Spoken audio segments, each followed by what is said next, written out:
my eyes. My head feels like a fountain, overflowing, going upside down. Giving me more heart, sky higher than mountains. Kind of love could turn me inside out. Wanna be yours, ooh, forevermore.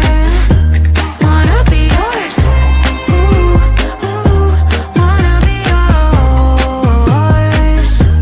Wanna be yours. Don't need a light in the dark with you, it's a neon dream. I'm sleeping with all the sparks, yeah, you got a pull on me. No, I probably look like I'm losing my mind, but I swear every time your hands ain't mine.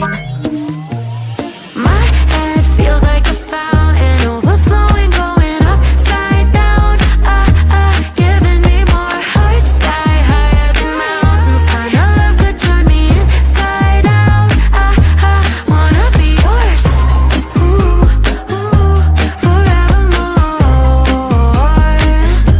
Wanna be yours, ooh, wanna be yours. My head feels like a fountain, overflowing, going upside down. Giving me more heart, sky higher than mountains. Kind of love could turn me inside out. Wanna be yours, ooh, it's you that I adore.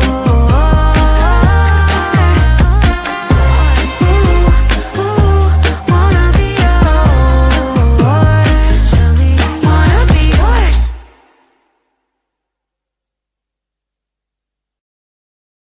Hello there. Hello there indeed. Hey everybody, how we doing? It's Saturday and this is a very, very inspired Harry Potter stream. In fact, it's so much inspired, we're all just building Harry Potter really, so that's it. If you don't like Harry Potter, you're in the wrong stream. Anyway, how we all doing? I've been joined by some very big Harry Potter heads, I think we call them. What is it? What is the phrase for Harry Potter fans? A collective. Potterheads. It is Potterheads, isn't it? Yeah. It is Potterheads, which is pretty cool. So anyway, as you may know, I am building the Great Hall, which has been causing me all sorts of mischief this week. It really has. In more ways than one, which I can't explain because it's too much of a personal detail thing, as it happens. All will be revealed one day. If you know me, you know me.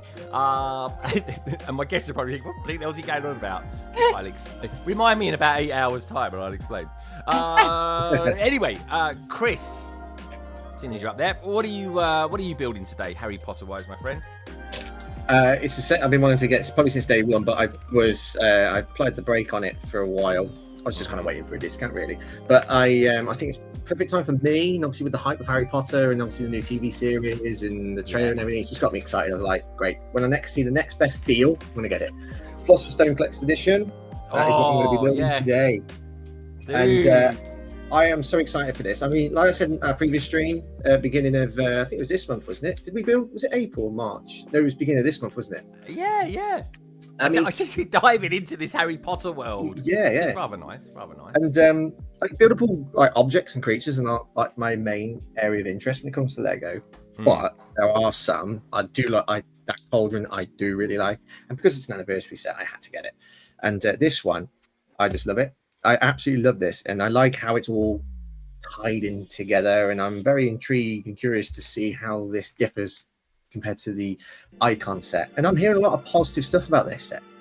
A lot of positive stuff. I was not going to... I may or may not have bought that set this week. There's two people that have influenced me to buy it this week. Chris, you made me pull the trigger because the discount was out there.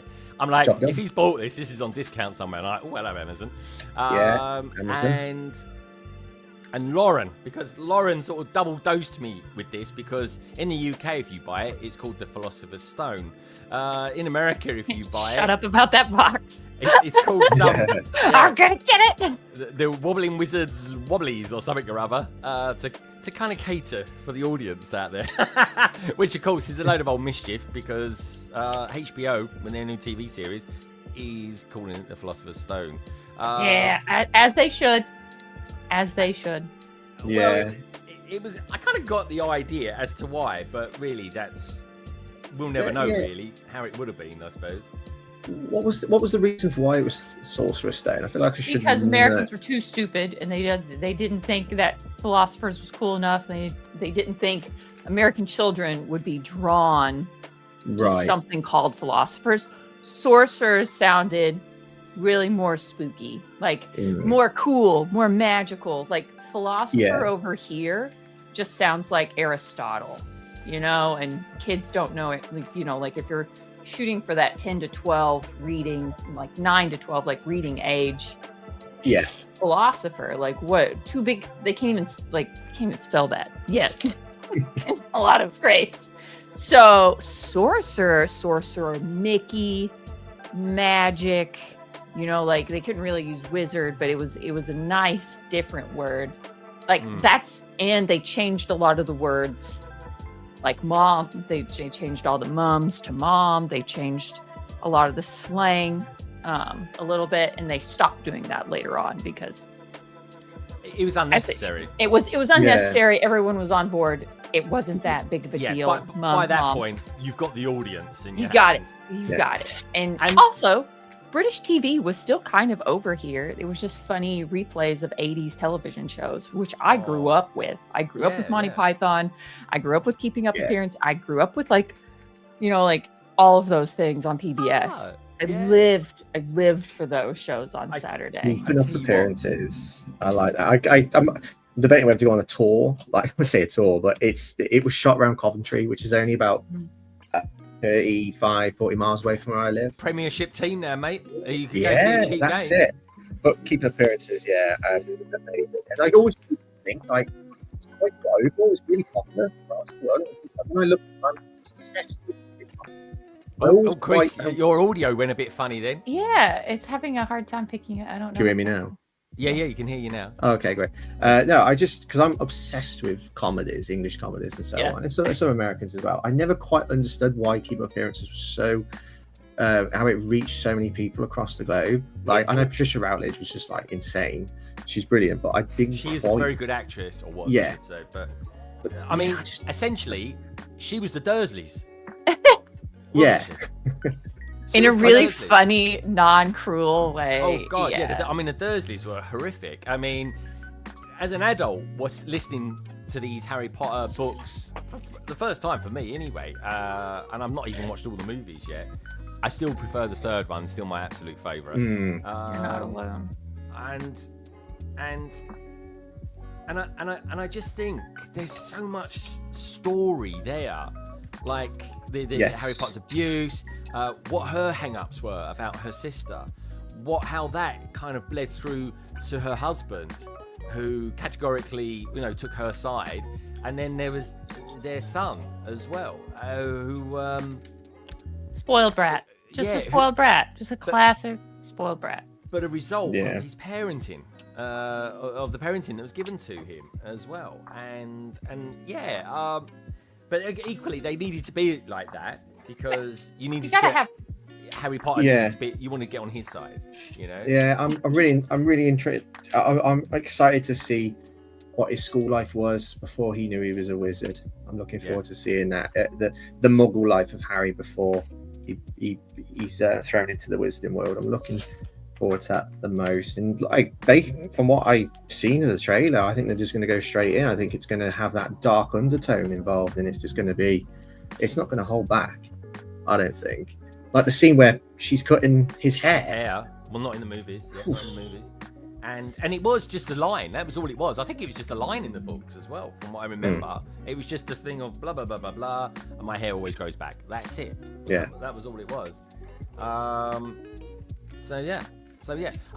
So tell us, Lauren, lovely Lauren, great to have you here, the Bright Switch Bricks. Check everyone out, folks. The two dudes next to me over here. You will find all the details down in the description below. So I'm building the Great Hall. Chris is building the Philosopher's Stone. In some respects, you're building the most kind of manly set amongst us today, Lauren, in the form of a car. You're building Probably why it's the last set I haven't. One of the last sets I haven't. I thought I had this set to build today, And I realized I didn't because I thought I had bought it in Manchester and broken it down to bring it over. But then I realized like, oh, that's just a lot of bags. I forgot like how big the box is. And so I'm just like, nah, no. And I know I hadn't bought it over here. I actually like had to look through my purchase history on Lego.com to remember. And I'm like, I don't think I've bought this yet. Because it was just kind of, I knew I was going to eventually get it. I was trying to kind of hold out until like a double points or like Harry Potter gift with purchase. Yeah. But since June 1st is just... oh, mate, that is... what is going on? I don't know. I'm asking questions. I want answers. I don't know what's happening.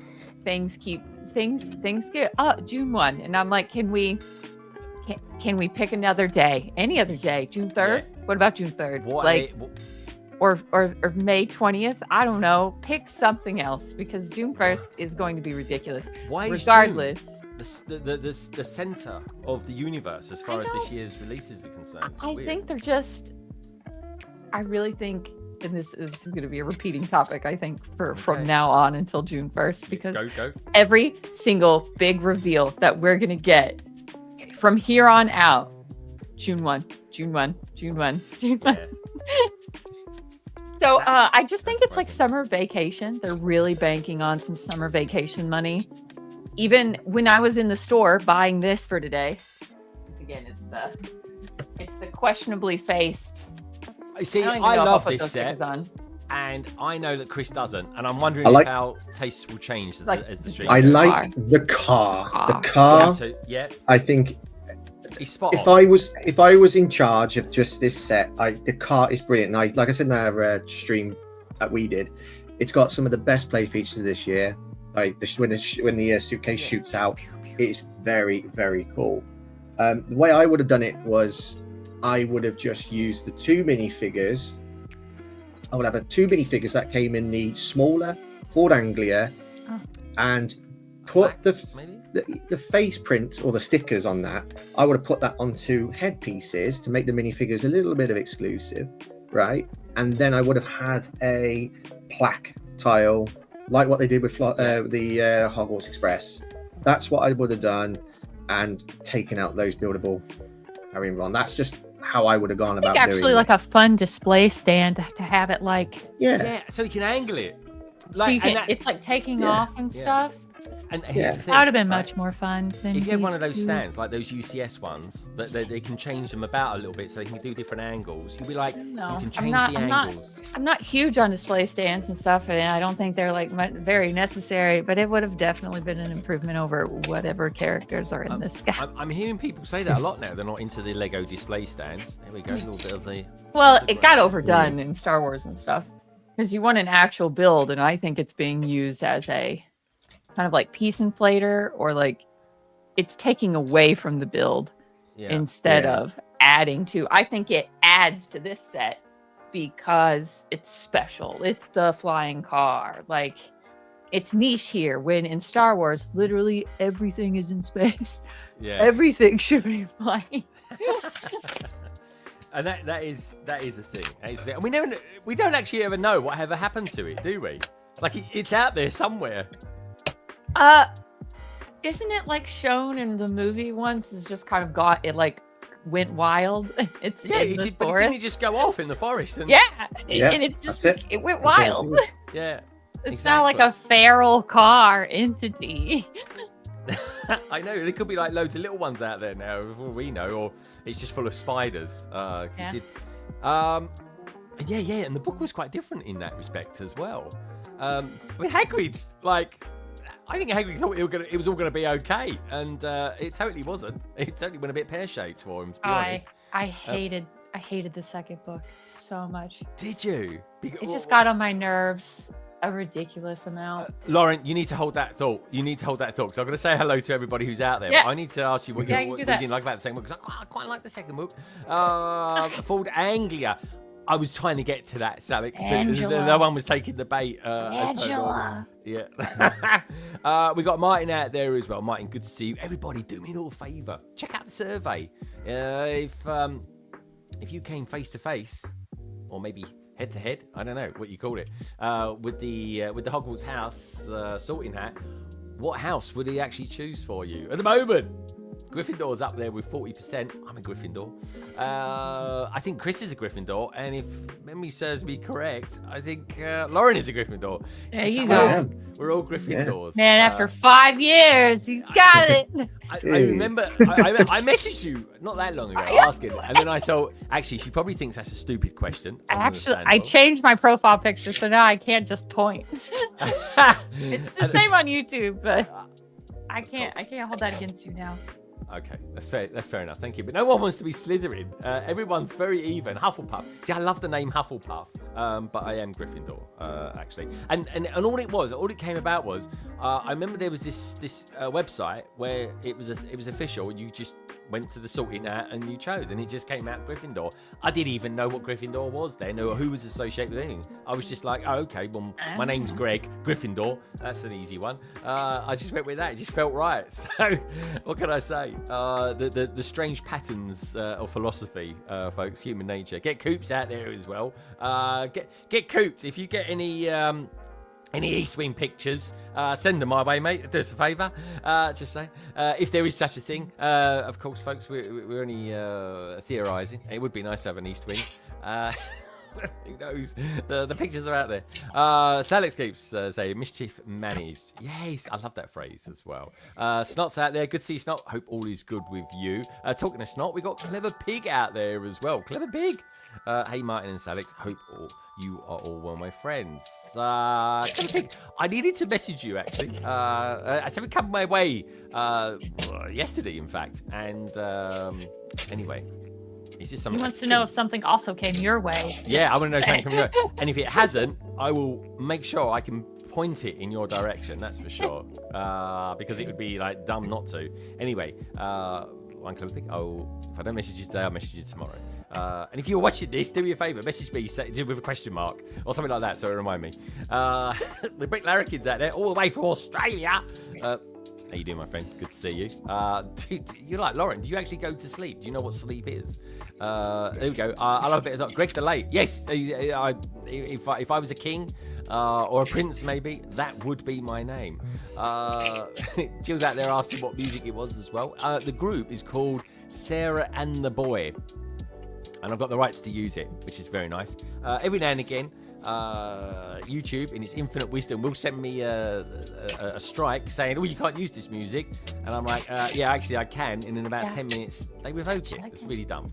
I'm like, yeah, you've got those rights. But that's it so far. That is it. Good to see you all here. It's lovely to have you here. It really, really is. And yeah, hope all is good with everybody. Scott goes on to say, doesn't the official sorting hat just put everyone in Gryffindor? I think everyone I know who tried it went there. Who knows? Not in the original Pottermore, man. You had to take a quiz.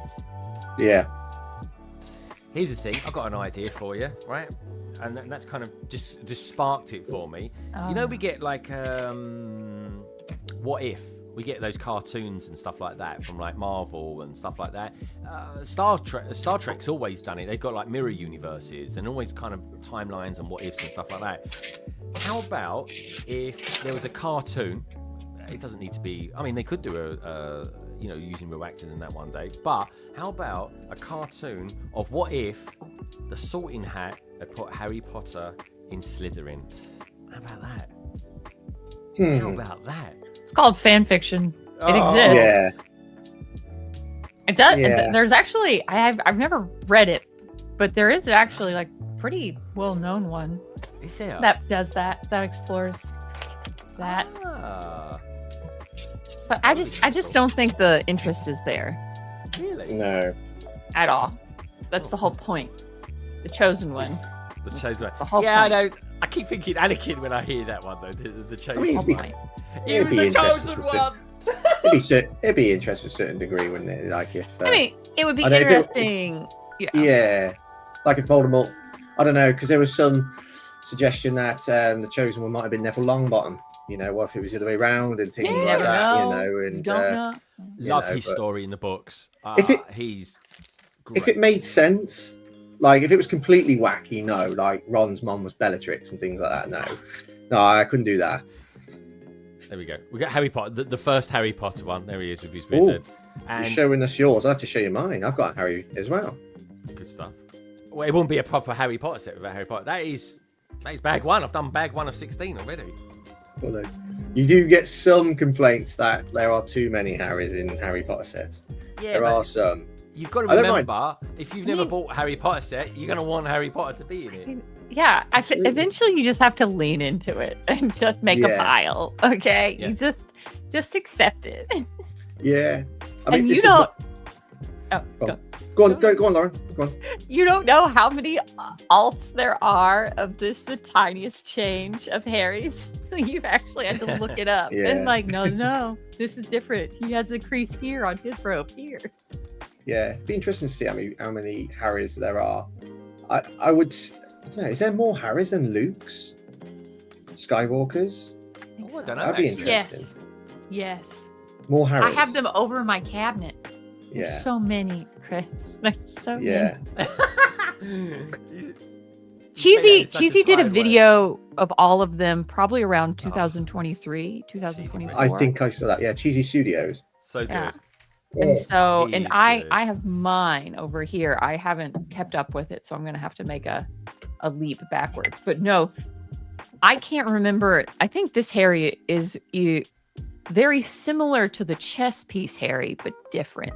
New printing from the chess set. Red sweater Harry. Yeah. I mean, this is the Harry I've got. I know it's exclusive to this set. Yeah. Like the one that came in the chess set had a darker red. Right, got it. Yeah, and this is different to the one that came in the main tower because he's got his famous little tear on his chest. Mm-hmm. Have you got a favourite Harry? Have I got a favourite Harry? Yeah. Ooh, good question. I've got a favourite figure, but have I got a favourite Harry?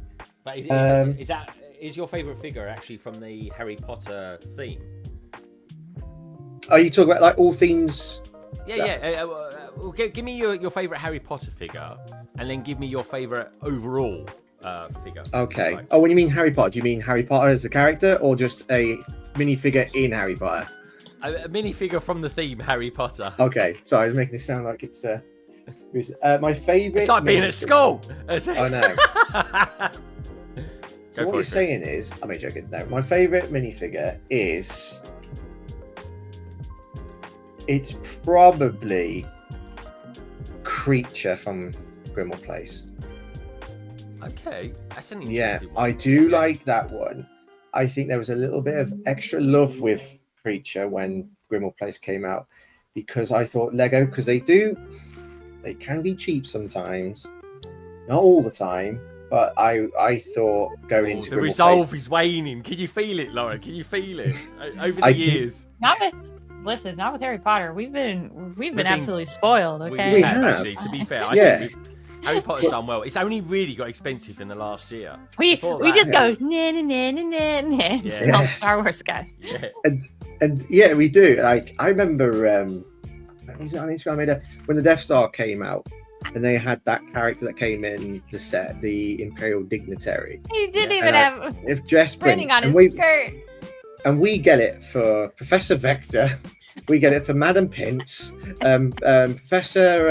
All the McGonagalls, practically. Yeah, we get them all. Like these, like category C and D characters, we always get printing for. And they should have done that. I mean, like the Death Star, from what I am aware of. They gave the stormtroopers new faces. They could have just used plain black heads. Stupid. They didn't even have to have faces. Just give them black heads or something like that. You know, just keep the price down. Yeah, use the budget and then smarter for the printing. Because I always believe if this is going to be a character you're never likely to introduce again for a number of years, go all out on it. Give it CMF treatment. Yeah. You know, but. What I was saying about Creature was I kind of thought they would use Dobby's head mold, but they didn't.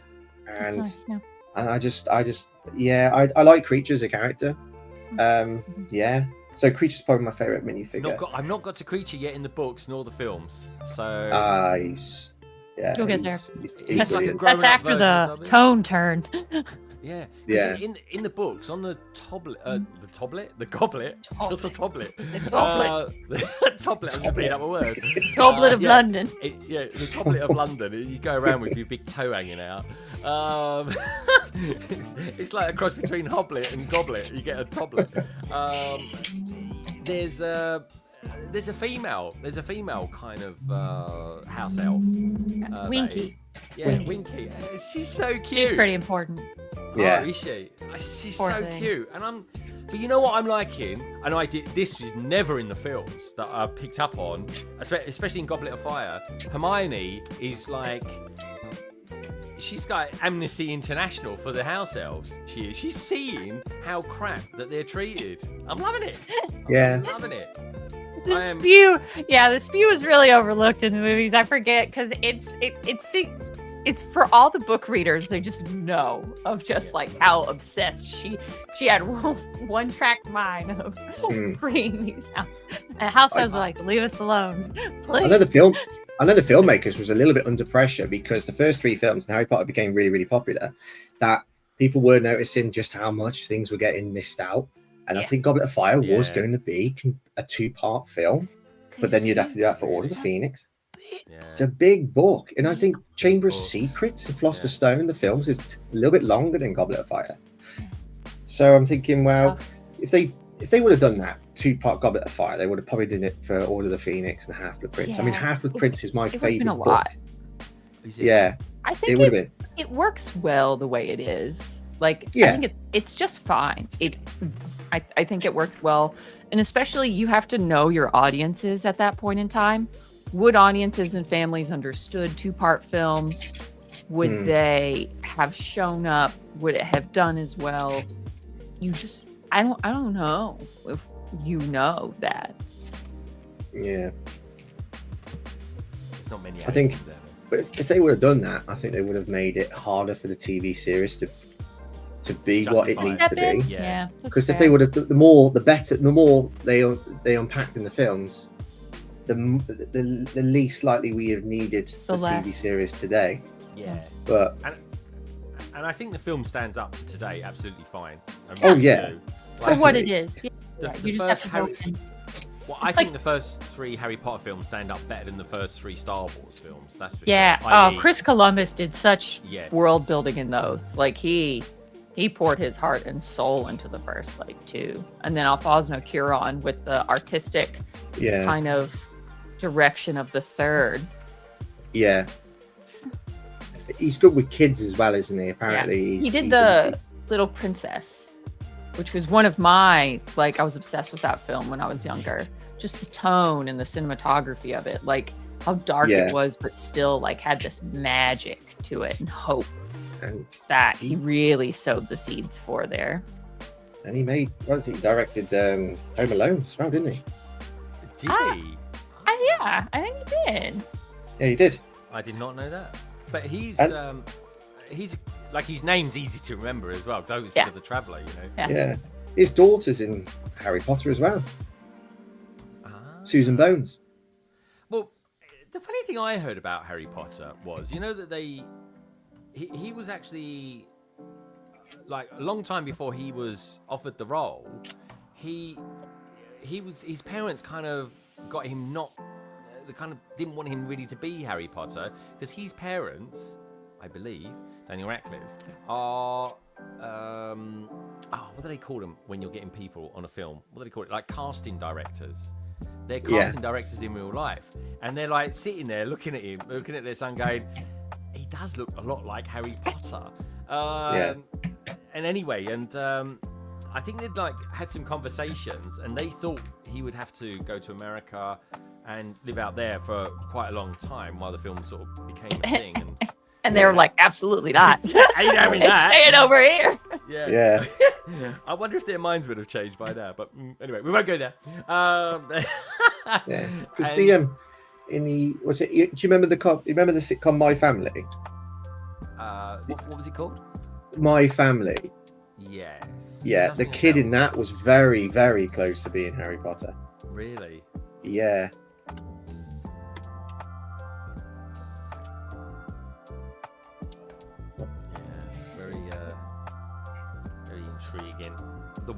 what ifs and stuff like that. And there's people that were cast for certain roles, and then they got recasted for something else there as well. So yeah.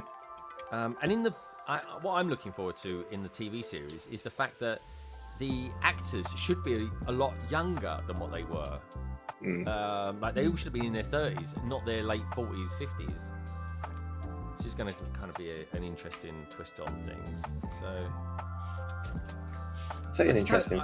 I hope we get a little bit more from Ginny in the in the TV series. They didn't do her character. Her character. And you'll get a better. Ron won't be just a dumb sidekick. You're gonna get more. You're actually gonna see what Ron. Yeah. Like he was really part of the trio. He just wasn't a punching bag. Even though I'd love a bit of Ron bashing. Okay, I really do. But yeah, he got kind of done dirty in the books. Yeah. I mean, in the movies, not in the books. Yeah, he can pull a really good face, and they were like, he made a lot of money out of it. To be fair. Oh, he did great. He turned out all right. Like he has got a family now and stuff. That's all good.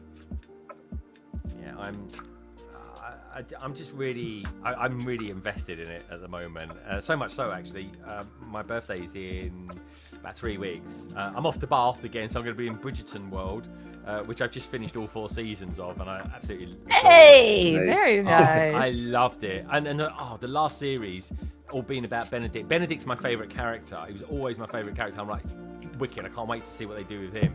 I was not let down. I thought it was really good. And when I go back to Bath, I'm going to send you little pictures, Lauren, of all the places in Bath that I go to. I'm like, this is so and so's, this is so and so's.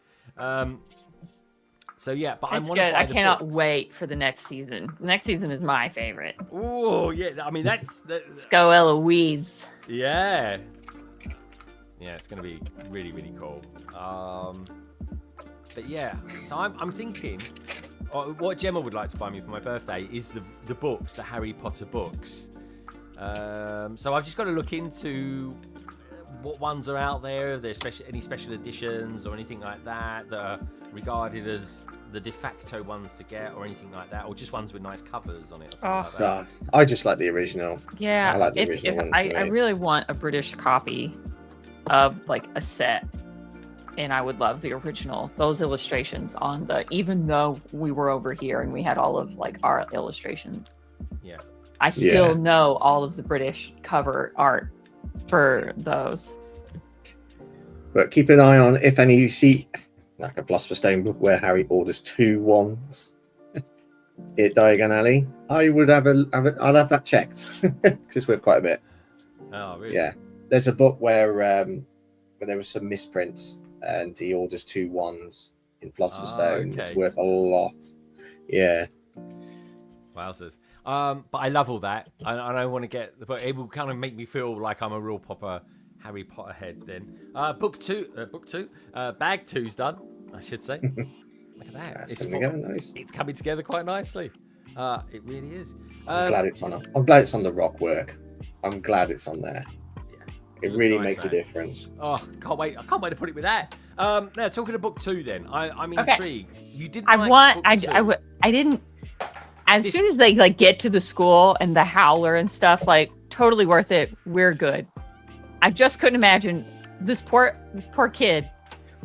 Just let him get to the school, man. He's only gotten to go on the Hogwarts trip once, and this house elf, whatever it is just coming to, and it keeps hitting itself on the head. And it's just like, nope. Yeah. Harry Potter's not going to school. He needs to stay here. And I'm like, what are we doing? What is this annoying little thing? I found him so annoying. Like, so annoying. I would have beaten the crap out of him. I would have strangled him. That was young Lauren's experience of just like, oh my God. I loved him. When I first saw him. I absolutely loved him. Yeah. And many, the majority of people did. Like the Dobby fandom is alive and well. Obviously, I've not got the whole arc of Dobby, but when I first met Dobby, he is literally the epitome of get out of my life. Like so quick. I'll be like, and the fact that Harry was sandwiched between him and the Dursleys, and Mr. Dursley was trying to impress a big corporate client, and then he had that going on. So I totally got the pressure that he was under, and I was like, dude, just shut up. Like, I was really feeling it. Hey, Peter, good to see you, dude. Yeah. Just because his intentions was good. His intentions was always good. Of course. He was really worried. And an interesting fact as well is like at the time when you didn't know what was going to happen in the later books, he just at that time you think, well, when you got to Goblet of Fire and you learn about the curses and Avada Kedavra, he technically could have saved Harry's life, because Lucius does say Avada to Harry in book 2, film 2, and his intentions was to kill him. Obviously, at that point, we didn't quite know that Harry had part of Voldemort in him, but yes. And also, the more I'm reading the books, I say reading the books, folks, I'm listening to the full cast Audible versions, which are amazing. Like, you are so immersed in them. I'm not sure about Dumbledore, man. He's playing a long game here. I'm getting Palpatine. That doesn't vibes change. from him. It just gets weirder. Yeah.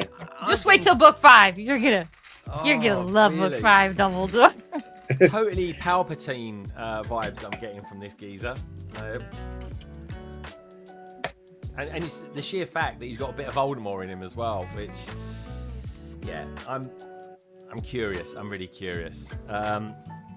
Get Coop says, I know it ain't Harry Potter question, but any of you all planning on hitting Lego tomorrow for the Mando wave release? Tomorrow? There wouldn't be a point, would there? Because of May the 1st being next week. You just hold your horses to get the G-dubs. That is it. That's why Lego want you to do. They want you to go and spend the money now, so you miss out on the May the 4th stuff. Weird. Does the film come out tomorrow? Yeah. No, the film don't come out till June. End of May. May 22nd. I booked tickets to go and see it at the IMAX in Waterloo. This is going to be a weird day. London Calling on the Friday night. Get up the next day, do the Audible podcast, which, by the way, folks, London Calling will go live at 7:30 tonight over on Apple Podcasts, and then I'm out the house.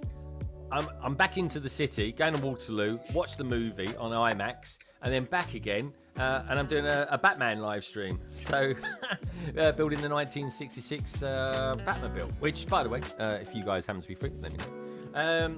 So, yeah, it's going to be a really weird day. But I'm going to go and see, because I've not seen a Star Wars movie in 7 years at the movies. And I'm the least excited for it. It's the first time I've been this unexcited about seeing a Star Wars movie. And I'm a bit concerned about that, in all honesty. Fair, though. I think it's a thing. Yeah, it was 2019, wasn't it? Was it 2019? Or was it 2018? Rise of Skywalker. Ooh, I remember. Yeah, 2018. Definitely pre-lockdown. Just pre-lockdown it was. Yeah. So yes, that's ruminate on how bad they felt. I think it's a money grab from Lego to do it. And we've had what did come out before? The X-Wing's already come out as well. We've had that, and then we've got this new. But don't you need?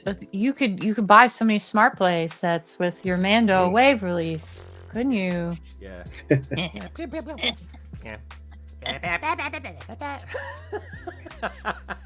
Dude, my face in that example booth, man, in Manchester. I was just like, thank God I'm pressed against this corner, because, man, I don't get it. So you just focused on 2 sets, rather than how many did they make in the end? Was it 5, 6?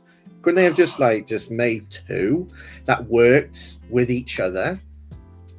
Would that might have made a bit more sense? The X-Wing, or just the one set with both of them in it. Yeah. But it's, I don't know, it's just part of the story. It should have been a city star. I just wanted to poke fun. We don't have to get started on that, but that was funny.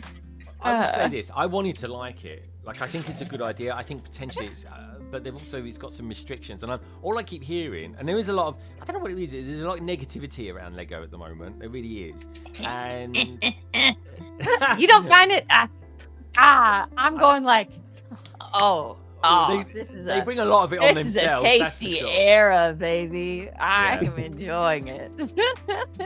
But I am concerned about what is happening in Australia with these.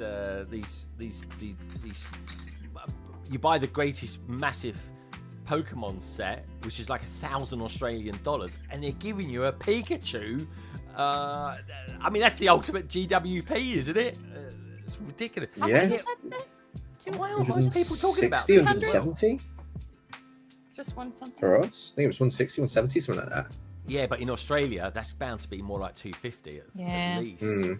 And that's the story. The story is this week, folks. It isn't about why people leave LAN.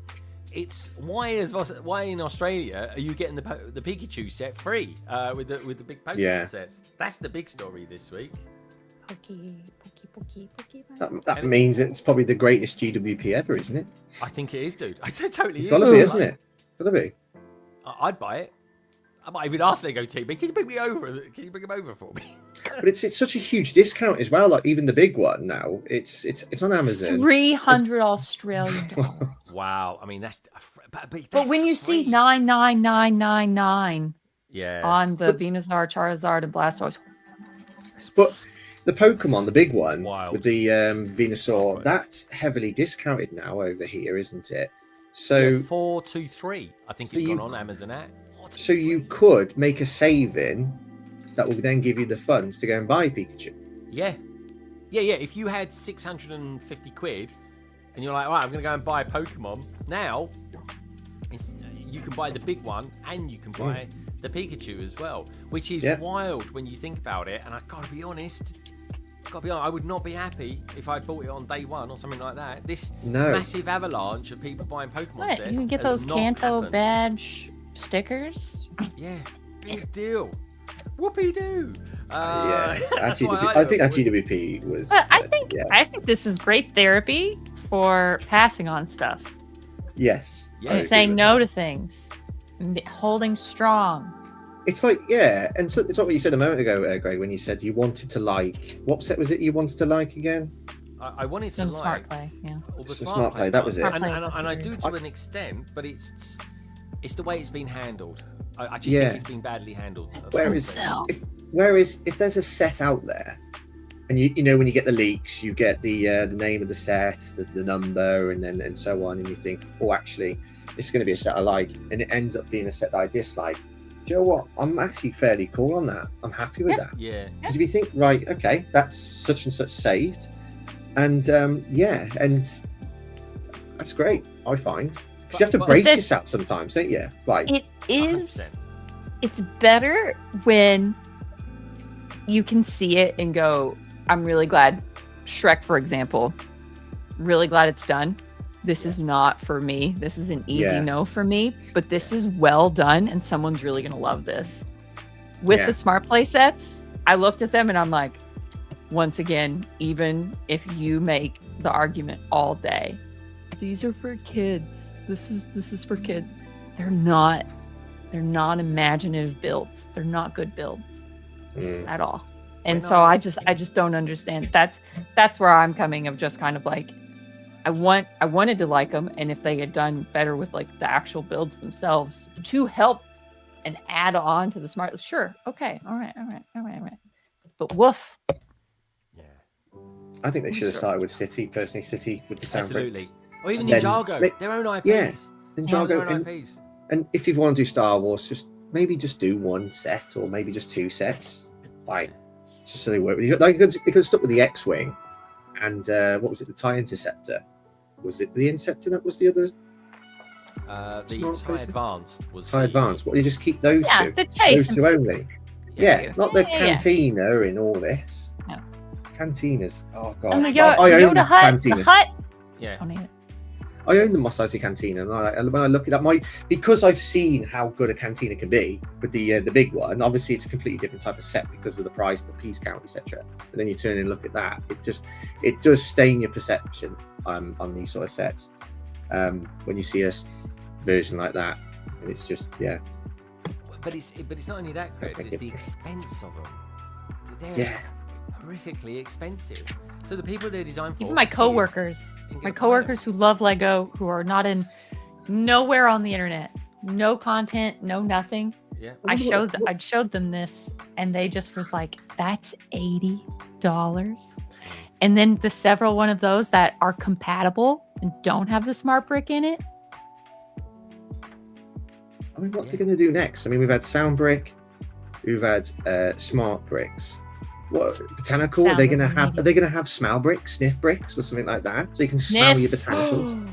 You scratch your botanical sets, and it just brings. That would have been a good April 1st. That's next year's April 1st. You just gave it to him, Chris. You just. Oh right, well there you go. Cool. Yeah. The next April 1st. The next year's April 1st. Brick and it will emit a smell. All the influencers will be. You smell that? That's the newest Lego botanical set. Yeah. Be immersed in the Harry Potter set. Yeah. Get immersed. I remember when Holly did what was it, a couple of years ago, she did an April Fool's Harry Potter, like her top 10 figures, and she just chose the most box standard Harry Potter figures as her favourite. This Harry Potter, just plain grey jumper. Plain grey jumper. What's going on here? Number 26. I bet there were hundreds of people did not get that. Like they were just like, what are you going on about? Because they would have missed the point. What? People missed the point. Sniff bricks is criminal, according to Get Coops. That's great. That's good. Yeah, it's got a certain thing about sniff and scratch bricks. Remember those? I think it's a good idea. Right, bag 3 stuff. I thought I'm going a bit fast here. Yeah, slow down, bro. But I ain't got bag 3 yet. It builds up. I'm saying. Hey, I think you're underestimating yourself. I do like to talk. That's the only issue. I've got a box full of food down here as well. I've got a cool box of food. So I'm in a good place. I've done some nice, fairly healthy, apart from the fairly healthy. I am excited though. This has been one of the longest waits in between Harry Potter waves we've had in a while. Because we didn't get the March wave. We just had January, and then it goes to June. Yeah. And it's just kind of like getting withdrawals, man. Like, where's... we had it last year, didn't we, as well? Is that right? Yeah. Did we have it last year? Yeah. Yeah. It just, it used to be January. Or like, like there was a couple things that came out and stuff, but this year, it's been quite a lengthy amount of time in between releases. Yeah. Smell the money. There's something in this. There's something Is in that this. your wallet burning? Yeah. Two figures. Sorry, Chris. Let me just show the figures off Go as on. well. I'm getting ahead of myself. Quirrell. Cool. Love Quirrell. Yeah. Quirrell. There we go. And do you want to see? Alt print. Shall not be named. Alt print. Spoilers. Yeah, spoilers. If anyone's seen The Boys, there's a character in The Boys at the moment that's got something just like this going on as well. There we go. Look at that. It's a good print though, isn't it? Like that. That's cool. It's like spooky. Anyways, very cool. I hope they just reuse that Quirrell in a leaky cauldron set, because that is something we need. We need a leaky cauldron. I don't think there's ever been one. No, I think they'll do it in the style of the smaller diagonales. Yeah. So.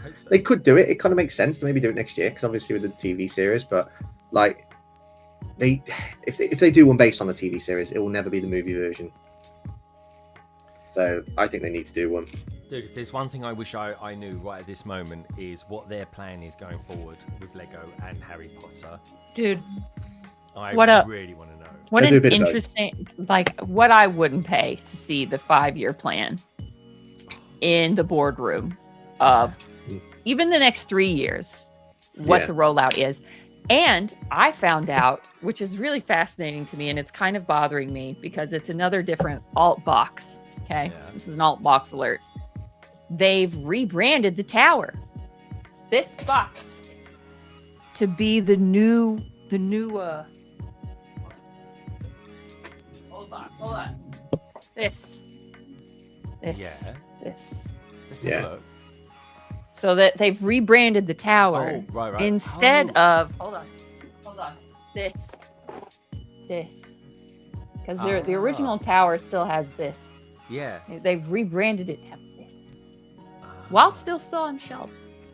Mm. And I can't decide if I want it or not. Because like that kind of rebrand while still on shelves. I mean, I think Star Wars may have done it a couple times, but that completely like a set being out during the transition over to the Focus. And are they like, how much are they going to transition over to the Focus to the show? I don't know. Yeah. Will they segregate it? Harry Potter 1, Harry Potter 2.0, or there's not a lot of shelf space anyway right now. Yeah. It's really hard to keep anything separate from anything. I think they'll do a little bit better. They surely got to. I mean, like next year or the year after, surely they're not going to just make that every single set based on the TV series Philosopher's Stone. They surely got to do some some of the movies. Yeah, they got to. I think they will. I don't know. I think they will. I think they'll do a bit of both. I think we'll have two different, like we'll have boxes that's got the original Golden Trio and then the new one. Like, they still will, because I still think it'll be Lego's intentions to still remake a Grimmauld Place, for example, and sets like that. I think they will do. They got it. If the TV series is doing really well, 5 years from now, there'll be like legacy Harry Potter, like there is in Ninjago. Ninjago's got these kind of two themes now. They've got the new sets, Dragon's Rising, and then you've got these classic, very adult style display sets. Hey, we got Liz in the house. Liz, good to see you. Hope you're well. I like the t-shirt you was wearing the other day, by the way, on your stories. Good stuff. Hope you didn't get into too much trouble. Good on you, though. I don't know. It's really interesting. I can't wait. I'm just here for the ride. I'm not stuffed one way or the other. I've got enough from the old crew to be very happy. Yeah. Same. And I don't think they're going to completely cut off the millennial crowd from, like the OG. No, because they're the ones with the dosh. Crew. They got the dosh. Yeah. But I think they really are going to lure the parents wanting, their kids to re-experience and bring in the new generation. People, when that TV series hits, people are going to want merch, and they've already changed some, like the crest's different, the animals kind of did boom, boom, boom. They're already just kind of like, we sell more stuff. Yeah. And I can understand that, because that is a big part of movies. Well, you want it to feel new. You want it to feel like it's It's like classic. I'll call it Harry Potter classic, because it is quite a regal kind of brand, isn't it? Like it's very posh. Equally, it can be like very pauper as well, Yeah, I think we've also got to be prepared, like for me as well, because like we spoke about this as well, like having the better versions of certain sets, like the Burrow and so on. But like if they end up making a Burrow in a couple of years' time, when they get through to Chamber of Secrets, and it's like, objectively it's a downgraded version to the collector's edition. Like, my mentality is I've got to have that, because that Burrow is still technically different.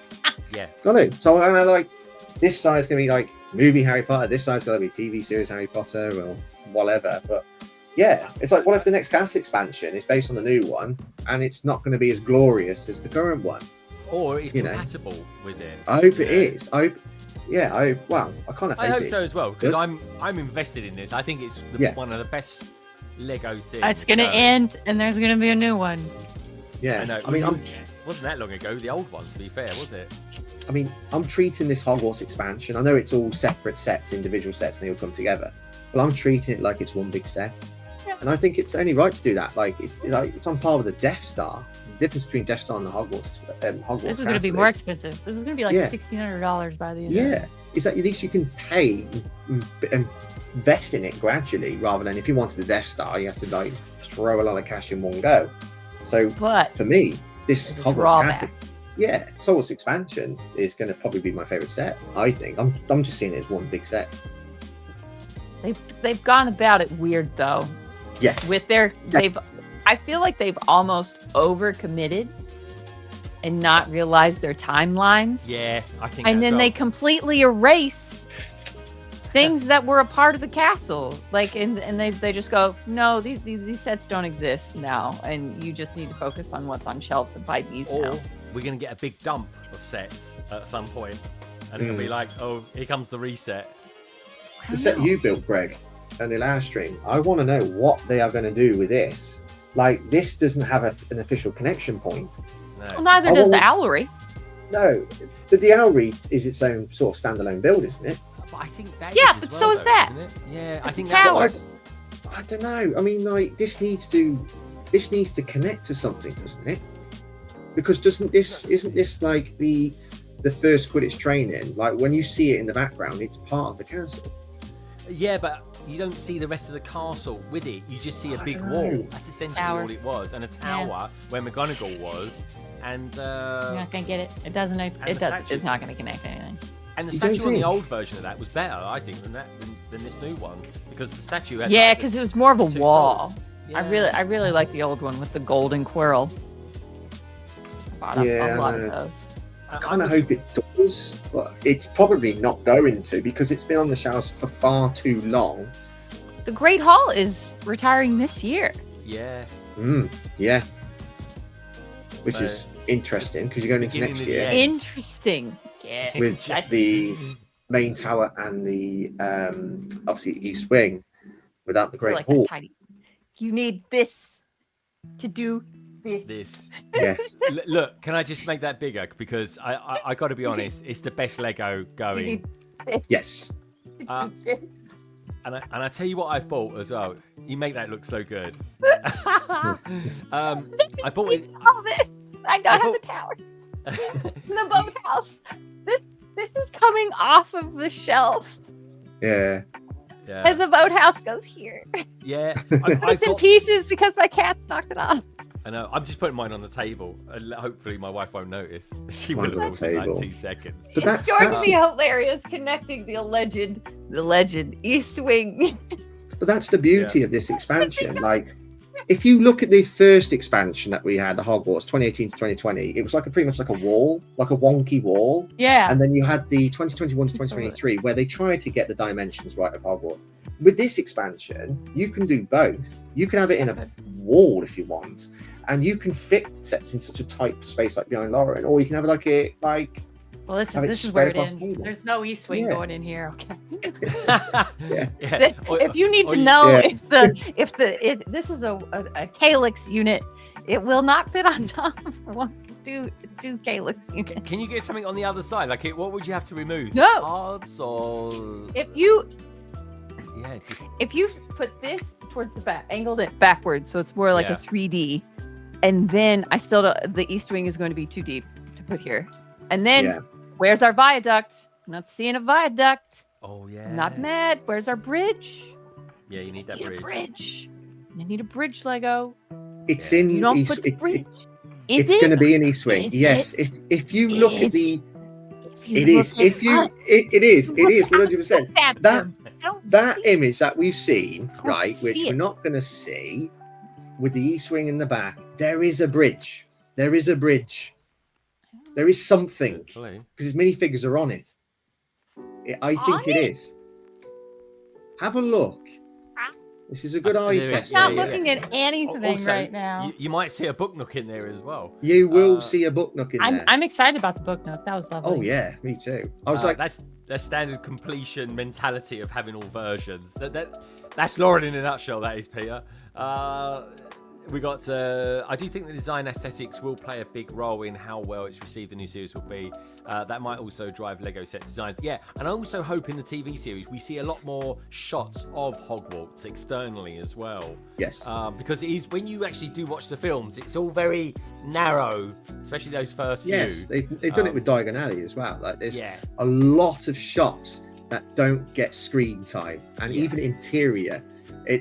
I remember when I think it was the Chamber of Secrets DVD. They used to have like this interactive game where you use your remote control and you can travel around Diagon Alley. You can actually go and see Bottega. You can see Wiseacres. You can see the interiors. You can see all this, but we don't see it in the film. So everything, as you right say, it's all like it's tunnel vision type of outlook. You can't see everything and go everywhere. Speaking of not seeing everything, I don't see anything of what you're talking about. I can see it. It is a bridge. I'm gonna have a look. Know what? I'm gonna have a look. I'll put my faith, but I'm guessing it's gonna be different. It's got to be in a different. It's So what you're saying? It's gonna have a bridge, or it's not? What are you gonna say? Oh no! Are we gonna put a 5 pound? I'm gonna put 5 pounds. No bridge. No bridge that connects. All right. If you're right. Okay, he's a Northerner, Lauren. The Northerners don't like losing money. If you're right, Greg has to do 50 star jumps. If I'm right, Greg does 100. But both are impossibilities at this moment. That's all I can say to that. We do need a bet. What if I'm wrong? See it. I'm gonna see it. Greg, you do 100 star jumps. If I'm wrong, if they're like no, the bridge to this, it has to reach to here. We're talking about the same kind of bridge, right? Yeah, the bridge that goes from the courtyard to the east wing. Yeah. Okay. We're talking about that? You think that's in that set? I'm going to say yes, because I'm not losing. If I'm wrong, I have to do a solo live stream on my YouTube channel. All right, okay. And I'll have a forfeit. So if I'm right, you do that. Yeah. If I'm wrong, I don't know. I think we're doing a Harry Potter stream. I'll wear a sorting hat on my head or something. Yay! All right, and I'll put a robes on. Your dressing gown, Chris. Put your dressing gown on. All right, Your wife's I'll dressing do that. gown. Your wife's dressing gown. I'll have a sorting hat on. Okay, I can put it. I mean, we can make that equal. Just like then, I have to wear a sorting hat or robes too. Okay. It can be loser. Loser has to do that for a full stream. But do you enjoy? Because there are people out there that enjoy crossplay and enjoy dressing up and things like that. But do you enjoy that? Do I enjoy? Because for me, it's embarrassing. For me, it'd be embarrassing. It'd be a proper forfeit. Man up, Chris. Come on, you can do it. I may or may not have wore my robes to the mall completely fine once.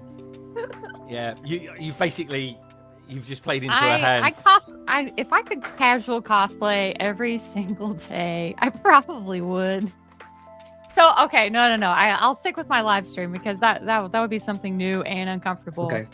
Cool. Not that I'll dress up. And I'll dress up for a Harry Potter. Proper fantasy football lost bet. Okay, and I'll dress up on the next Harry Potter stream. Okay, I'll do that. Sorting hat, glasses, robe, the lot.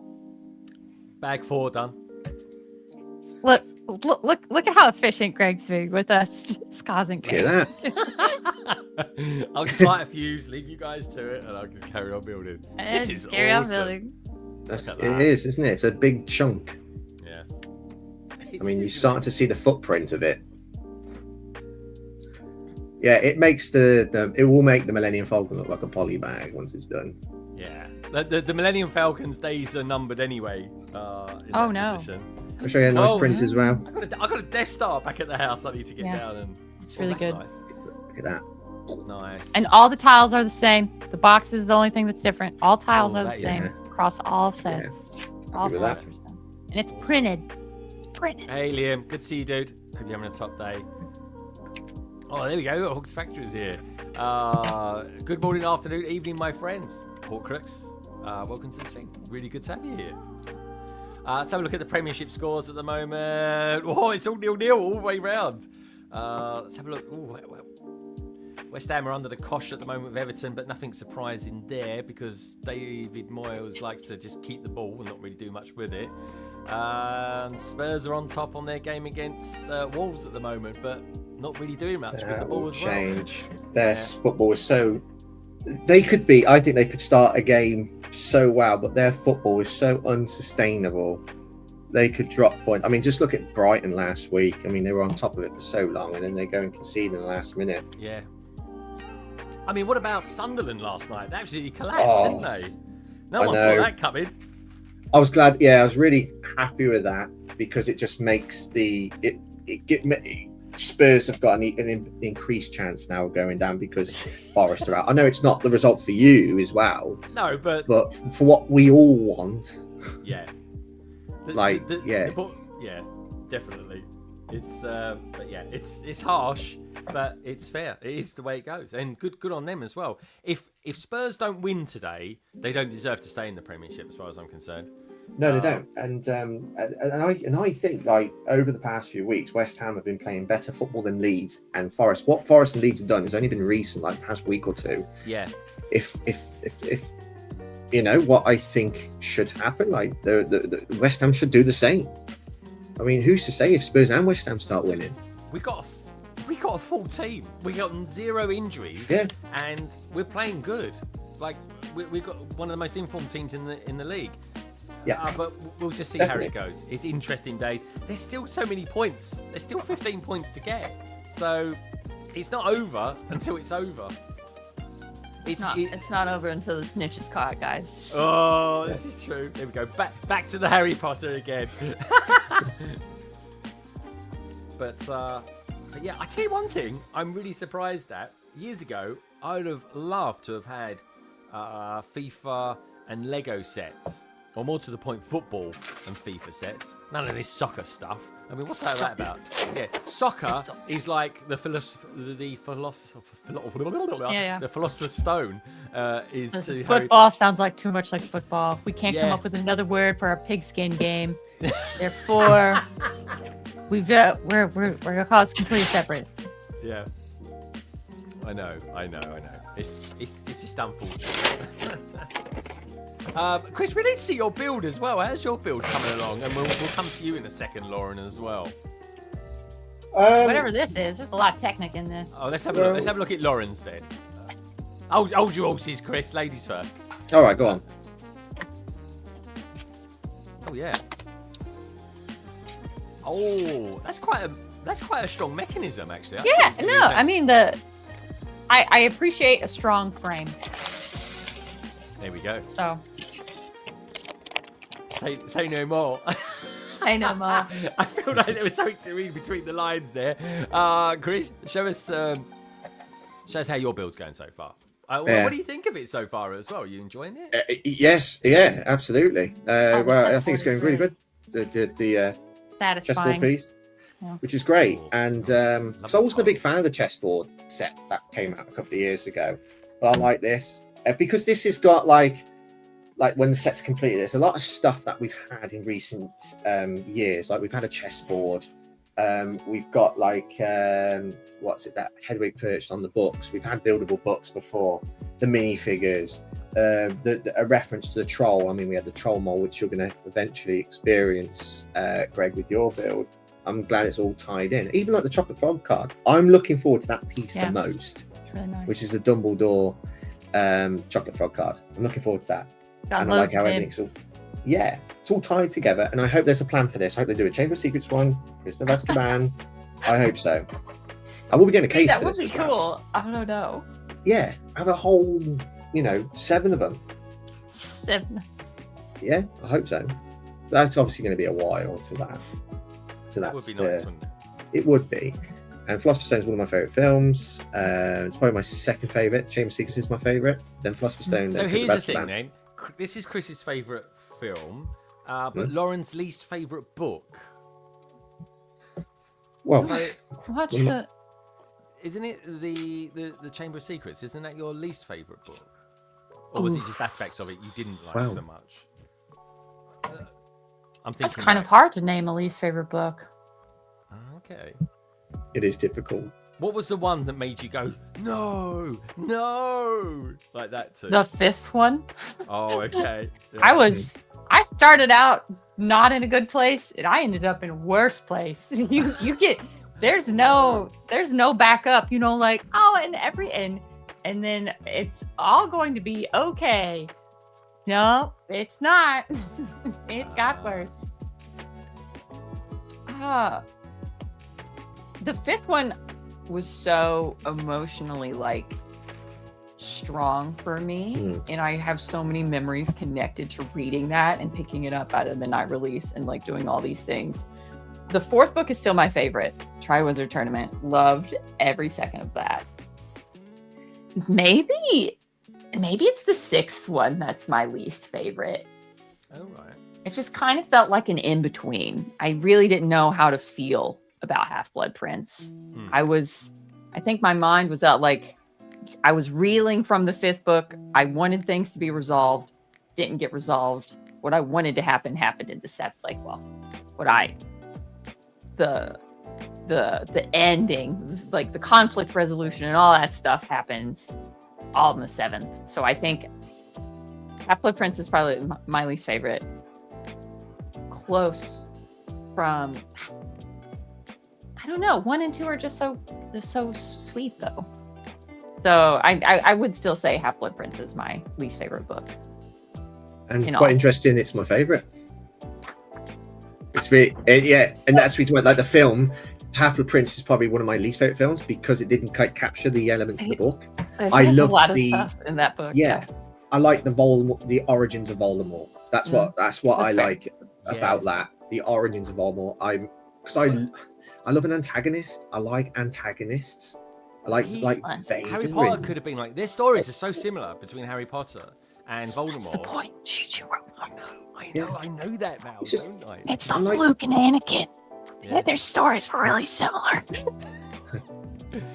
Yeah, that's true. But that one was a cash grab as opposed to this one. You were the chosen one.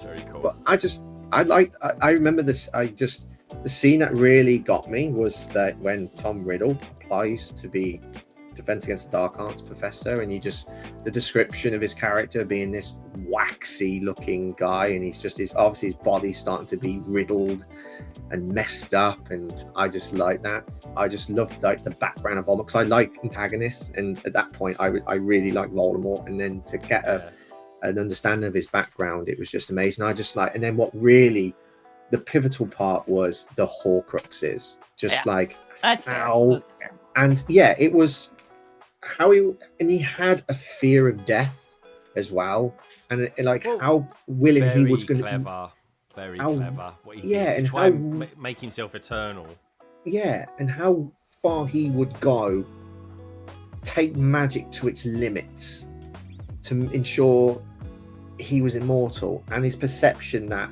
death is a human weakness. It was a weakness for everybody. And he wanted to be he didn't just go and make one Horcrux. He then wanted to make sure that death was not possible. And then he go and makes several of them. And he was prepared to kill. And it's weird because it's you want an antagonist to be ambitious. You want them to be real. You want them to be absolutely evil. Because there's some villains that you come across, and it doesn't have to be like Harry Potter, and you think, he didn't scream like a villain. They were quite weak, but Voldemort was just the epitome of evil because he wants to be immortal. He wants to be this god, and he wants to be destructive. He was how a bad guy should be. The pure blood society stuff because he had his own self-hatred because of his own identity. Yeah. Good stuff. But it is really hard to choose a least favorite book. There's something because you can't have one without all the others. That's the thing. Yeah, and I think if you rank Chamber of Secrets is so that part of it is so interesting and good, and the basilisk, and like, Yeah. oh, it's come back after, you know, like this happened once more, and then the But he's just a memory there, though, isn't he? Like it's Tom Riddle, aka Voldemort, but he's just not trapped in that. Not quite a memory. He is and he isn't. Yeah. So what? He's So there. yeah, he's He there. is there. But he It's a can't go- Horcrux. Yeah. But what was the actual Horcrux there? Because the diary. Horcrux are The not- diary. It was the diary, and that Yeah. was, and that's where I think in the Kind of like a films- holographic projector. Just think of it like Yeah. Is it like a Star Wars holocron? Is that? Yeah, it could be. Yeah. think of it like that. It's- You You were have the to be Yeah. within a certain distance from his diary, and That's his only within soul the at that- chamber. That's his soul at that time. At that I'm never moment going in to time, watch that's Star Wars him. and Harry Potter the same ever again. Oh, But when we sort of rank books and so on, I'm saying that every single Harry Potter book is beyond 9. It's like it's in that category of 9 out of 10, but it's all decimal points. It's like that's how close it all is. Like my favorite book and my least favorite book is there's hardly anything in it. Minuscule, yeah, like Yeah. separation. So yeah.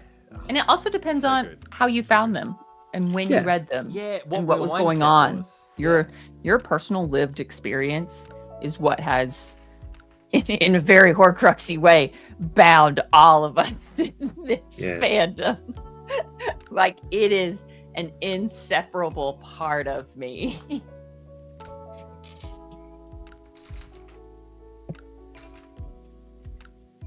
Oh, I'm so glad to be a part of the fandom of it all now. It I'm glad was, you got on the yeah. train. Bandwagon Exactly. on. That's I know. it. Just enjoy More the it. merrier. Get in here. Thing is, it comes at a price. It probably like you throw yourself is you get into the cost of it all, but it gives me like I don't focus. regret. Gives me Yeah, focus. you get such distilled joy.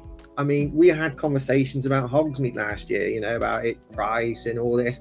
It just for me, like I've spent like 350 on that set, and there was no regrets. And there are some sets that I might have bought in that time, that like £50 that I do regret.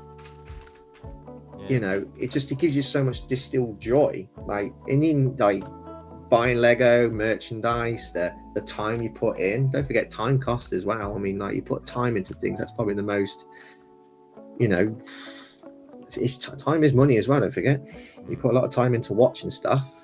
You know, time is yeah, the most yeah. precious stuff, isn't And it? I've just started watching this guy called Harry Potter Theory as well now. Oh yeah, Just get Yeah, his perspective. that little known channel. Yeah, just really niche, guys. Really unknown. I didn't know him though until I was like, I'm like, I want to know, I want to deep dive into stuff. Oh, and I'm Lord. like, I used to watch Star Wars Theory, but I found him to get quite negative in the end about all the Star Wars stuff. And then I was Yeah. like, I wonder if there's like a Harry Potter Theory. And I just put that in. I was like, oh, this guy Yeah. is good. Oh, and he's English. That's always good. Harry and Potter I theory. was just- Potter Collector's good, but he doesn't Potter do like Collector, theories. He just does lovely. Yeah. everything, and it is like the way he comes across on his channels. Like you could have like Very a genuine, terrible yeah. week, terrible day. You watch him, and then you start to feel Feel good because he resonates really well with his audience. That and then Cherry Wallace is also another fun Potter tuber as well. Oh, okay. And those three I'll like pop in every now and then when I want to feel like a blind bag kind of like hit to the Harry Potter stuff. yeah. I'll go watch them instead of knowing I don't need any more like merch stuff. Like I love the fact that I'm zeroed in on Lego and hair, you know, like that kind of like scene of it. I'll buy tchotchkes. I'll buy like, you know, like props and stuff every now and then, but I have cut myself off with how I want to live in my atmosphere and display. I just can't buy a lot of the stuff that's out. And is going to just come out with this new show. I can't. There's so much stuff. Let me ask you this, right? You're going to be coming back to England. Yeah. In like 8 months' time, not long. And do you think you might pop down to London to check out this new Harry Potter store that's opening up? I'm gonna try and go to Chicago, but probably not pop down because I want to bring Mox with me. Ah, okay. And I understand other people's like wanting to cram in a lot. I just love the very concentrated, pinpointed, just like I'm hopping over for this. And when I want to go back to like London, I will do like the London things. But that was really exciting to see. Honestly, I need to go to New York, to the New York store. That's a weekend flight for me, like that I could really set up. But also, I just don't. I need to spend money elsewhere. Yeah. In my life, and I just I have the wands that I want. I have more Harry Potter like t-shirts and sweatshirts that I could ever probably wear. I'm honestly very happy with the stuff I have, and I would like that to be a natural integration to a future expedition, adventure, like fun trip that naturally happens, that I can like get a couple tchotchkes and stuff like that. But as for me going out of my way to buy like more Harry Potter things outside of my completionist Lego stuff, I just don't see that. I don't really see a world of that happening because of where I've filled my house. Very happy where I am. I want to focus on other goals, and there's going to be I'm going to eventually need to fix roof stuff and get gutters cleaned and like all that jazz. Yeah, that's what I've been doing. In April. March. This is the face that's paying for all of it. Okay, this. There's no dual income in this. This is a sink household. Well, you'll always be my number one for Harry Potter stuff. But if you want anything from the Harry Potter store, just let me know. I can always pop along and just pop in and. I'll just pop in because I just live life in London. Just hop on the tube and I'll just stop by Tottenham. Tottenham. Tottenham. I won't deny I feel very blessed that I live in London. It's so fun. No, I love that. But I do try and share the love out there, and that you do. I really do, and that always asks back to people who say, "Why didn't you call yourself Tower Bridge Bricks?" And I'm like, "She's got the word London. Hasn't got the word London in it. Yeah, hasn't got the word London in it." Yeah, as much as that would have been 10 times better in some respects, I want that word London in it. And London Bridge is a very, I don't know, boring bridge, but it's got fantastic history, and it was an amazing bridge when it was a medieval one, and that will be a mock one day. That will define my channel. So it's all good stuff. Future stuff. The brilliant Brick Dad Build says, "I'm totally in for Chicago visit, being a local to it." Ooh, I'm gonna miss Chicago. I'm excited that it's open, and I might have more time for Chicago this year, just because I'm not displaying anything and stuff. Good stuff. There's a lot of big bricks in this set. Yeah. Chunky. Yeah. That first layer's chunky. Yeah. I'm loving it. I told you, it builds up quick. Does. I made a point of putting the camera up high as well, because it's normally down here. It's normally like half the height, so hopefully it'll be at a height that works. Is it kind of hot? Is it? Well, my webcam's normally about 4 inches off the ground, and this one is. It's probably about 2/3 ish. Yeah. Of the tower. Oh yeah, the tower was that was cute. the Death Star I had to put over here so people could see it. And I was kind of building it slightly adjacent to when Tiago was doing his one. I do like how the tower of the great tower is poking into the London Bridge bricks. I know. Neon sign. That was nice. That was nice. I kind of think it looks cool. It gives, but also it just gives the room a bit of depth as well. I mean, there was like 2.5 meters between that and the wall.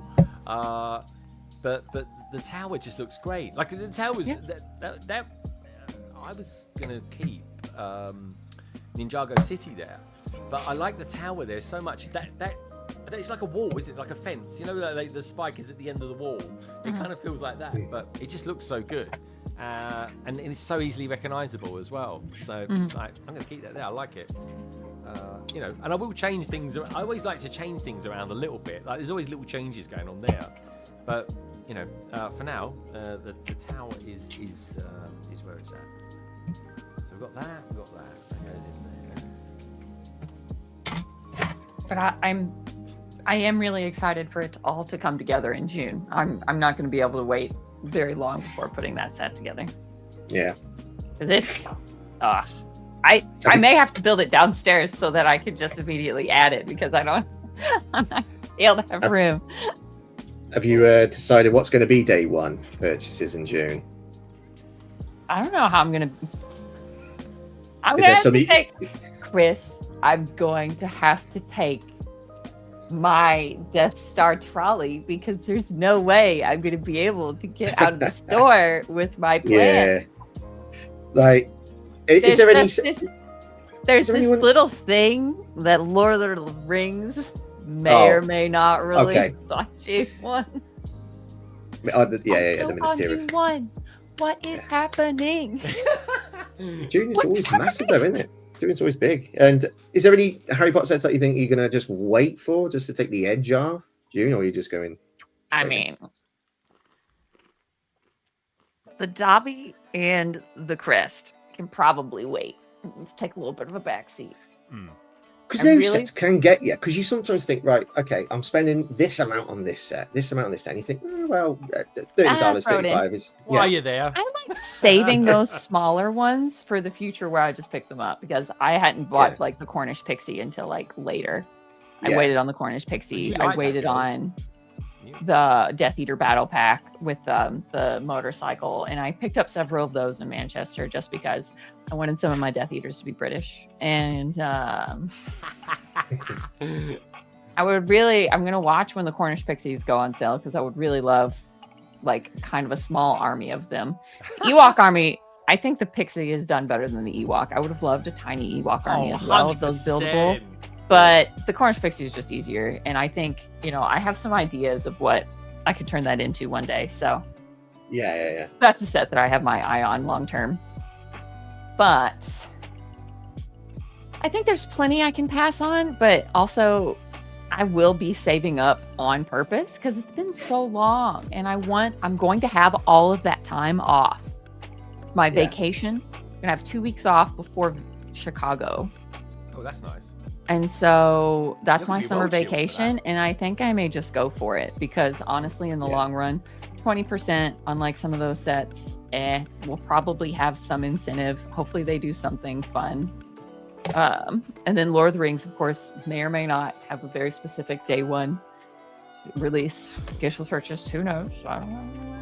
Allegedly. Could you imagine like May 28th or something crazy like that? That would be that would be fine with me. That would be fine. Let's just not all do it on June 1. Okay. I can't. Because they got to think of the logistics, people getting in and out of the stores. I literally had to help someone with their Death Star because they didn't know it was 40 pounds to take it out of the store. I had to come back with my trolley to help them. There's too much. There's too much. I love you and your trolley. Hey, work smarter, not harder, okay? If I already know, just put it on the trolley and let's go. And I don't even have to walk that far. It's just like we just park outside. Man, and don't forget, it wasn't that long ago, and we had January the 1st. Those queues for January the 1st were unprecedented. I am having flashbacks of that with what they're piling on. I don't know if they're trying to catch lightning in a bottle again with those numbers. I don't know with what of just the whole store is going to have to turn over inventory to fit all of this new stuff that they're releasing in. Even Star Wars is having June 1 stuff. Yeah. I mean, what is happening? What is that about? And Downtown Disney? April the 1st. Allegedly? Something?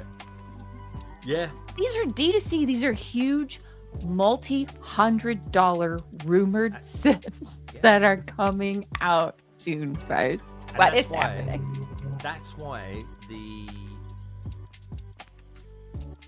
modular just isn't a big thing anymore. It's just, and if it's a bit near, there's so much Lego being thrown at us. It's like I'm like, oh, I'll just get that when it's on discount, and it will go on discount. Like 25. The Tudor Corner is the best ever modular, right? By a mile, agree. As far as I'm concerned, right? And I've got all of them bar 3 now, and this one that came out this year is a really good one. But because there's so much Lego thrown at us, I'm gonna wait till it's on discount and get it. And the Tudor Corner, didn't it, Chris? 25% off.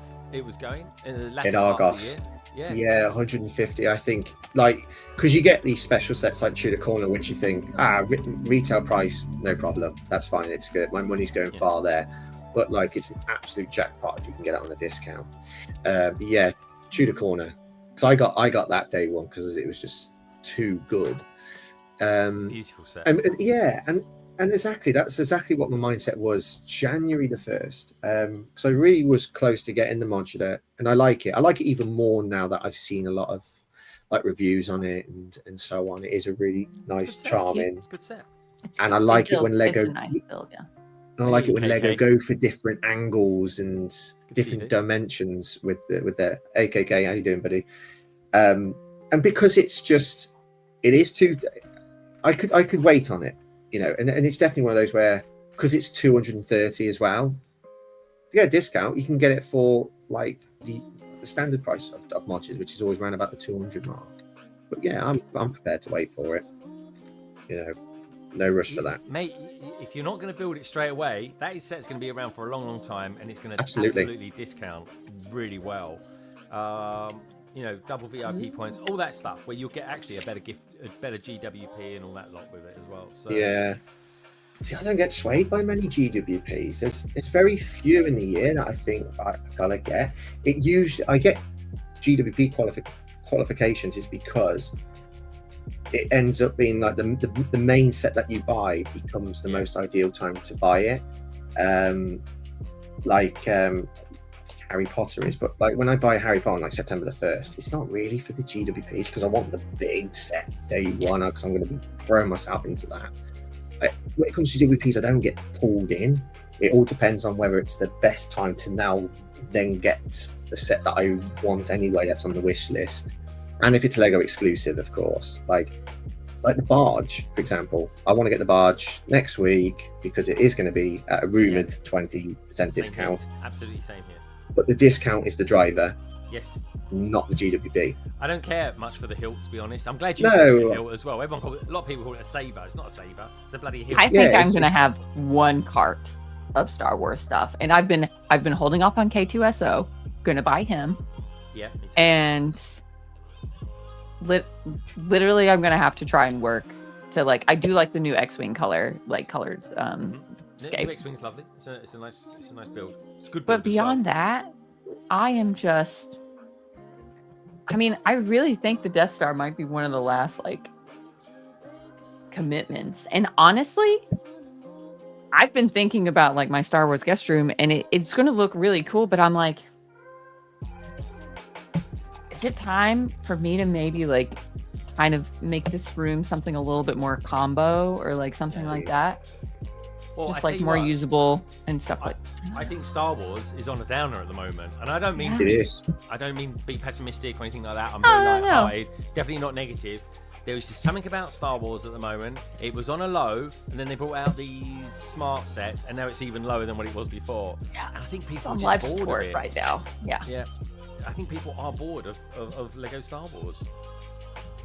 There's plenty of things that I would buy, like bigger sets. I'm just gonna probably focus a little bit more and maybe try and sell some stuff and just kind of thin the herd. I've gotten in a very like spring cleaning. It's not serving me. Get it out. I've sold in the last year over 300 sets of Lego, right? And I feel great for it. I've still bought bits and pieces in, right? But I'm really focused on what my main 3 things are. No. Well, there's 4. to be fair. Right? I Well, always okay, like no 4. there's kind of like I like cars, whether they be speed champions or icons or just something that I just like. There's always those categories, right? But on the whole, it's City, Ninjago, Harry Potter. There's my lanes. That's it. That's my lanes. That's my lanes. Anything London related as well. I tell you what I did sell last weekend, and it was a bit of a wrench because I only paid 50 quid for it. Brand new sealed Tower Bridge. I sold that. Nice. Rumour has it we're going to get a new one. It will come with much better elements if we do. And I will build it. I will absolutely build it, even though it's the other bridge. Now, talking of other things, I've just finished. I'm on bag 6 now. Well, yeah, you're flying. Cruising. Look at this. This is bloody massive. Yeah. Wait till you see the mountain troll mold. Yeah. Oh. That was really good. If I could class it as a figure, if we could technically class it as a minifigure, that might be one of my favourites. It technically is it isn't. Yeah. Like a big fig? Like, Yeah. it's kind of like Big Fig Sandy. It's just kind of like, well, I mean, is it? Hey, we've got Trevor in the house and Hey, Reese Trevor. as well. Good to see you. And Roman Bricks. Boys and Hey, girls, Roman. do me a little favour. Give that streamer a big fat thumbs up if you would be so kind. Yeah, so far so good. Only another 10 bags to go. Right, let's have a look at the scores. All right, still 0-0 between West Ham and Everton. 45th minute. Still 0-0 between Spurs and Wolves. That's fine. The thing is, they keep saying, like, would it be a harder game for Spurs if Wolves' fate hasn't been decided already because they're already relegated? Well, no. I think they've got nothing to lose. They've got Right. absolutely nothing to lose. I think they're playing with a lot more freedom. The shackles are off. Yeah. You know, that you'll get Wolves now. You won't get Paw Patrol before. No. Like, you'll get proper. Also, those players, the ones that do want to leave, have got to play well now because they're in the shop window. Yeah. That's the thing about Spurs. I just think they've got a lot of egos there. Obviously, the majority of footballers are egos. But if they go down, they ain't gonna care. They ain't got no like local players playing for Spurs that genuinely care about the status of their club. They're just players from all over the world.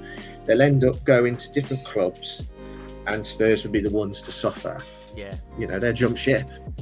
And it was always going to happen if they got into this situation. The worst thing is, everyone's going to want to raise their game because they're all going to want to beat Spurs next season. It's a big fish in a small pond. Something exciting I did do is I made one last hurrah IKEA purchase that's getting delivered today, so I'm excited about that. Okay. I've rearranged spring clean.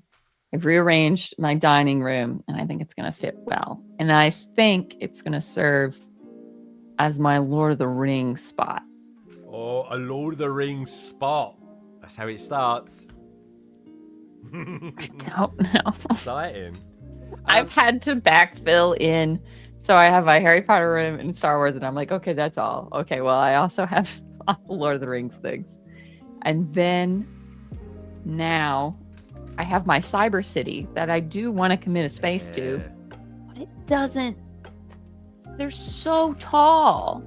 They're massive. That there's no shelf that easily, beyond a Billy bookcase, that easily adjusts to their height because they're 20 something inches tall, some of them. So I'm having to get a little bit creative with that kind of stuff, but I can't. I really tried to think to myself, and I'm like, do I really want to keep these? And I'm like, absolutely. Like, these bring me a lot of joy that was really unexpected. That I'm going to continue buying at, like, you know, several of their modulars as they come out with new sets in that series. They are really good. They are very, very good. You're ahead on me on building those as well. I have the shopping center downstairs. I think I'm going to save it for when my book trajectory changed wildly. I was reading. I never finished Neuromancer, so I'll get back on that train. But after I finish the first bit of all my Lord of the Rings stuff, it's fine. It's all good things. I haven't been kind of this excited for going into things, like even going into the rest of this year and next year, in a very long time. And it's for a multitude of factors, but it just feels good.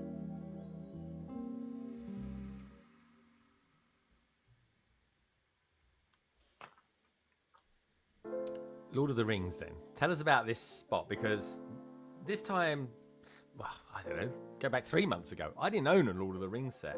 Oh. Now I own... Oh, no. I watched the films, obviously. Must have got a little bit kind of incentivized, shall we say. And next thing I know, I've got the gift with purchase that came out.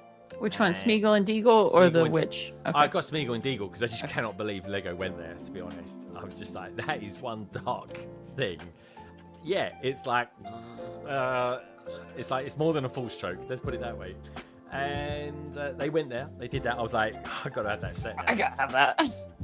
And in the meantime, I managed to pick up a Rivendell.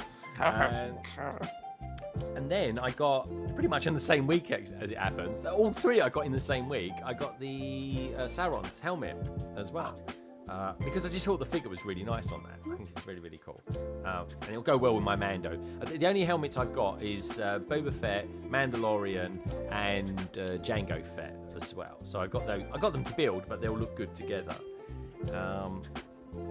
So yeah, I'm trying not to go on Lord of the Rings, but there's a certain White Castle that might be coming our way.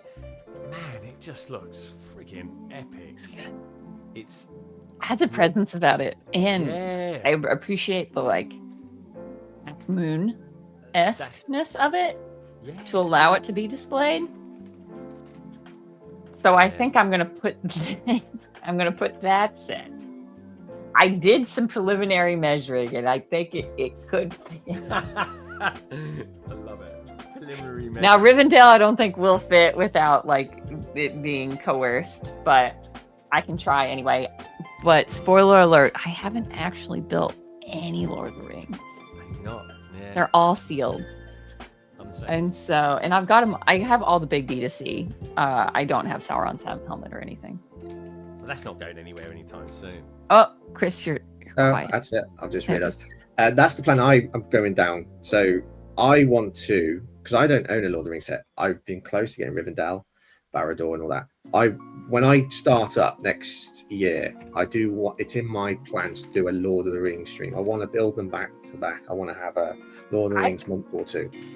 I've thought about something similar of just 24 hours of. Yeah. I mean, more than 24 with all of those. I was going to say, you're looking at 36 at least. Yeah, looking at. So you can do I've seen some people do this now. It's and I don't blame them for doing it. They do a 24-hour stream over the course of a weekend. So they build for 24 12 hours. And 12. Yeah. Which is okay, that's still a big effort. Yeah. Martin I've and I always talked about doing it once, a 24-hour stream. Yeah, I've got close to 24 hours. But I don't know. I don't know. You get some people as well that mention the number 48 as well. I just don't think that's possible. No. I think that's a little bit more. That's unenjoyable, man. That is unenjoyable. That's you're borderline dangerous at that point. Yeah. To your own health. Also overrated. No. Yeah. Yeah. You want the whole thing. You want the experience to be fun and enjoyable for I mean, it is funny to do the dress up thing or do really long or get a little loopy and push yourself to, just kind of like an all-nighter at school, that's what 24 is. That's just kind of nostalgia for some of us. Or Tuesday if you work nights. Granted, I stayed up once where I couldn't take PTO one day. And I ended up staying up 28 to 30 hours to see a show, to go from working then to see a show that night. And it was 27 hours I'd been up or something like that. And I was put one foot in front of the other to walk home. Yeah. That's and I'm I never want to feel like this again. Yeah. But I think it's fun. I think that would be a really fun idea.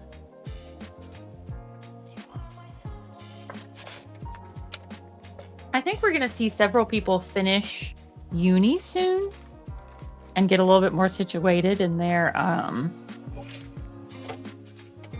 of hobbies and places. I think we're going to see an uptick in people who come back to making some content and videos. Nice. Yeah, that'd be good. Because people do come and go. Yeah. And some people just like disappeared for years. Talking about me? Talking about me, Greg? No, I'm kidding. No. You might not be doing your own personal content. Right. No. I'm around. I just think it's sometimes funny to just pop back on the internet. Like I'm still at 100% collection, guys. Like I've been buying this whole time. But even I don't think she would mind me saying this. Fab was asking me, what Lego Harry Potter YouTubers do you watch? And I'm like, she messaged me about that. I haven't replied. She's just looking for content, and I'm like, that's a tough one because there's not a lot. No, there isn't. There really, and I don't want to shout out anyone to give them like I don't watch really any content because I like saving everything for like the surprises and the sets for myself, and most of everyone does reviews and whatnot. And I'm sending something to you guys that you will find interesting. You will find interesting. Thanks to Martin. Thank you, Martin. Let me see if I can. I can actually. This is handy. But I'm just saying, I encourage anyone who wants to get on the Harry Potter train, get in there, because I do think it's going to be a something that is going to backfill a. Yeah. Hi. Look what I got. Ah, cheeky. Damn, like sorry. That feels like the Devil Wears Prada scene where they get the manuscripts early. The Harry Potter manuscripts early. Thanks, Martin. That's funny. Yeah, cheers, man. But anyway, I do think that I hope to see an uptick in people making Harry Potter content and stuff like that, Lego content. I truly believe there will be. But at least when people see that I'm doing Harry Potter stuff, they'll say, "Oh, has he jumped on the bandwagon?" And if they look back, they'll be, actually, no, he's been doing it for years. No. He allowed this weird girl to convince him to start pronouncing Hermione's name right, and yeah, that's when I was like, I really got to make an effort now. Maybe drop the odd one, the odd. Get in on it before everyone just calls you a poseur. Poseur. For getting in on it once the TV show starts. I've just seen it. Yeah, I think I saw this last night. Yeah. I think that's when it came out. Yeah, it was doing the rounds. I mean, we're due for the official announcement soon. Again. Again. I did, the legally condoned official announcement. Because that was leaked the same day that the Sauron hat was revealed. So there's obviously been a clear mix-up, and you do sort of think, how can you get those two sets mixed up? But I'm telling you, I do feel sorry for those who accidentally leaked it. Mistakes happen. Yeah. I just go hard on them, because we know with like Brixie situation, accidents has happened to other people, and they came down differently on several other individuals. Yeah, and I know who they are as well. Like, because clearly Lego have their favourites. But I just hope they don't, because they do good work as well. And I know, like, I think those who accidentally leaked the big white set, I know they don't do Harry Potter content for X, Y, and Z reasons, but like no grudge or anything like that. But yeah, I just don't like to see anybody affected by it, to be honest. Well, they do a lot of good. They do a lot of good work. Community, and Yeah. I didn't like the fact of the ones that were coming down on them. To be honest, I was like, okay, that tells me more about you than it does with you leaking than them. So I was like, yeah.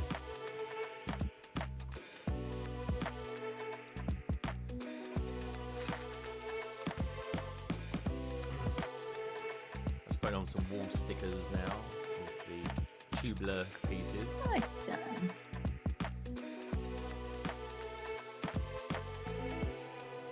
Maybe. Oh. Oh, can I just say one thing as well? With this set, we got this style of brick The set teal? later. Yeah, the teal. I thought that only kind of generally came in friend sets. No, I've had them in a few larger sets. Was it with Ninjago City Market? I think I had one then. Brickstad says land is in decline. I think. I not to sound negative, but I do agree. TLG has picked up the house advertising a lot of the last few weeks, as well as the fan creator positions being open in Lego. Yeah. I've had some interesting advice from some people. Let's put it that way. About what's going on there. It's been a modular run at the minute. Love them, Martin, as do I. Also Harry Potter, Salescape. Says, I would sign off. I hope you enjoy the rest of your builds and stream. Hugs to all. Take care, my friend. Have a good Bye, one. Martin. Take care, Everyone, mate. Thanks, mate.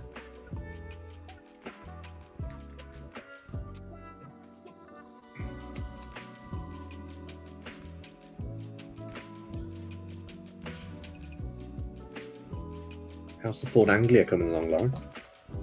It's tricky. A Yeah. little bit tricky. The mechanism is you have to make sure it's in the right spot to make sure it doesn't trick you into thinking you've done something wrong. And I'm like, I don't think I've done anything wrong. Not bad. This was a good set to choose.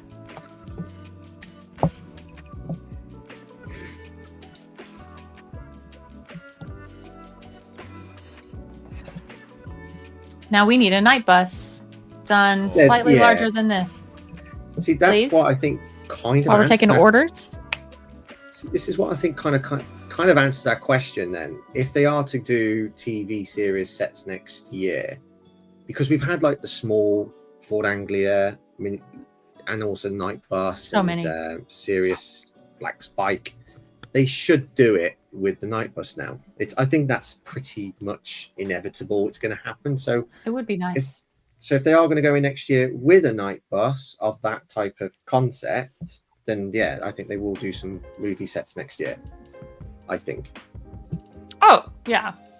I mean, and I could see them doing like maybe the larger sets a little bit more movie based, Yes. sticking with the original like trio, but then have a lot, which I'm completely for, as it would target the younger demographic who's going to be watching the show. Yep. Granted, it's on HBO, so, but the kind of the targeted younger demographic it's going for to stick with play sets and to stick with like kind of smaller sets to kind of roll out the new characters and the new kind of like portray them as they are in the show. Yeah.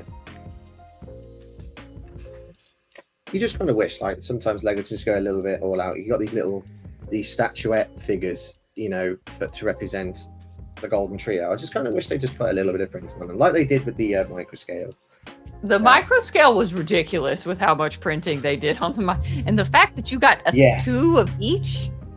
Yeah, that was overwhelming. I'm like, guys, I understand, but what? I had a thought the other day that I haven't tried it. It would only take me 2 minutes to do it. I was talking about like how the Hogwarts castle, the current one, how you can display it like the 2018 to 2020 version and then the green roof version. I don't think it would look too out of place to take the micro figures from the micro castle and put them on the display them around the current Hogwarts expansion now, and it almost becomes like a hybrid model, like that. with Minas Tirith and Barad-dûr. Yeah, you put them on the outside, I don't think it would look too out of place. I think they do go better on the micros, like the current They version of probably the do. micro scale. But Probably do. I'd like to see a microscope of that, of those big buildings from Lord of the Rings. I think that would look good. oh, that would be fun. Yeah. Kind of like a display. What am I trying to think of? What are the scene? What are those called? The dioramas. Oh, Yeah, the dioramas. Yeah. Jesus. There it is. The dioramas. I think that was for Lord of the Rings. I think that would be a approachable thing for them. We've lost Chris, but he'll be back.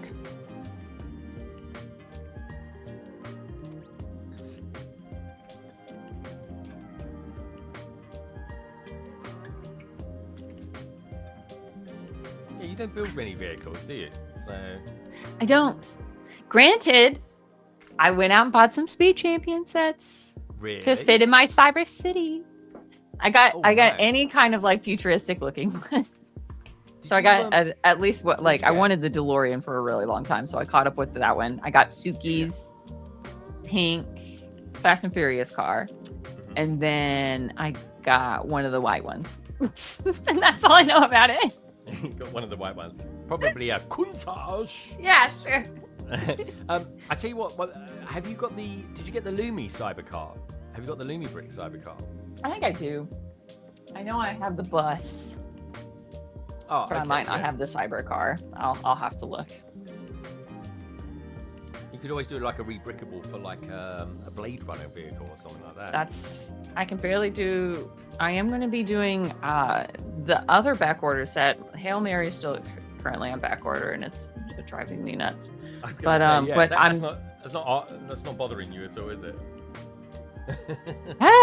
this is where I would put my Hail Mary spaceship if I had one. I'm really looking forward to seeing that film because everybody who's seen it seemed to really Very enjoy good. it. And then you should listen to the audiobook.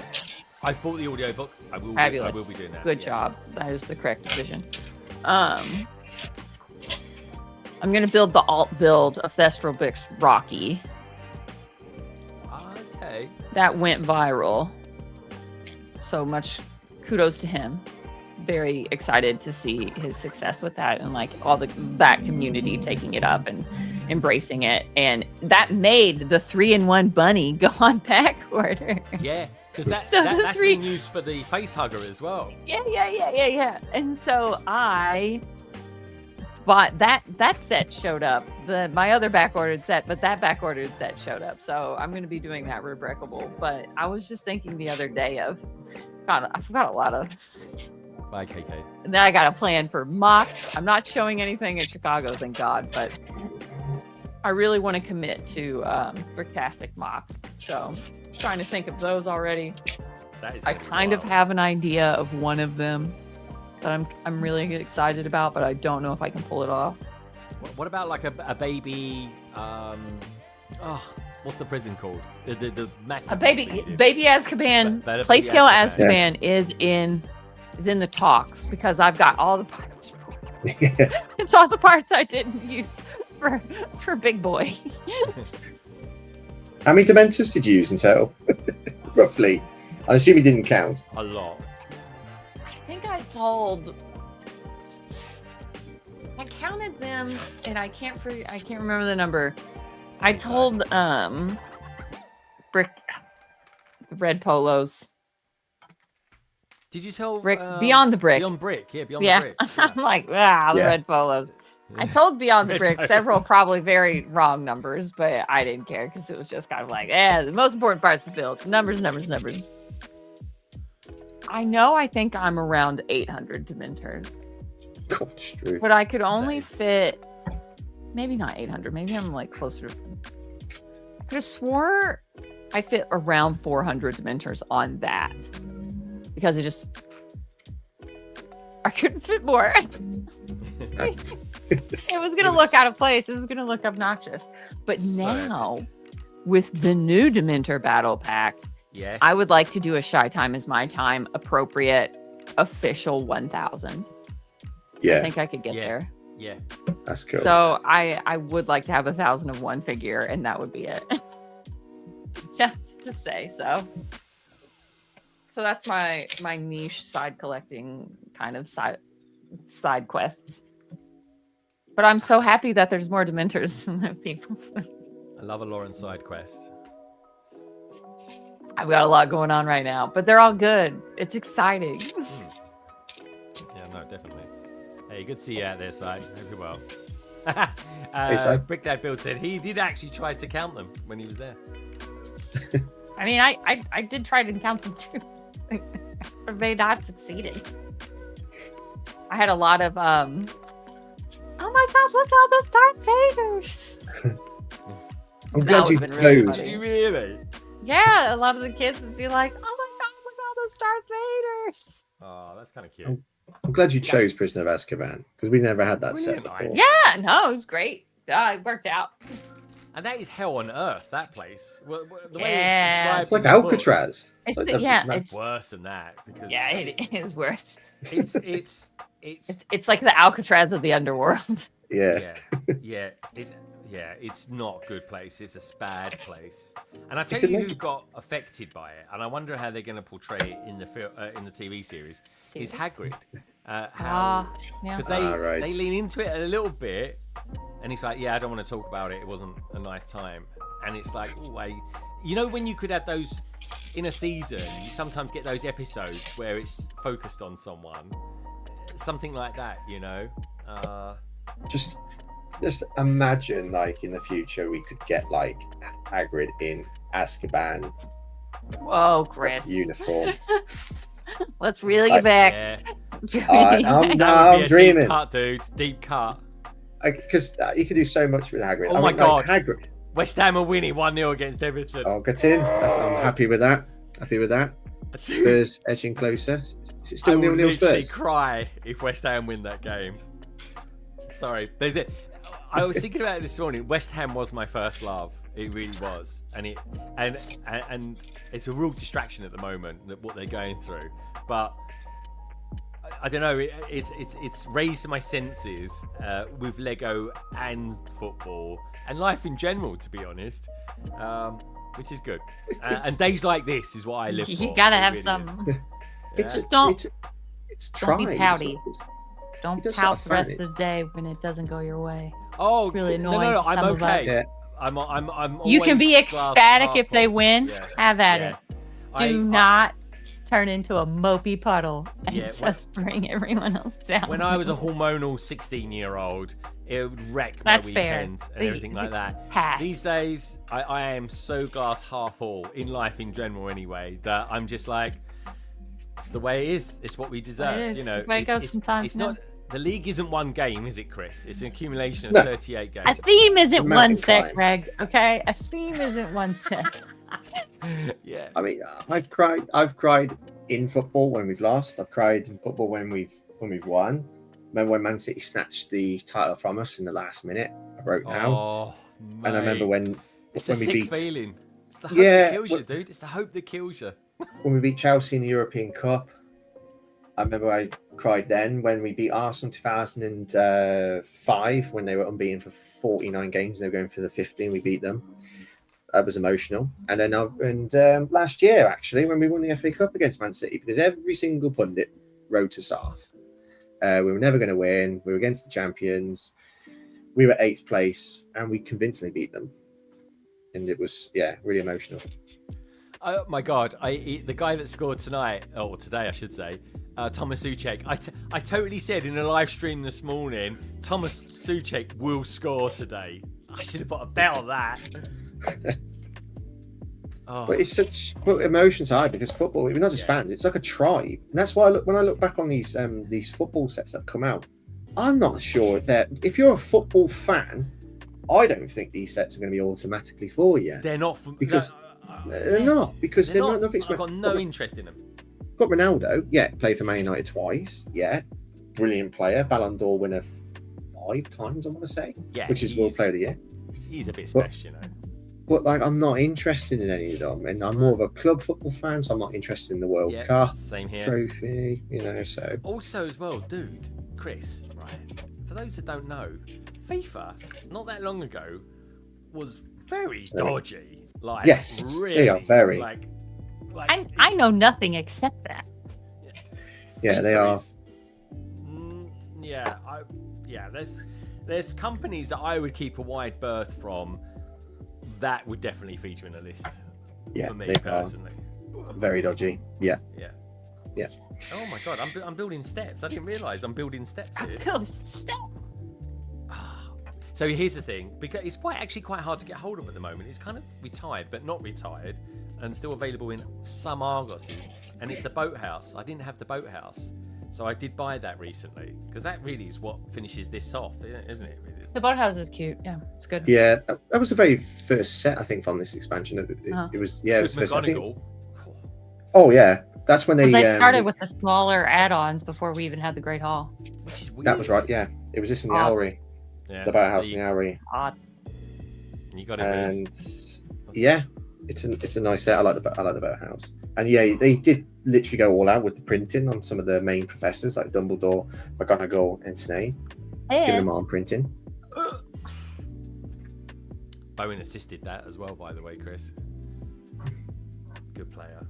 Oh, yeah. This is looking so bloody good. This is the entire collection. Oh, let's have a look at these. Hello, Brightest Witch Bricks. That is cool. Woo! It took They're me good, forever. aren't they? I had, even after having all the sets that I do, I had to order some of them off Bricklink to complete. To have a I had to do the same as well. And plus, I wanted I didn't mind the odd duplicate because I like what you've done. Like you got them all together, but I like to have what you've done there, have them all together, but then have some extra portraits to have in probably the most rightful places in the expansion. Like the Slytherin Common Room, you've got to have Salazar. You know, in the Potions Room, you've got to have Salazar again. The same with Ravenclaw and so on. Yeah. I couldn't keep track of who I had and who I didn't. And I like these because they've brought in some really sort of you've got to know your Harry Potter to know them characters. Yeah. They're not going to bring into minifigures, but have you got a favourite one, Lauren? Oh, that's satisfying. I do. I like how so many of them are sleeping. First of all, what's his name? What's the knight's name that's with the fat lady? The knight in his full suit of armor. Yeah, he's played really well by. I like that one, and I really like the really pretty, kind of flowery, very Beauxbaton, Beauxbaton looking witch. All the house. The house founders are all really good too. What is it? Knight Harry Potter. They don't have as easily accessible names for these as the Chocolate Frog cards. Chris, second half at Wolves. Statistically, Wolves are all over Spurs at the moment. They are. Good. And it's 0-0. They will Good score. see you, Hive. Man of the hour. Good luck tomorrow, my friend. Sir Cadogan. That was it. Sir Cadogan. Sir Cadogan, and then we got another minifigure. This is a favourite. This is a favourite amongst people. This one here. Yeah, Pat Fryer. Yeah. Pat Fryer, yeah. I mean, they're 3 good figures, man. I mean, Harry, you're going to always get him. Yeah, very cool. Very cool. By the way, folks, if you're just tuning in as well, do me a favour, give the stream a thumbs up. I am now up to bag 7. We have foundations are in place. If I can carefully manoeuvre this around for you. And there you go. And eventually, this will... Again, I'm trying to hold it carefully. Go somewhere like there. Yeah. Ah. It's good, isn't it? Her name was Demara Doddage. Oh, that is Yes. That's right. That one. And- She was in Legacy, so. You're welcome, Hive. And the person, because Sir Cardigan was in the films. Yeah. He was in the films. He was played by Paul Whitehouse, who's going to be Mr. Filch in the TV series. Nice. And are we gonna get Peeves in the TV series? Yes. Two, haven't we? Yes. Yes. That was basically confirmed. Excellent. You know what? Yeah. Here's the thing. Now, this probably won't resonate with you so much, Lauren. But originally, Peeves was played by an actor who I absolutely adored, a comedian by the name of Rick Mao. Mm.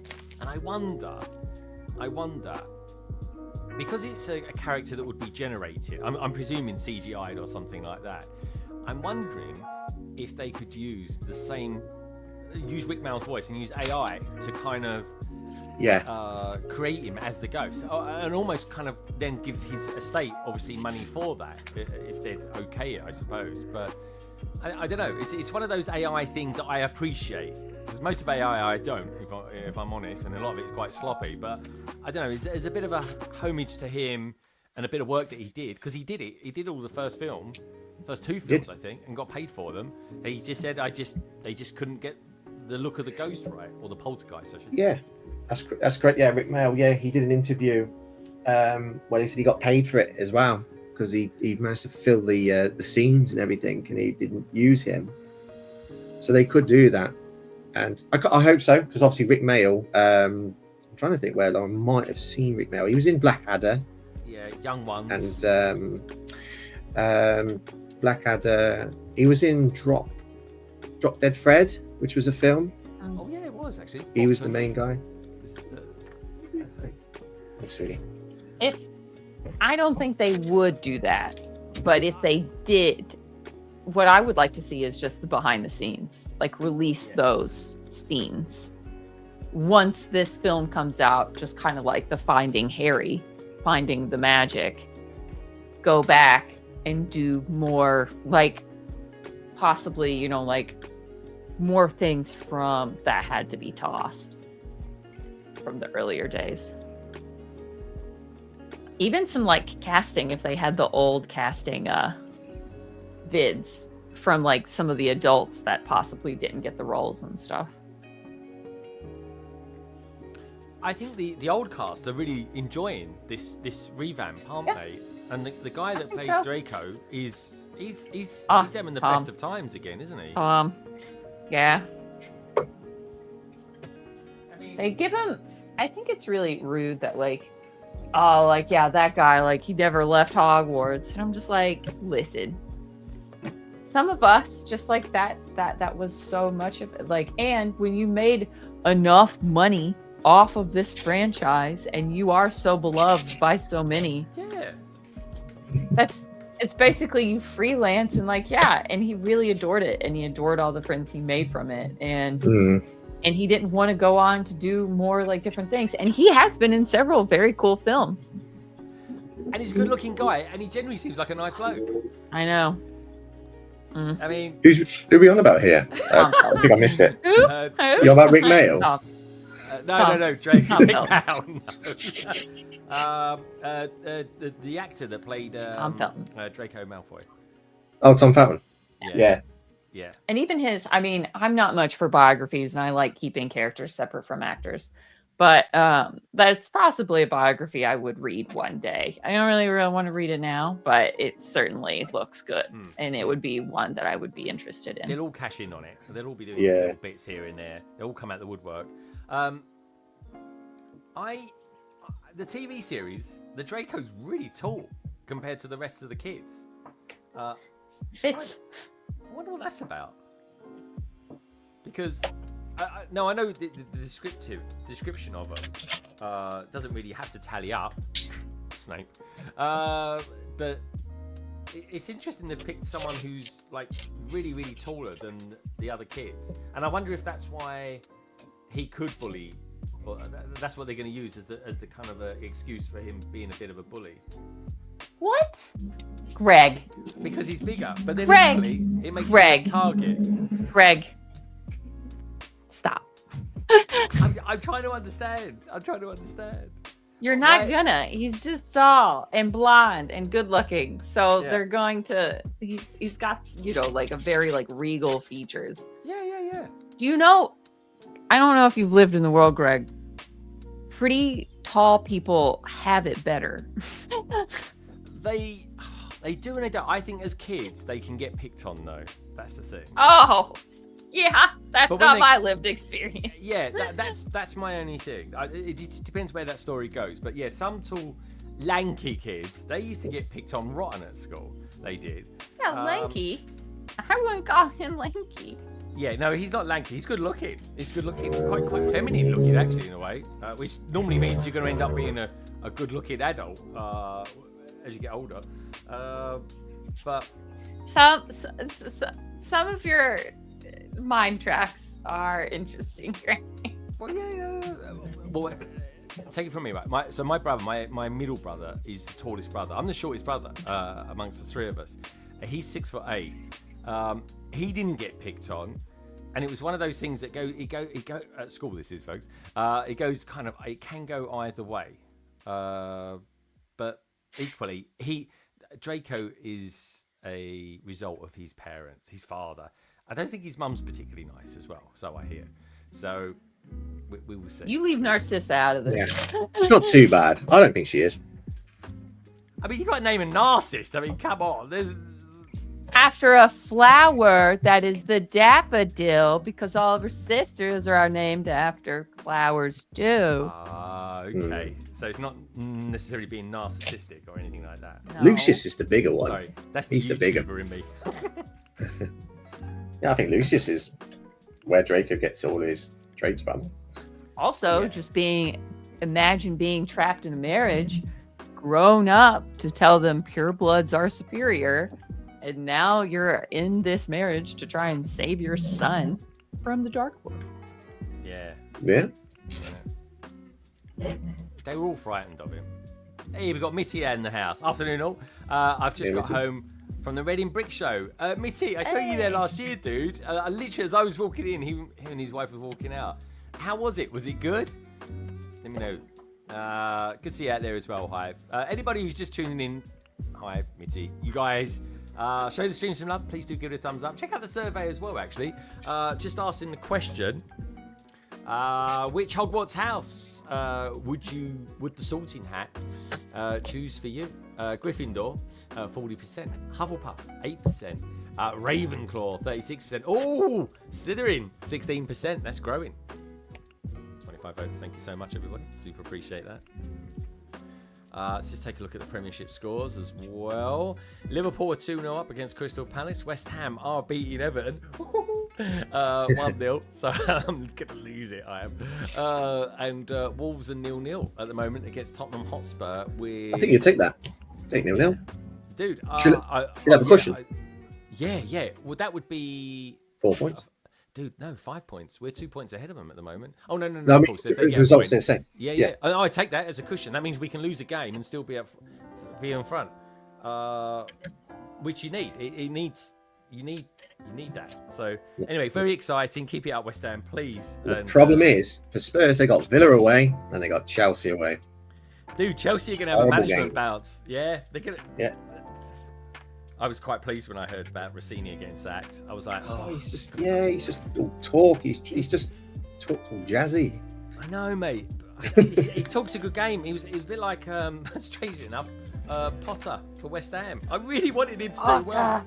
I know, we had a Potter as a West Ham manager, and he talked a good game. Everything he said, I was on board with, and he just did not deliver the results. Did not deliver. We know that. That game. Different sports, but I tell you what I do enjoy though, Quidditch. I'm enjoying a bit of yoga. I need a Quidditch set. Very good, I need a Quidditch set. you get sucked into that really easily. It's one of the best world building kind of things, I think, early on. U.S.S. Quidditch would be nice. Would be. Unfortunately, Universal pulling some strings, I think. It's going to be more years before that. Annoying.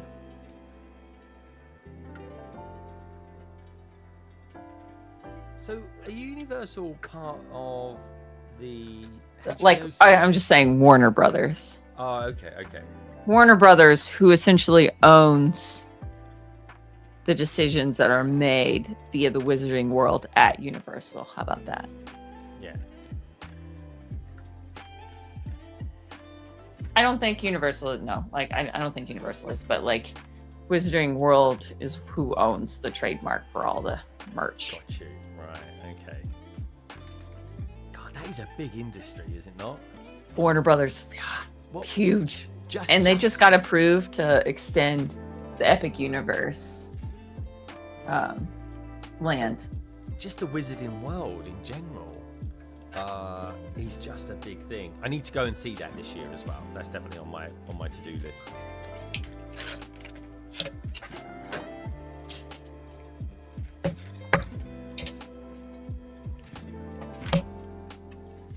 Yeah, when I went down, I was visiting Orlando, and everyone was asking me, "Are you going to go to Harry Potter World?" You're actually like, "No, I'm just hanging out with friends." I'll save nice Epic Universe for another day. Oh, did you have a nice time when you went? I did. It was very nice. Very good. It was really funny because essentially I had worked up all the way up until Manchester. Did Manchester. I had then got back, worked all the way up to Orlando. Got back from Orlando, worked all the way up to now. So it's just felt nonstop. Oh, nice though. Well, nice in the sense that you worked hard and you played hard. Yeah. You know, and yes, and not too hard because I'm not a Disney adult. So we had one day at Disney, and that was perfect amount for me. Yeah. Didn't do anything too crazy. Tech was on his pins. All about his Disney pins and stuff. Tech's at the Reading show as well. That's nice. Ah, good stuff. He's still into his pins. He's always into his pins. I know. He got some really good ones too towards the end of the trip. Oh. No, they had a good time. Yeah, what did I get?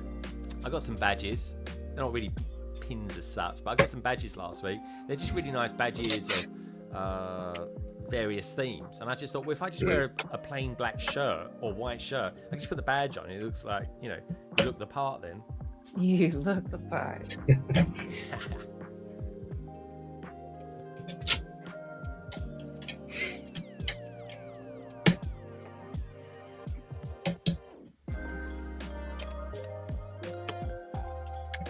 I came across a interesting fact the other day about Lego Harry Potter. Right. There's a film called The Roof Man. Has anybody seen it? Stars Channing Tatum. I don't think so. No. Well, there's a scene. He's got a daughter in the film, and she in the film is. The timeline is 2004, right? And there's a scene where he goes into his daughter's bedroom, and she is building the Battle of Hogwarts set. Oh, really? Yeah. So it's so with the timeline, the film came out last year, but the timeline was 2004. So his daughter's building a set that was made in 2023, based on a film that came out in 2011, based on a book that was in 2007, and the story set in 2004. Interesting. I just thought that was intriguing.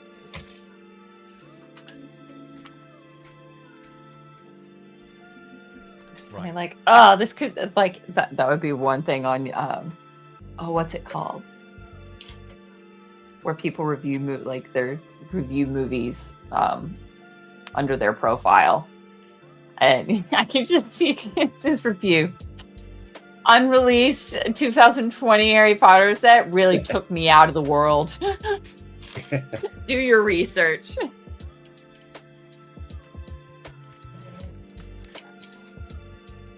Chris, what's currently your favourite Harry Potter set? Where's Gringotts Oh. in your... Still first. Is it still first? Yeah, it's one of... Yeah.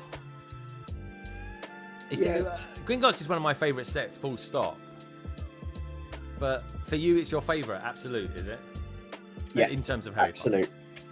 Yeah, absolute. So my top 5 happens to be like the big 5. So it's Gringotts first, Burrow second, Hogwarts Express third, Diagon Alley fourth, and Hogsmeade fifth. Them's my top 5. Potter? Interesting. Yeah.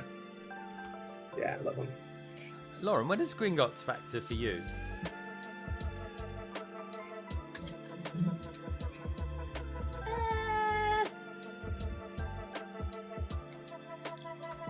Trying to think if it's in my top 5. I think I appreciate several sets. I think it's definitely my top 10. I think it'd be somewhere around like number 6 or 7. Because I appreciate, I think I have some of the smaller sets that I think I would put higher. What is your favourite set, Lauren? I don't think I haven't. I don't think Got to be I a know. night bus, surely. She's got loads of them. Yeah.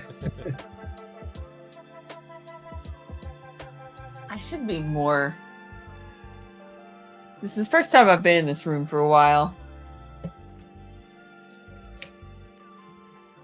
I do think it's still the U.S.S. Hogwarts Express just because of how that turned out and like the build experience. You two Yeah, are it was. nightmare It's a for good me one. for that Hogwarts Express.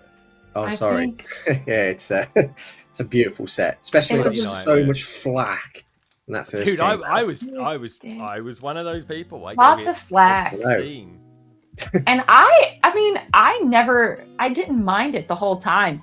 It was a weird choice. Just like, I think I'm going to have this September, I'm going to be like, weird choice, but cute.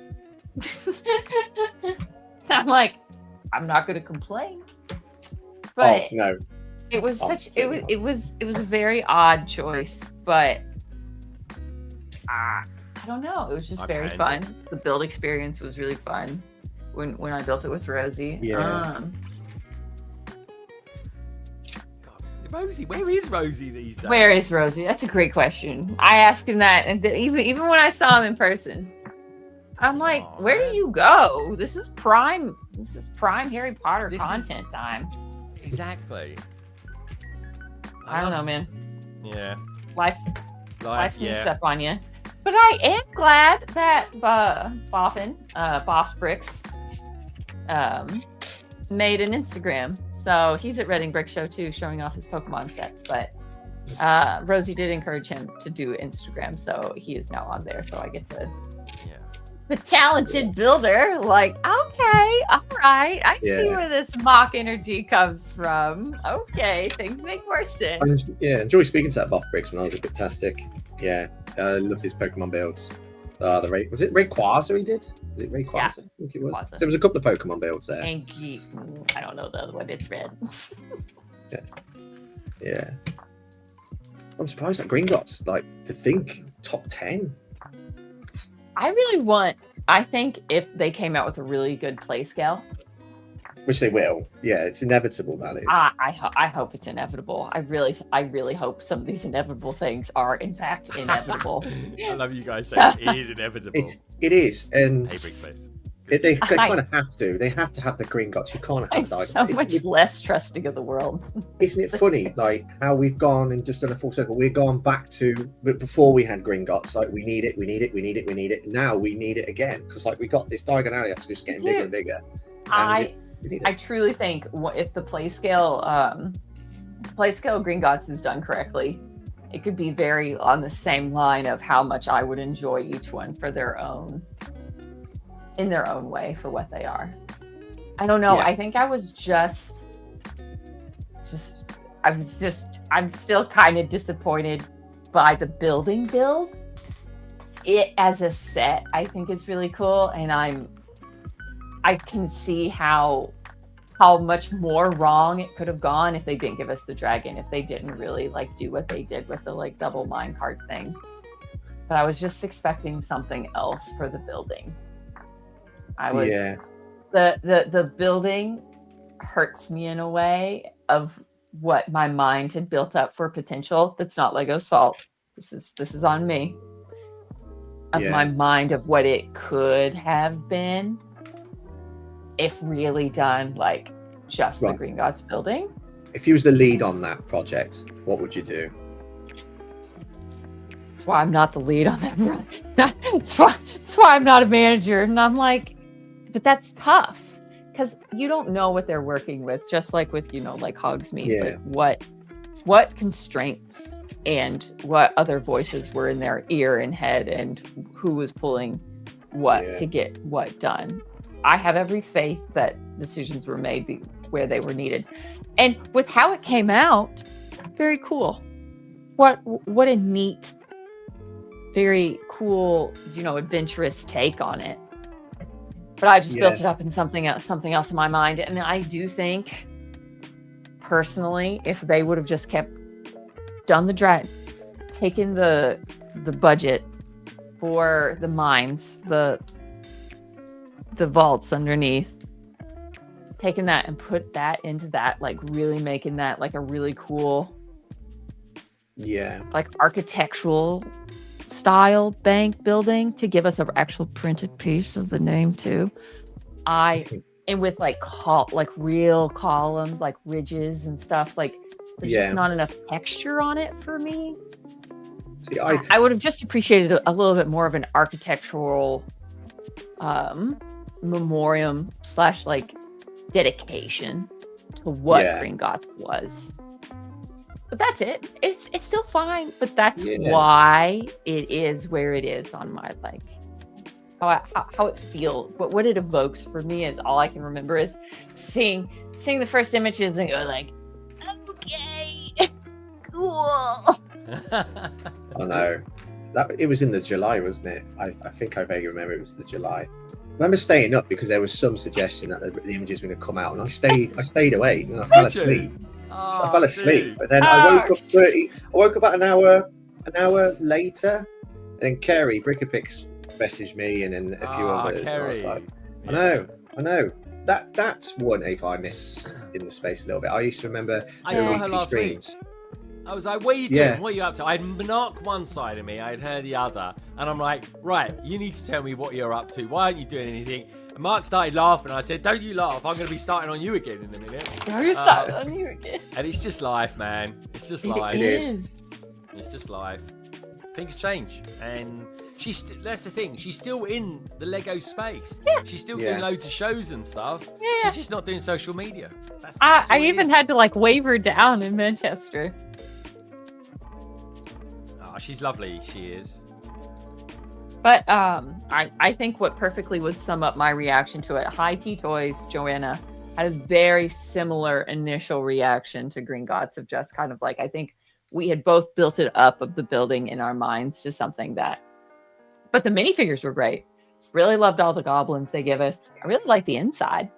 Honestly, I'm tempted to often show the interior more than anything.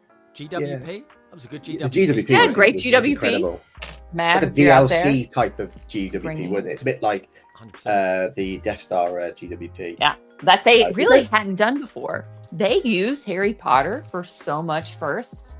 The big figs, a GWP that becomes a part of the set it's attached to, the sound brick. There are so many interesting kind of things that they play with Harry Potter as a theme. Yeah. I mean, I didn't buy it at the time when a lot of people wanted.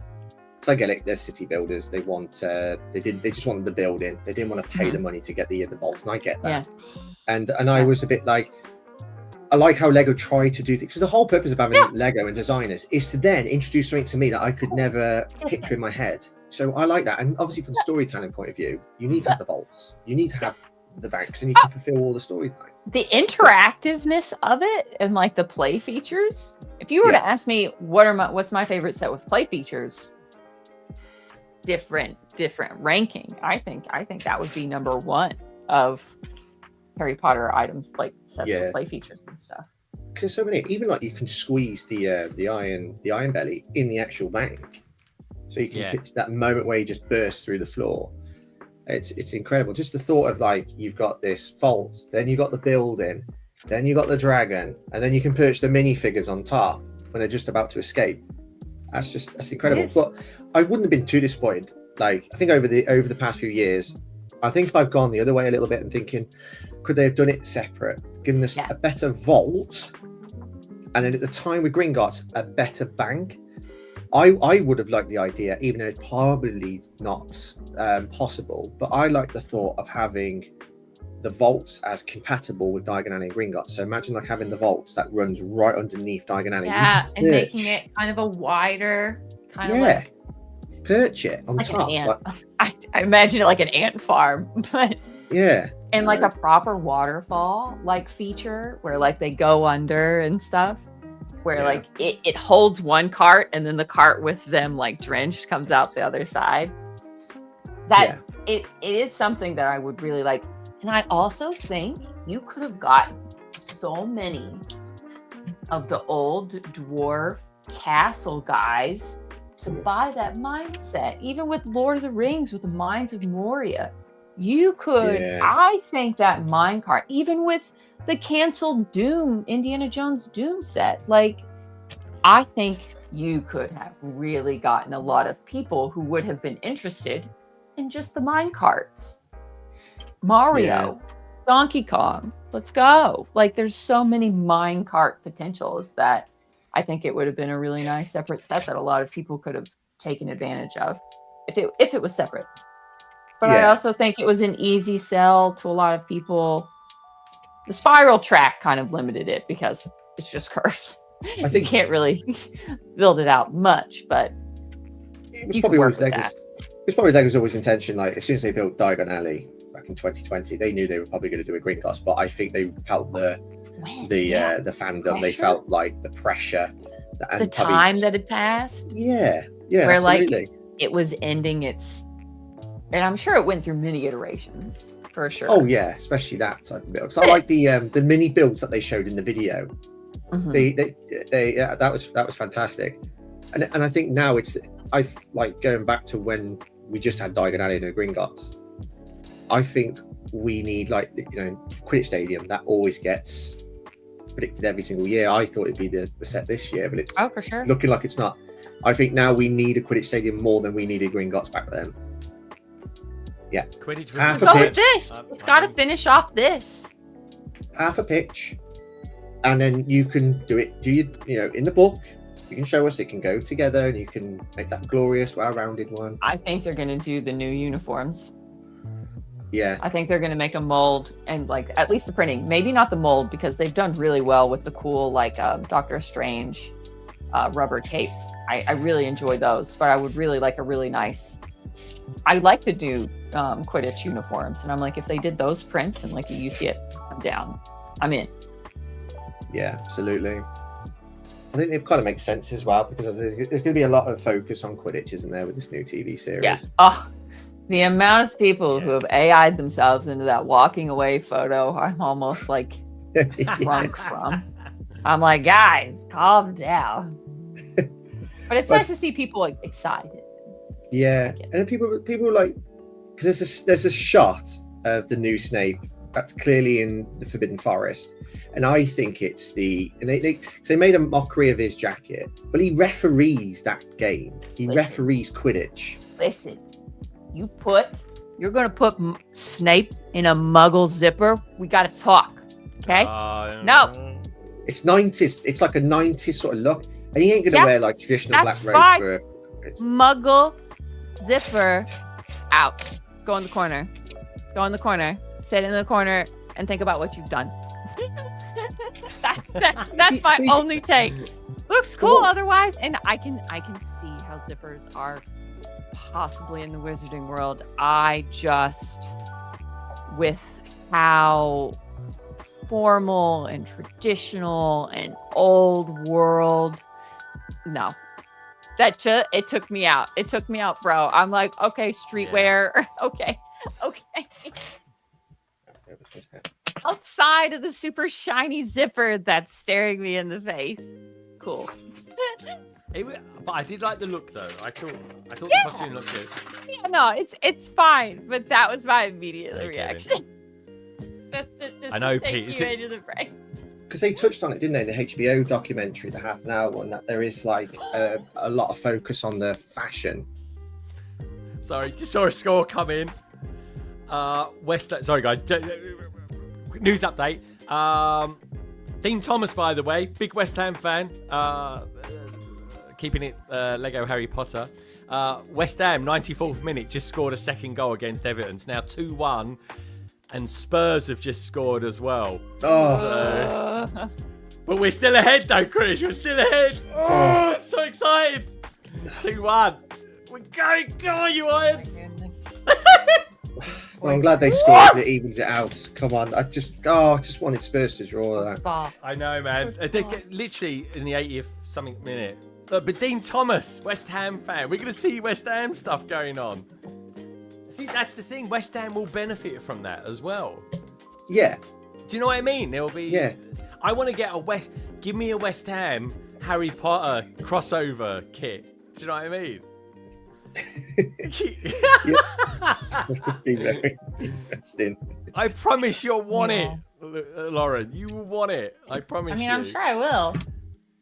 But no, I understand like that. No. The 90s fashion of like the Weasleys. Molly Weasley looks super cool. I refuse to watch a behind the scenes documentary before the actual show comes out. Weird move. Oh. No, I'm not looking at the behind the scenes magic before I actually get to see the magic. Okay. Yeah, I know what you mean. That's a weird move. I know they're just trying to get people hyped and interested. Weird move. I don't want anything to know. I don't want to know anything. It's just super weird, but okay. I'm going into this as blind as I possibly can, having the friends that I have. Did you see this? I'm trying not to see anything. But I love that people are excited, and that's. Can I just say as well? This is what I love about streaming with you two. Lauren sees things very differently, so I do, right? Because I'm a puppy. I'm just like a puppy with a new toy, and then I'll go to her. I'll say, "Look at this," and she'll say, "Nah." I'll be like, "Yeah, I don't want to see it." No spoilers, no zips, all this sort of stuff. And then Chris, will say, "I'll say to Chris, this thing is ridiculously overpriced and it's crap." And he'll be like, "I really enjoy it. It's I really gorgeous." like it." Yeah, like I think it's rather fair. there's some sets that I mean, like it's the definition. What would you describe as like the perfect set? Mine is you don't take price or piece count into consideration. You just look at it. It's your personal value. That's it. Yeah. I mean, a certain set last year could have been 400, and I still would have got it because I'm weird like that. You know, it's just price and piece count. Some sets don't matter. You know, let's say obviously we kind of know what's coming in September. What's up? Well, based on what we got last year, I'm not very hopeful. That's a print. It's good. It's a really nice print. Well, we got a figure as well. We got another figure. I'm on bag 9, by the way. I still might be daylight by the time I finish this stream. I believe in you. I told you. I'm like Professor Vector. Fine. Yeah, I mean, sorry, dignitary. was she even in the films? Like, I cannot. Yes. Yeah, she's very, very swiftly though. You get a glimpse. She's at the front table in the Great Hall. Yeah. Hence, Okay. the Great Hall set. Yeah. Oh my god. Also, like nearly 100 minutes in the West Ham game. This is ridiculous. Greg, you have to. Yeah. You have to take my glass half empty approach sometimes as just a really bitter American healthcare worker going through it. Okay, going through it, and I lost most faith and hope for the future. And is clinging to whatever novel thing that she can. Just remember, let me just put that into perspective. I know. But hey, come on. And it's all done in jest. I just gotta break it down for a second. I'm like, what did I tell you about this? she's like the sister I never had. She like completely grounds me. I can't. West Ham have played 99 minutes. What is going on in this? Yeah, game? it's ridiculous because the amount of stoppages now. By football law, they got to keep playing until you use up all that time that's gone. It's ridiculous now. It's like the stoppage time goal used to pretty much guarantee you a win. It was dramatic, but now you could have 2 or 3 goals in stoppage time. But they've done it this year. We've totally had it. They just don't. They don't need to do all this technology. I think it's been overused too much. I'm all for goal line technology and so, not like taking 5+ minutes to make a decision. It works really well in tennis and cricket. It looks really well because they're doing 2 different categories. They're in a different category. Obviously, it's striking and fielding. It's not a games, invasion games type of sport. But yeah, it's just mad. You know, it's like, and also you have to celebrate twice now to score a goal because it goes in. You don't even know if it's going to stand. Yeah, I know that's pants, mate. I know. It's VAR. I don't even have VAR in the. I'm pretty sure they don't have it in the Championship. Oh, they don't, and yeah, they haven't had it in the FA. Well, they have recently had it in the FA Cup, but like you've had it in the Premier League and not in the FA Cup, which is strange. They're into the 100th minute now at West Ham. If they concede now, I will. Well, I'll be like there. Nah, they'll be fine. He's gonna have to take a walk. Yeah. The Wolves game finished? No, they're still playing. They're on to the 99th minute. I'm gonna take a turn about the garden real quick to cool off. Do you know what? I watered the garden for the first time the other day because we had no rain, and I just laughed about I double checked to make sure I wasn't like boiling the grass again.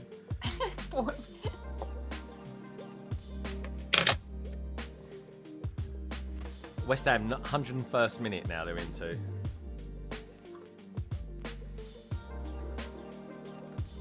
Greg might finish this right off before I finish this dumb car. It's kind of finicky. I'm not gonna lie. You gotta be paying attention. I have heard a few people say that about it. It was more fiddly than they thought it was going to be.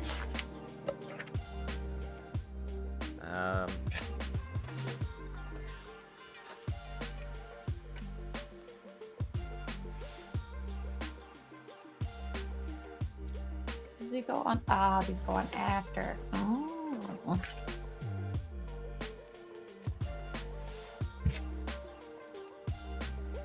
Eight minutes injury time. Yeah, watching it. Oh, are you? Peter, just out of curiosity. Oh, yeah, I was going to say, what channel is it on? What official channel is it on, Peter?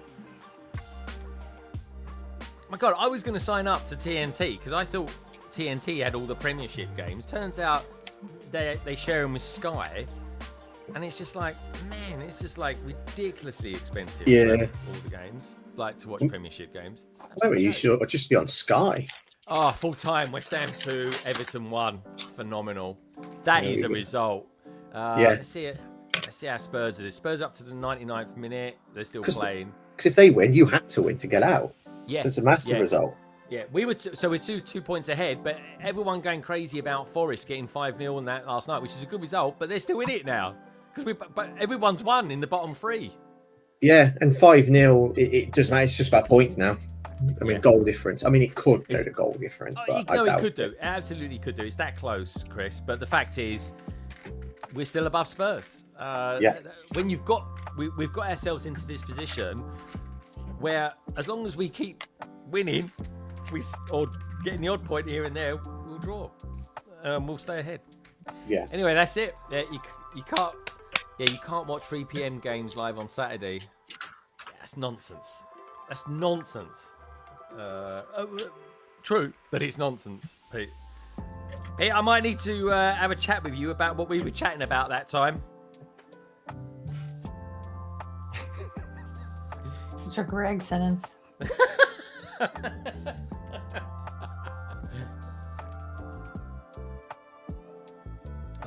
Well, I'm a very happy hammer. That's all I can say. It's David Morris' birthday today. Happy birthday, David! Shout out. So he's our ex-West Ham manager, and he's the manager of Everton. So, and he was the chosen one with us. Fergie chose him. Dude, he was a very good manager, but he was a poison chalice. Yeah. Poison chalice, whoever took over from Fergie. 100%, yeah. Whoever it was, you could have dumped anybody, Guardiola and Klopp in. I don't think it would have had the same impact. But no. The problem is, like, it lost a lot of key footballing personnel, really. And that's when we had, for like almost a decade, we had a lot of business type of people who were making footballing decisions. We had no transfer policy, didn't really know the heartbeat of our club. You know, we like to raise young, talented footballers and progress them into a senior setup.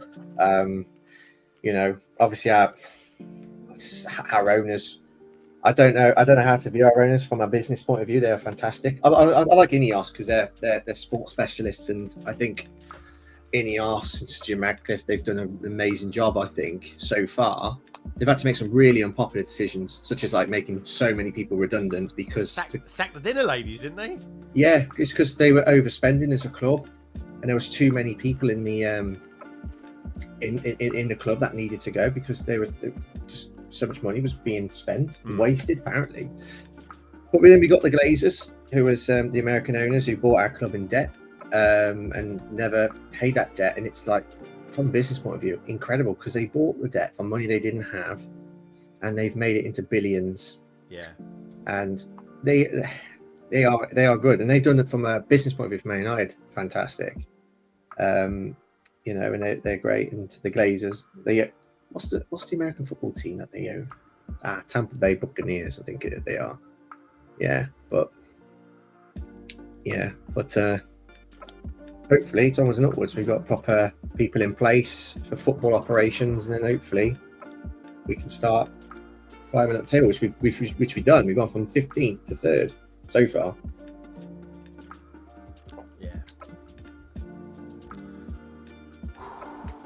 Yeah, Spurs finished 1-0 as well against Wolves. I mean, 1-0 against the bottom Premiership team. It's not great. But we're still in front, ultimately. Woo! This is a really nice little build techniques on this. There's some really nice stuff going on. Like this finish here that you get there. That is a really nice. That's a clever little bit of geometry going on there. Yeah, it's a really good courtyard. Wasn't particularly a fan of the previous two. The courtyard features a lot in those films. Yeah, I'm just picturing the 2018 Great Hall. That the courtyard was just. I don't know how you describe it really. It was just. Don't know, tiny thing. I don't think it's pretty much non-existent in the green roof one. I know you took some elements from different sets, put them together, and then you make a courtyard. Yeah, they weirdly tried to. It was basically the only the Buckbeak set. Yeah, that's it. Like roof. I think they cut a lot of corners. They didn't. I don't think they had a plan. They didn't have a major plan. I think with this. And the fact that they didn't share that it all came together at the end until literally the last 2 sets were releasing. What a weird move. I know. And they've gone the other way, didn't they? Because when this current Hogwarts expansion came out, they actually had a prototype image in the instructions. This is what we're going to try and do. Well, you needed that for people to be on board with buying it as it comes out, because you're going to have to retire part of it before the last set comes out. Yeah, absolutely. I'm glad they've done that. How it connects together is quite straightforward, but I like how it's just big chunks, some medium-sized chunks put together, quite straightforward, and it's what we've always wanted, really. An E-swing. Wow, from my point of view, E-swing's the last one. We'll see. I mean, I agree. I think it is going to be the last one because it fits. It fits with the upscaled micro scale That's what they've done. It matches that silhouette perfectly. It doesn't have the astronomy tower. It doesn't have any of the other stuff. As long as you give me my bridge, I'll be okay. I want a bridge as well. But then you must think, if East Wing's gonna be the last one, then you know the bridge is there. Thanks, Peter. Peter's I watched the don't Michael know. Jackson I movie. think it's going to be the last big one, but then I don't understand why you would continue releasing small ones. But then again, nothing makes any sense anymore with Lego, because literally they've gone topsy-turvy. Nothing means anything. Retired comes back in stock. Out of stock, not anymore. Back in stock. This set that was been gone and off shelf, back in. It's on our. It's on the website. What's Get happened in to here. that? Is it gone or is it not? July. It July says it still says temporarily. Not still says. It has gone to saying, even after customer service representatives from Lego themselves said, this is probably not going to come back. We're sorry. Came back. What went on back order for like an evening? The call got sent out that it was on, and then immediately we went back to being temporarily out of stock. And I don't know if we're going to see more stock magically come in before then, but I thought they might have just kept it a little bit longer, because my third prediction for September the 1st set was actually Nocturne Alley, just because I kind of thought I thought Gringotts on its own, and then I thought, well, we kind of know what's happening in September. They're going for this like theme park type of bring it together, which I like, because then you can do it. It makes sense, especially for those who've got cities and they have theme parks in their cities. I get it, and it's great. And if you don't want it, because as we know, from a canon point of view, it's not incorrect. I thought they might have kept Gringotts a little bit longer, because it's still technically could be considered a theme park build. So if you but now that Diagon's gone, it's just a really expensive set to keep producing. Yeah. And I just don't think I don't think anyone in today's... Now, a lot of people did come out of the woodwork who were saving for Gringotts. I was really surprised about the amount of people who had not bought Gringotts yet. But it didn't have the longest time out as several other sets did, so... No, I know. Just got a Hermione, a really good one. Oh, that's with the skirt piece, very nice. Yeah, because in this scene, we've had this Hermione a couple of times, but she had a skirt, black buckle shoes, and obviously are they triple white molded tights. legs? Yeah. See, you don't get that in Star Wars. You don't get that in Star Wars. And then arm print in there. Oh, that is not. It's a complete. Yeah, it's nice. That is lovely. Yeah. Proper, yeah. The torso isn't exclusive. It was in the main tower. It's just they've given her printed arms, which, by the looks of it, that's what they've done with Ron as well. So they've just given a box standard leg piece, but you do remember in the scene she does have buckle shoes, white tights, and a skirt. Yeah. But yeah, so this minifigure just feels complete. That's probably why they didn't go for Harry with arm printing, because they prioritised a new torso for him.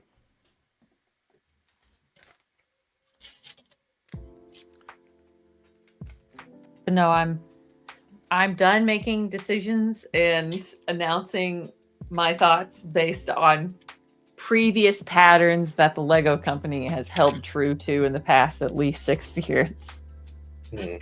Everything is out the door. Nothing. There are no rules anymore. I'll be quite intrigued, because obviously it's starting to come out now what September the 1st that's going to be. I'll be quite intrigued to see how that connects, because it's the rumor is Ministry of Magic. Might not still be a set. I think it will be, but how it's going to connect, because it's underground. It's going to be interesting. How it's going to connect to what itself? Ministry of Magic is to connect with Hogsmeade and Diagon Alley. But they're not associated. I just think it's going to be. It's not. The rumors are that they expand. It's certainly not canon. Put it that way. That's what I mean. That's what I was going about the theme park. So from a theme park perspective, You mean it's gonna have pinholes on the side? Wow. yeah. But what's interesting is it's underground. But I think it will have, like, the way you go in with the telephone box and so on. But I think there'll be another way to go in. It'll be quite interesting to see what the exterior will be like. Telephone box GWP. I know they don't do GWPs, but that would be fun. Yeah. That would have been, you can get like an Arthur Weasley figure in there. That'd be really, really cool. That'd be cute. It was the GWP I really wanted for the Burrow. I thought Arthur Weasley's shed would have been a nice GWP for that. Yeah. But I get why they... The clock was good, though. Yeah, I give them that. But, yeah. So I'll be intrigued to see how that expands. I mean, it's need a hell of a lot of shelf space. I mean, they're not going to, because obviously Diagon is retired. They're not going to. I think it's going to be modular too, so you could set it on top of itself as well. Yes. I have seen nothing, but the way it's described with rooms and stuff, possibly, rumored, allegedly. I think it kind of reminds me of what, and let's just say very possibly, Eric Law had his ministry, very extensive roomed ministry mock, showing at the Lego house.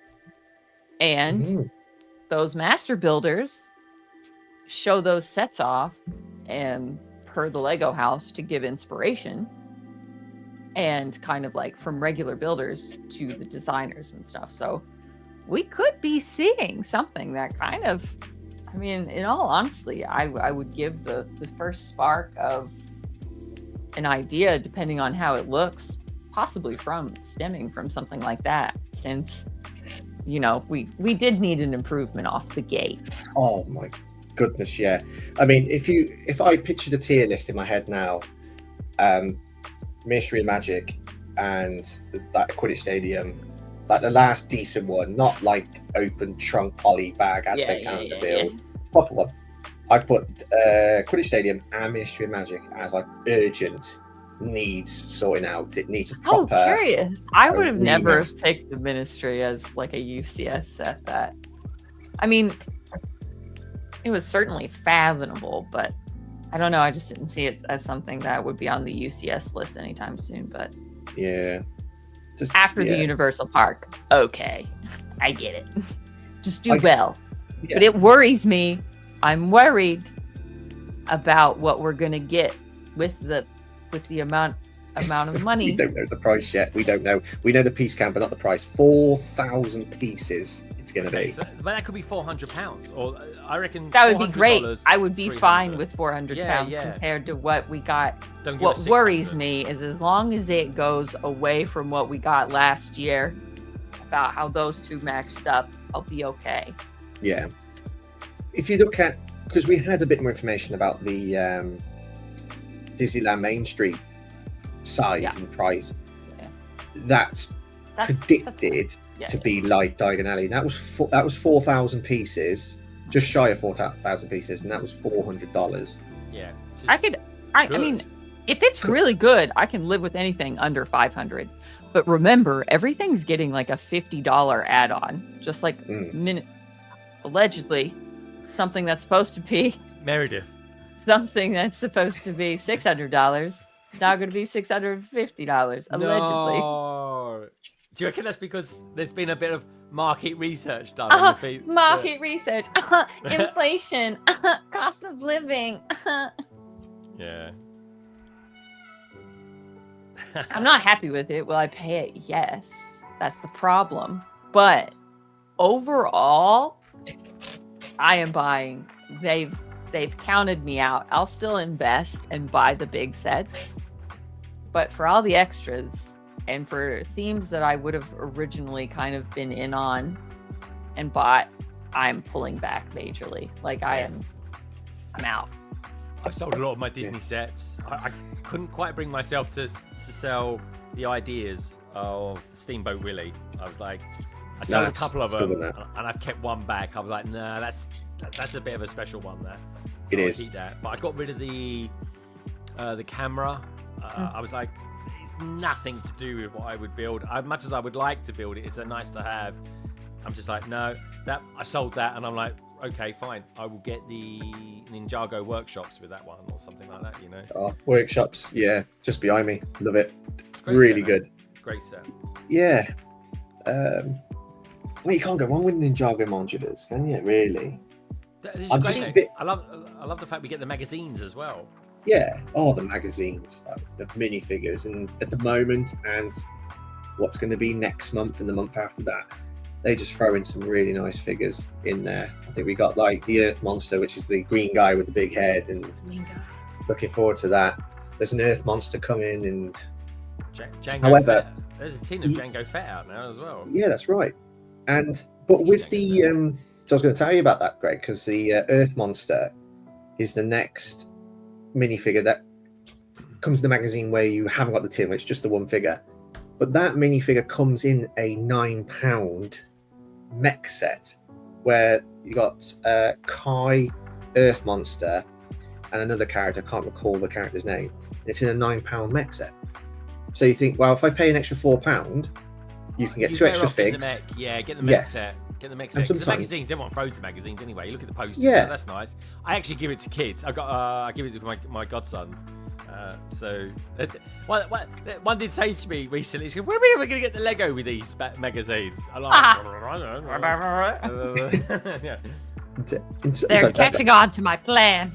Yeah, exactly. I'm like, I need to make a diversion. And the mech could be part of like a 2 for $15 deal, and you think, well, pay a little bit extra, I can get a lot more. Yeah, but if it's in a tin, Chris, I love the tins. That's the thing. It won't be in a tin, this one. No, the next one is Earth Monster, because it always seems to be with the tins. In a tin, I ain't interested. That's what I gotta say. That if it's a tin, it's a yeah, you get too many figures. It's always good against bad, isn't it? This has got really lovely little builds in it. Yeah. This is lovely. This is very, very, almost quite. I feel very relaxed now. The Premiership is finished for the day. Thank you very much. You can breathe. I'm gonna watch myself back here. I'm gonna do some. You are quite funny. You are very invested. Every now and again, I will say this. Apologies for those once, maybe twice. There was sometimes you was talking, and I was like, I'm in my head. I'm working out the stats. Yeah, sorry. I was in another place. I was in a stadium somewhere in East London. Yeah, this is lovely. This is really. The courtyard is a good build, man. This is my. Yeah. This is absolutely divine. Yeah. You got plenty of room there as well. So if you wanted to like display Voldemort against Harry with the wands and the spells, I think you got enough room there. It's a little. Just jamming in there. I haven't seen that scene yet, Chris. Please. Sorry, I don't want to spoil anything from a film. No, come on. This film's 15 years old. Yeah, even longer than that, mate. Don't worry. I'll be there soon. Don't worry. I'll be there soon. Yeah. It is interesting going into remembering in 2001 we were going into the big shows without the series finishing. We didn't know what was happening. We didn't know what was going on, how he was going to go down, really how many we kind of knew there were 7 books. So knowing everything going into it, it's just interesting how many nods you're going to try and catch early on to the later films. Yeah, they know the end from the beginning, and I think that's going to be a strength, isn't it? I agree. I heartily agree. There we go. This is lovely. That's so nice. Push that down. Is that your favourite part of the build so far? Well, it probably will be, because obviously granted, you've just built a lot of big pieces. Yeah. But it's just really nice detail that's around it. That is really nice detail. And that goes to the right of here. So if I bring this across, apologies if I drop anything, folks. I'll do my best not to. Let me just pop this on here. like so, and you'll see the whole bit. I just want to say a big shout out to you out there as well. Fab Blondies. I was thinking about you the other day. I haven't seen Hey, Fab. you for a little while. Oh, it's the wife. All right, Jen. And she's just done a runner. She literally dropped my coffee off and gone like that. Anyway, she is an enigma, folks. If you think Peeves is an enigma in the movies, you ain't seen nothing yet. But anyway, here we go. This is the story so far, and it's looking rather good. But yeah, Fab. Good to see you. Hope you're okay. And same for you, Zisu, as well. Looking good. Just to give you a preview, folks. A preview. Let's move my mic over here. So I sound like I'm miles away now. But there we go. It's huge. Yeah, it's a big boy next to another big boy. Like his big brother. I'm not calling Greg big boy, by the way. Just the set. Oh, I think he was. Just saying. Oh, I heard last night. I think Gaz. There's a couple of things I heard late last night, actually. One being the Mallard, my favourite steam train of all time. There was a steam train called Big Boy, folks. That's in case you're wondering why I made the link there. And that has hit 10,000. My God, nice. it's so beautiful. I'm gonna be we're going to look at that London Calling next week. Fab's doing okay as well. Good to hear, Fab. I was thinking about you as well, because I think it was an email I got from you last night as well. So glad to hear you're doing all right. Oh my God, we've got Jesse in the house as well. Jesse! It's something come up on my feed yesterday with a picture of Jesse in it, which was nice. At Chicago Brickwell. Hope you guys are all doing good anyway. Good to have you here. Do me a little favour, check out the survey, and if you would be so kind, please give the stream a thumbs up as well. Really means a lot. I'm a happy hammer today. West Ham have done all right. They won. Spurs won as well, but it doesn't matter. We're still ahead. So, and that was a tough game. Everton have got the best away record in the league. Chris, did you know that?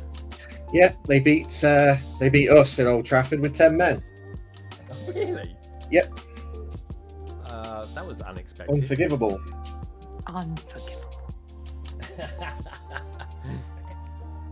Oh. Yeah, this is good. Yeah, I'm really enjoying this build. Like, this is a good. You know when you're just thinking, yeah, this is good. Also, as well, I made a point of buying 2 new Adidas tops in the kind of colours of Harry Potter-esque. Not necessarily exact colours, but the hue of the colours, you know. So I'm doing my best. Because I quite like the Harry Potter merch, but I do need to get a Gryffindor sort of shirt or something like that. I might need to buy a sorting hat. Yeah, you might have to, mate. We shall see. We shall see, indeed. I'm looking at the same picture, and I'm just saying, you're seeing something I'm not. You've got a pretty cool top on as well. Is there a bridge So what's in there? funny, you all won't know this, but it's actually in the shape of Kentucky. Ah. So there's a Kentucky shop that, because Kentucky kind of like looks like kind of this. I'm doing it wrong. So it kind of looks like that. Yeah. And so they do a lot of different holiday things in the shape of Kentucky. And this just looks like, what's funny is it just looks like Hogwarts. But it's kind of in the shape of Kentucky. Weird. But yeah, it's the Great Hall. I had to wear. Yeah. I kind of probably, if we build the East Wing together, Yeah, we will. I'll have a special. I have a special outfit plan. Let's just say that. Wicked. It's gonna be good. Best outfit ever worn on my streams was when you was The back. The back girl. Yeah, that's gonna be hard to top. I had the hots for her when I was a kid. I tell you. As you and should. I was just like, wow. Between her and Wonder Woman. It was her and Wonder Woman. Yeah. Linda Carter. I don't care what anyone says.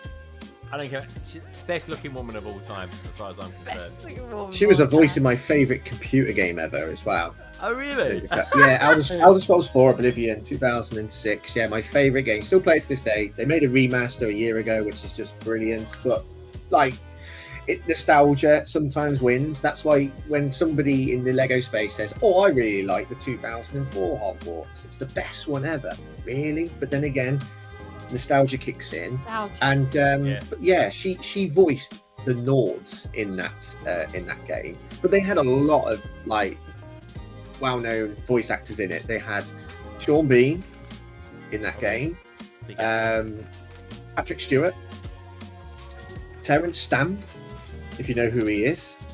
Name rings a bell. Yeah, he actually died not long ago. He was in Priscilla, Queen of the Desert. He was he's been in a lot of things. I'm trying to remember. He was in that film, Eddie Murphy, The Haunted Mansion. He was a butler. Yeah. It sure is, Jesse. You should see the survey. Survey's in the chat. Go to the top of the chat, Roman. You'll see it there. Wizards weekend. Do you know what? Talking of wizards, wasn't it? Well, it was the weirdest thing that time when I was watching The Mandalorian, and he jumped out of his M1 Starfire, and he went, "Yeah, it's wizard," and I was like, "What?" It was almost like an explosion of a universe or something like that. I just couldn't get my head around it, but quite cool as well.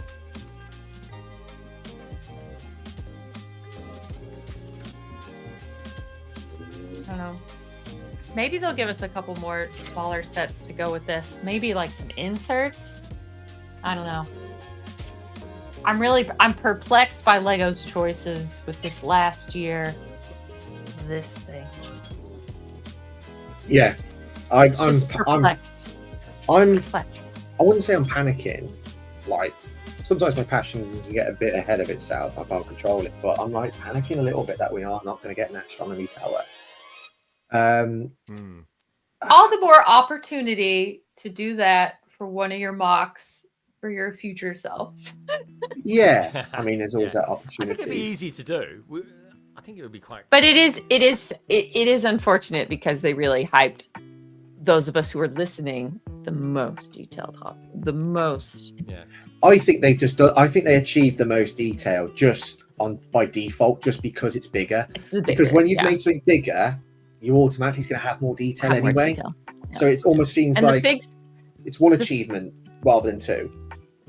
And I did, as soon as it started filling out, like with this and this, you can literally follow the outline on the micro scale castle. And I'm like, they're literally just taking the micro scale castle, blowing it up and chopping it into bits and then retrofitting the story plot line like into it, regardless of kind of like canon or something. And so that's why I felt early on, and I'm like, also just for size, just for, not that they take displayability into consideration, but if where would the astronomy tower go? It would have to go behind, and that would make this like a 2-foot deep set, which isn't out of the possibility.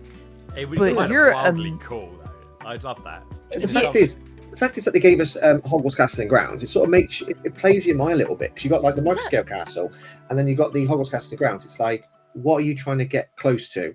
It's astronomy tower and so on. But then they brought out this the one that came out in January, the hospital wing. It's hidden behind, so you can't really see it. And I think this section of Hogwarts, you can't see it anyway in the films as such. Just give us what really something pops that we can stands see. out. Yeah, absolutely. I still think they're going to. Like, they've teased it in 2 box arts. I don't have faith in them too. But if we get one more, we get the East Wing, we get one more, just one more big one, and it could be the astronomy tower that would allow them in January to give us the bridge that definitely isn't coming out. That actually helps my case. Yeah, I mean, the bridge would make a great set on its own, I think. It would make a very sensible set kind of on its own, like the boathouse. Not a mega expensive one. No, it would be like the boathouse. It would be something like that where, you know, you would have trees. You would have to have some figure in it to draw people to buy it. But you can have several different figures there. Yeah. The thing is, it takes off some of the, like, okay, like, I think there is going to be a bridge there, but I would love that to happen. If that is true, cool. I just want a bridge. I want it. They need to, because obviously you've got the connection point next to I can see it here. So the courtyard, and if they just made the viaduct its own set, it takes a little bit of pressure off the bigger builds as well. You can invest that piece count into it. Yeah. Now, another theory I have is the reason why Madame Pomfrey wasn't in the hospital wing set. Yeah. Very strange omission. Very strange. Very strange in relation to the books. If we look at the films, right, she wasn't in it. She wasn't in Prisoner of Azkaban. She was in the first two, and then she then appeared in Half-Blood Prince. She was there. She was there when Dumbledore fell and everything like that. I wonder if they're bung her in there, and I wonder, like, they're giving us some Death Eaters. They're going to give us some Death Eaters in the Ministry of Magic set, possibly, and obviously with all the other Death Eaters that they've introduced already this year. I wonder if they're just going to recycle that into Astronomy Tags. It's got to be based on Half-Blood Prince. It's got to. Oh, they could give us Draco with his cabinet in the basement. Come on, another room of requirement, right in there. Yeah, I like a room of requirements. Yeah, because he had that I forget what he called it, but it was a way of transport. It was like a transportation. Vanishing cabinet. Yeah, vanishing cabinet. Yeah. Which we might be getting this year. Really? A vanishing cabinet, but you can't have just one. You've got to have two. I'm sorry. Now that's the Lego group speaking right there. You gotta have just one, guys. You gotta have two.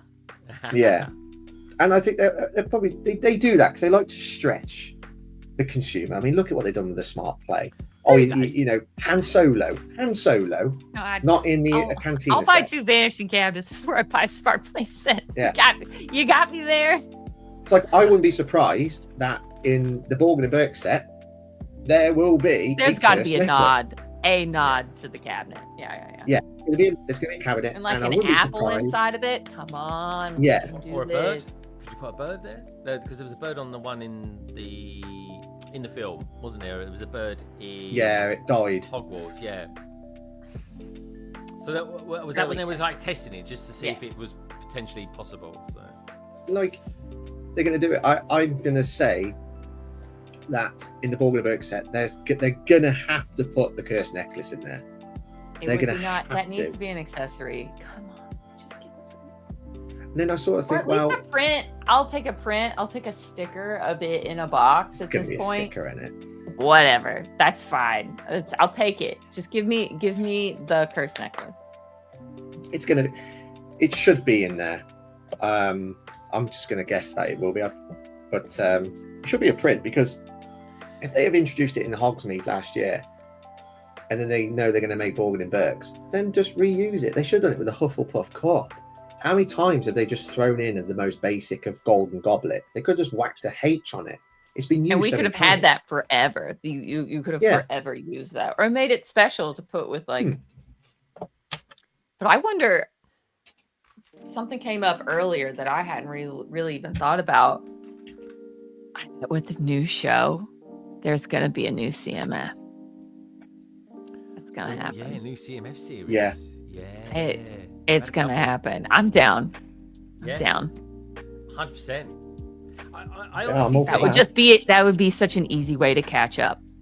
Just an underhanded pitch to catch up and reel in everyone who wants to collect the characters from the new show. And that'll be like, that's the reset button, isn't it, for what the new. It would be nice. Look like, and you could repopulate all of your sets if you like. Like if you had some old sets and like the old 2018 like Great Hall and stuff, like fine, like cool. It's a Great Hall is a Great Hall, okay? Like no matter what architectural adjustments you're gonna have to it, you could still have that be your background, have that be your, you know, like bone structure to these new characters that you want to play out the new scenes with. Yeah. I like the fact that they haven't done a CMF Series 3. Some people think I'm mad when I say that, but I kind of like hope that like Mundungus Fletcher, I hope he comes in a remastered Grimmauld place. It's like Mrs. Fig. Like, she's a character that could be in the Ministry of Magic set. I want them to come in their sets. Because if you look back on the CMF Series 1 and 2, I think all the characters and the variations have been done, except for like Bellatrix, Prisoner of Azkaban. Well, we didn't James have British Lily. Skeeter at that time. We didn't have Pomfrey. We didn't have all these people that we've gotten slowly through sets that I think Lego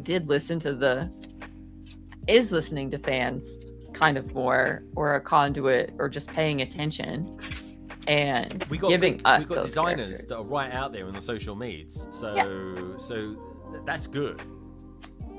Maybe not the ones we wanted, but it's okay. They're on to better things. Isn't George still doing it? Like, what? Oh, is he not? George isn't doing Harry Potter anymore. At least that's what I was told. I don't know when that occurred. We'll find out in the next big wave. We'll find out in the next reveal video that Greg's definitely going to send me even. Look, I will send you. I will put. No, I won't. I won't even send it. I'll just. Don't worry, it still comes across my feed regardless, and I have to like scroll by. I'll be like, "Have you seen this?" Yeah, just if just you want say to, that. here's the link. Say that. Yeah. Or I'll send you a pair of eyes, going like, "See, I told you so." Yeah, I agree with Liz. Yeah, got a bit of fire with that. I mean, we got the printed locket, and we got the sword. Yeah. Why not? Why put us in a place where we got them all? You know, even like Ministry of Magic, Rufus Scrimgeour, we haven't had him. He should likely appear in this Ministry of Magic set. People I definitely remember. I've been out of the game. I'm reading other things. I gotta catch up on other fandoms before I go back and get into the nitty gritty. You've got a lot of interest in other fandoms as well. I do. It's been so good. Really rediscovering that novel stuff and really being able to step away from Lego for a while and be able to be excited coming back to it. Nice. But that's why I like not doing so heavy stuff from time to time, you know? Like in the next 6 weeks, my focus is really the odd video. I've got loads of ideas. I just make notes of that. That's the big thing. And there are things that I can just do at any time of the year. But live streaming, I like live streaming, you know, and just geeking out like this it's just such good fun. I love it. Well, I think even in the Lego space, it's so important to have hobbies outside of Lego as well, because like you will get Lego burnout at some point, and then when you're in that position and you've got nowhere else to go, you're down in the dumps for ages. So I've got my sports, I've got my gaming, my football and things like that. Like, I'm so glad I've got like a variety of hobbies, because believe it or not, there's time where I don't want to look at Lego. Yeah, I'm the same, man. Some of my best ideas come from watching other stuff, or just in moments where I'm just not thinking about Lego.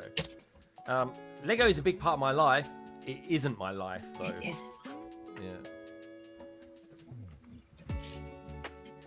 It doesn't last long, because there's times where you just I never stop getting bored looking at my Lego sets, but I get a bit of burnout sometimes. Like, I don't want to build anything, and I don't want to hear about Lego on the news or anything like that. Yeah, I've pulled back from watching so much, and it's really helped. Yeah. Granted, I need to get away from doom scrolling now, but still, it's baby steps. It's baby steps. Yeah. Baby steps gets still doom forward. Scrolling. Yeah, doom scrolling is it's the way people. I'm gonna beat it. Yeah. But also stepping away if you find yourself caught up in something other than obsession with buying more Harry Potter sets, because Harry Potter is the best theme. If you find yourself really just kind of really wanting to pull the trigger and just kind of I don't know if I should, or really questioning I don't know if I should keep this set, I don't know if I should buy this set, I'm really kind of just like, am I excited about it because other people are excited about it? Or am I excited about it because I actually want it? Yeah. And what is it going to add to me? Or do I need to get, would I choose this set now over something that I have in my backlog that I need to sell? See, I don't think it's the FOMO that's the killer. I think the term hype train does that as well. Like sure. You see people and you think, oh, I could picture myself for that set. And then you go and buy it. And then down the line, it's like, I didn't really want it. Really. Mm-hmm. I always try and buy sets that I've got. It just completely resonates. And I think that's one of the reasons why I don't have a backlog, because I do buy sets that I just can't wait to build straight away. Yeah. I'm going to be the same with the City Steam Train when that comes out. That's a little classic set. Great set, that is, yeah. The City one. Well, yeah, once they get around to making it fit. It was like last weekend, I stopped off in a service station on the way home from Birmingham, the Black Country Brick Show, and it was just this furore of plethora of new sets being released, and all official pictures, but all of them. They weren't official. Yeah. Just one, right? Just a photo dump of just it was, yeah. What? It's been relatively quiet for a while. What's happening? Yeah, it's always June 1st, for June a 1st, while. June 1st, June 1st, June 1st. Yeah, June 1st is like essentially like January the 1st is going to be like. But aren't you glad though, January the 1st, because obviously you have the hype of Christmas and everything, and then a lot of people I know don't look forward to January. You're on the hype of Christmas, and then you return back to work. But that's one thing I'm really happy that I like Lego, because I look forward to January. I do as well, mate. I look forward to January because you get to January and you're like, a matter of weeks from now, I'm going Bricktastic. That's as simple as that for me. Like Lego actually helps you get through the dark months, the so-called less fun months. And I don't mean that. That's not a deep thing, folks. It's just you build up to Christmas, you get New Year's in, and then there's always that lull. And Lego, at least in the community side of things, just doesn't let you have that, because there's always something to look forward to. Black Country Brick Show now, always going to be on my radar to do every year. Tell you one thing though about Christmas, and something that we can't look forward to this year. There is actually some suggestion that Harry Potter won't have a calendar this year. Yeah. Which I'm like, I think it's the most exclusive calendar compared to others. Like, I could see them just being tired and not being able to come up with any other. But they opened the door with like the sweaters, the Christmas sweaters. I thought like I want like a Bellatrix and a Voldemort jumper and things like that. That'd be funny. But like, I'm stunned. What, there wasn't a Marvel calendar last year? There wasn't, but now there is, because that's actually already been leaked. I could see them maybe taking a year. That shocks me. I know that they would do that the year the show is coming out. We should be rioting here. It's like if they make an astronomy tower and it ends up being a $40 size. What do you think? I want a big booger. But yeah, I'm a bit stunned by that. That would kind of shock me, but then again, they're doing a lot of other things with Harry Potter, so yeah, I know. I thought they might one less $40 thing that I need to buy several of, because I have a problem with holding back on. I missed what you were saying there, Chris. Sorry, you were about to say there is a suggestion of something. Yeah, that it's looking like Harry Potter's not getting an advent calendar this year. Really? Yeah, which is obviously disappointing for us. Budget has been moved. It's probably been moved. I think because they did the Christmas jumper approach, which I thought was great, because that means they might do this for a few years. There's still some places they could have gone. They still could have done Christmas at Grimmel Place. They could have still done that. They still could have done maybe Godric's Hollow type of, I don't know. Yeah, because they spend Christmas over Godric's Hollow, I think. They could have done that, but no, they obviously want to have a bit of a break from it. But it's the most exclusive calendar out the best one. Yeah, It's the best one. Oh, hello. Is that a chicken? Nicole's favorite part. Or what To be fair, that's all right. I've seen worse Hedwigs. yeah. I've seen a lot worse Hedwigs than that. Seen a lot worse. Don't worry.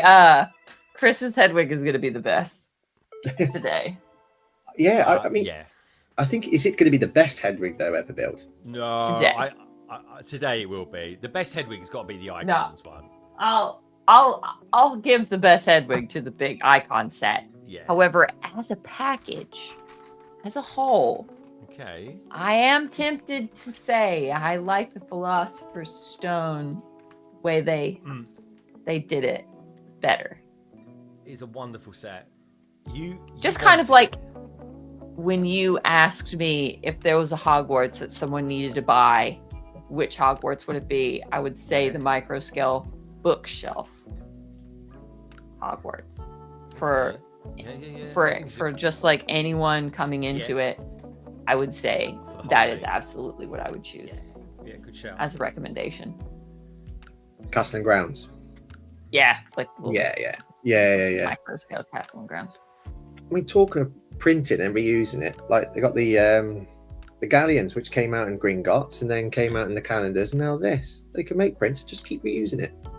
Oh, Reese, Just that's really nice throwing of you. those out anywhere. Those used to be like $10, and now they're like, well, they're still expensive. But We need to I was checking in on some prices in Bricklink of stuff that I thought would have come down by now. Obviously not. No, we need to chat figures. Actually, I want to talk about your favorite Harry Potter figure as well, Lauren, because I know you've got a lot. But Reese, very kindly, Reese Lego piece. It says, "Great stream as always.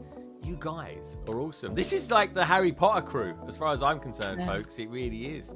And just go on, Lauren. What was you going to say? We're recurring characters when certain things come up in the season. We are, but here's the thing, right? I got chatting over last weekend. I got chatting to Carrie, and do you know what? She buys a lot of Harry Potter stuff on the quiet. She just doesn't build it, and I'm like, right. So, She's got like a whole closet. I'm sorry. exactly, rooms probably knowing her on June the 5th and 6th, folks. London Calling is going to be a build stream for that one. It's going to be the Harry Potter. The new wave comes out on the 1st. I'm flying back from Sicily literally halfway through the week. I think it's Thursday, actually, I land. Friday, I'll be buying it. And Friday, I'll start building, hopefully, the East Wing. But anyway, for now, just for now, Reese, thank you so much for the super chat. Do you know what? We've got a He-Man movie coming up soon. And he's kind of mystical, mystical. It looks pretty good. He looks like the cartoon. I'm all in on that. Yeah. So, Reese, this is for you. By the power of Grayskull!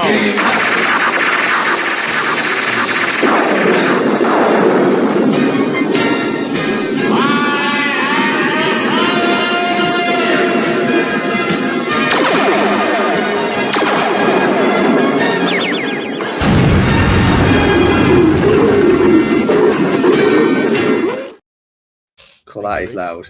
I love that, man. Jesus Christ, I've got blood coming out my ears. Jesus, I've got tinnitus now. Thanks. Sorry, Got a new dude, that set. is. Got tinnitus. Yeah. Always prepare yourself. I always have it a little bit loud. No, that one just is a loud recording for some reason, but it kind of gets you going. Do you remember the Thank you. it used to be the beginning of films where they used to have that really long they all sat in a cinema and they got that really long noise at the beginning of a film. Oh yeah. It's blah, blah, blah, the sound. Oh God, what is it? Blah blah blah. DH. Dolby. It's a Dolby surround sound. Yeah. Oh yeah. Yeah, because we watched the film the other day, and then that was at the beginning. And my God, my cat's ears went as back as they could possibly go. So they looked a bit scared, to be honest. I had to crack open a nice tin of tuna for them. I had Medicinal all jewel. that. Virgin do one as well. Virgin moves. But yeah, Dolby. That was it. Because it was in The Simpsons. There was a Simpsons scene, and then the guy's teeth breaks, and then his head explodes.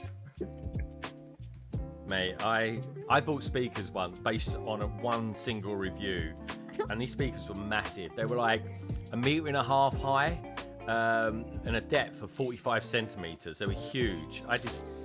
When I lived in Tiptree, which is a village in Essex, I bought this house I had at the time. It had a really big lounge, and I thought I'm going to buy these speakers. And basically, the review basically said it was a bit more coarse than this, but he basically said these speakers will blow the crap out of your toilet. And I was like, that sounds perfect. So I literally was, and I bought them, and they literally rattled my house. I've never had speakers like it. The house rattled. And because I was attached to my neighbour by a garage, by just a garage, every now and again he'd have to come around and say, Greg, do you mind just turning it down? We were good mates. He said, my windows are all rattling. I said, yeah, sure, mate. yeah. I mean, I'm sure it wasn't like an old lady walking up the stairs or something like that. Jesus Christ.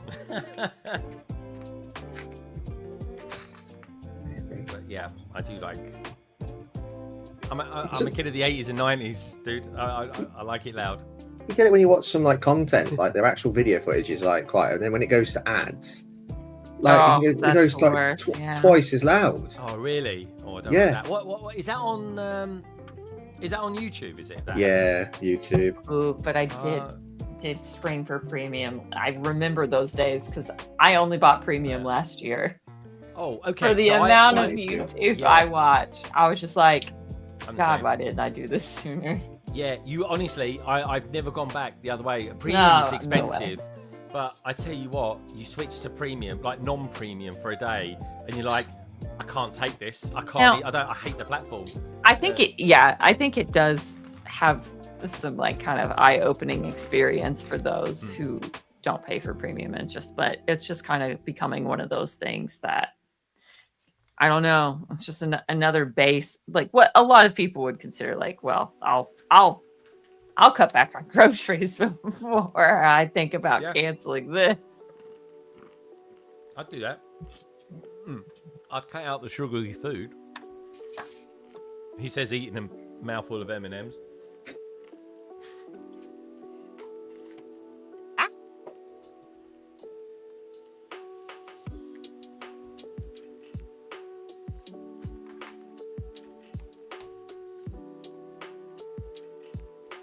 Good to see you out there, PBJ. Love all the love as well on Instagram. So always appreciate it, my friend. This recent wave of revealed Harry Potter sets certainly is making me feel some kind of way of just coming out of the woodwork and posting something. I don't know if it's gonna happen, but I feel things. I have things to say. I know. Listen, man. There are certain people I always appreciate, like in, I don't know, stories or posts I do. You're one of them, Lauren, because I know when you do stuff, you absolutely mean it, you know? Do it with intention. Exactly, and I always appreciate that. Yeah, if you did like a channel, Lauren, I'll be a member. I would be a member.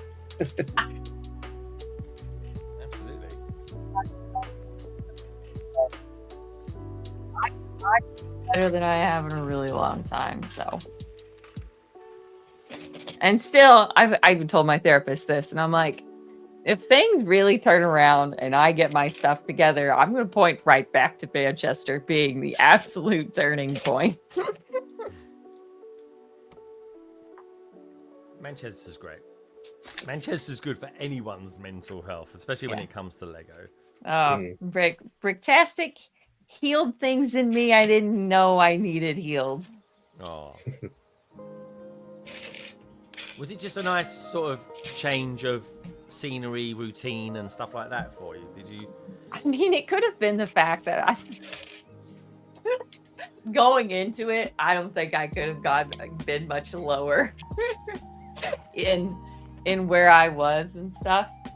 And just some of the people I met, just the whole like really relaxed vibe.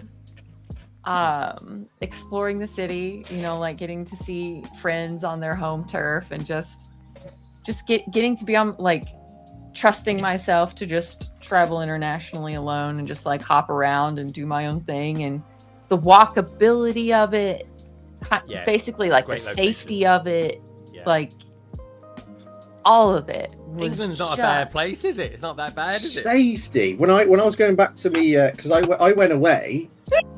Well, because when I was about to go back home, I was with a couple of AFOLs, Andy and Simon, and I left thinking, well, I've got an hour. It would take me 50 minutes to get to my car. It took me about an hour. 50? Where did you park? 15. Oh, I parked just down the road from Bricktastic. Yeah, I was gonna Car say, park, literally a 5-minute walk. Yeah. And but there was riots going on. On the Saturday, there was a fascist. I'm used to those. Fascist groups, LGBTQ, make Britain great again. There was another couple of groups. Yeah, people getting out of the pubs, getting involved, getting mouthy. And there's just me with my little yellow bag. Man, just want to get to my car. And there's this bricks going everywhere. Somebody having their head kicked in. I just want to get to my car with my little yellow bag and go. But other than that, it's very safe. Yeah. I avoided that scenic side. Granted, I would have felt right at home. Yeah, Chris, next time, park under the venue. I tried to. Yeah. But I literally parked. Yeah, I parked. It's just down the road. It's just like literally 5-minute walk, if that, from the venue. Hmm. Yeah. But I felt very okay. Just like I made a quick exit from one evening of activities, and I was just like, guys, I'm gonna go home. I've reached my top out limit, and I gotta go. And so I walked out, and I was good. Like I was very confident in my navigating and stuff. And they did follow me out, and I'm like, what are you doing here? I didn't even realize until I'd been walking a while. Just kind of like, I could let you leave on your own. And I'm like, oh, okay. You gentlemen that I'm friends with. But I felt very confident, like, and especially from where I've lived in the city, even in America, like I felt confident of navigating and where I was walking. You still, of course, you have to have street smarts about you and stuff. But I felt fine. But it was just such a nice time. There were other parts to it that shall not be discussed, of just kind of like, but I just felt things about just a lot of things, and I got to meet so many people. It was just such a nice, different vibe from Chicago that I really appreciated. It's like the official presence of Lego and how structured it was allowed a lot of separation from a lot of the like influencer clicky things. I still got to hang out with the group. That was my main goal.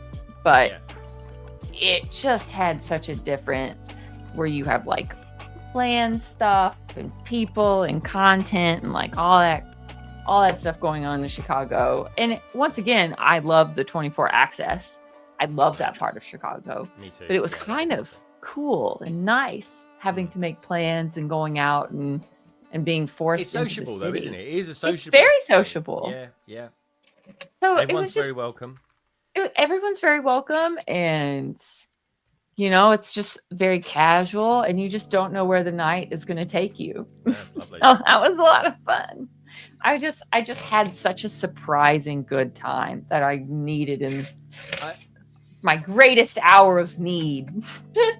Well, I'm glad it was everything you needed it to be and more, because I've said to people for a long time, Bricktastic is so good. And the first time I ever went, I was only there 3 hours.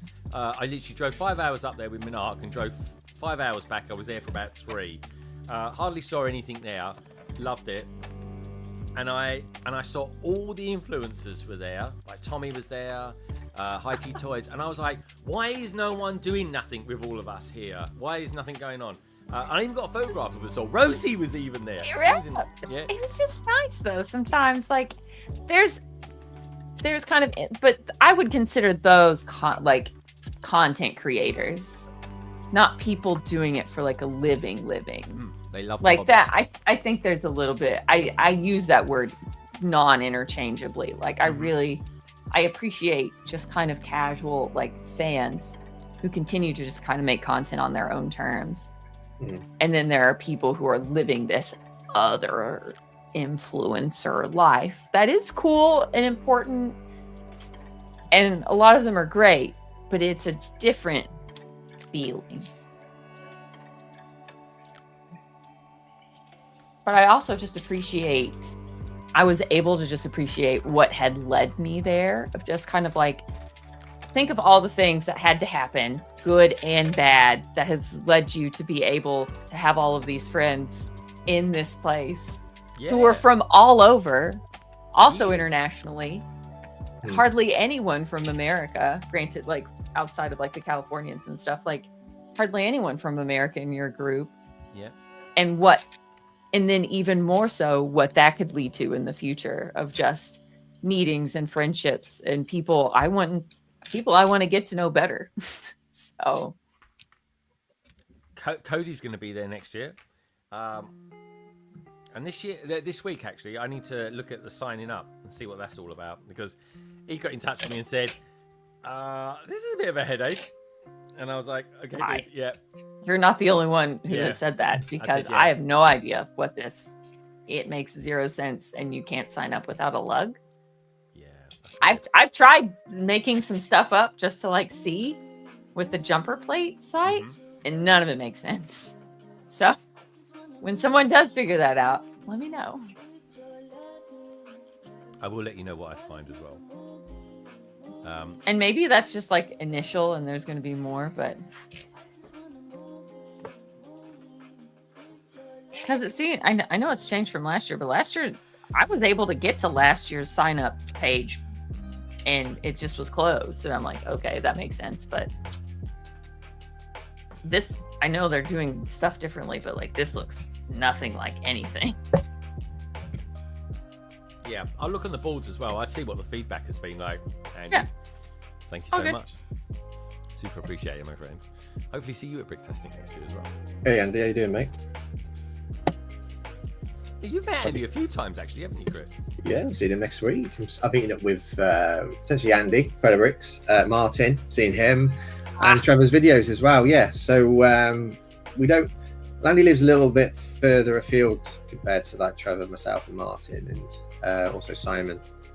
But we're all gonna get to the Lego store next Saturday, May the 2nd, and just gonna probably just celebrate Star Wars. Really looking forward to that. Awesome. Just also be ordering hopefully the sail barge. I really like that Anzalan ship. I like the Anzalan ship. But it's one of those sets that screams discount. It's gonna discount so so I'm probably gonna just hold my horses on that. I need to get new BAM. There's no context to it as well. There's no context to it at the moment. Well, no one knows it's going good. I've got the old Razor Crest. I've got the U.S.S. Razor Crest. I've kind of got that twice. You don't want another Razor Crest? I do. I like it. I like this new one, but it's got bloody Zeb in it as well. Yeah, it does. And that's like, you know what you're doing. You knew what you were doing. Because you know what? The figure's going to be about 70, 80 pounds to buy. Another 30 quid, you might as well buy the bloody set. Absolutely. Yeah. We got a new member. Oh my God. Fab, thank you so much. Now, Fab likes animals. Have I got anything animal related? I've got a kind of animal related one. It's not a new member, it's a super chat. I need to do it. I need to do a new members one. Fab, thank you for being here. Super appreciate it. Here's a bit of a doggy one for you. Chris, hold your ears. Here we go. Raymond, this dog has no license and is clearly in violation of the leash law. Call the pound. I already did, sir. The truck is waiting outside. Out of my way! Grab that dog!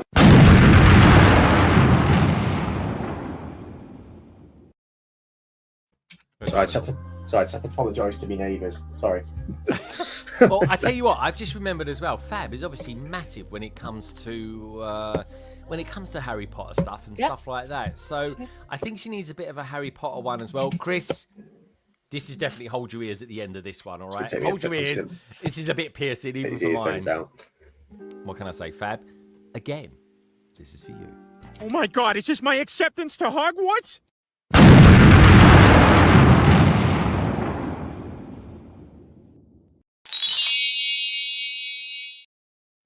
Which was a bit piercing. No. Just a tad. There we go. Fab, thank you so much. Fab, brilliant to have you back. Welcome back. Welcome back to the Dumbledore's army. What can I say? And it's the N1 for me. Andy, I like the N1, but there is... It's good. The GWP does not interest me, so I don't have to get it. In fact, I'm going to get the sail barge, and I tell you what, if the Interceptor is on high discount, which it does go on high discount, I'll get that. It's nice. Yeah. I think so too. The barge, I really like the barge. I can't wait to get the barge. It's really nice.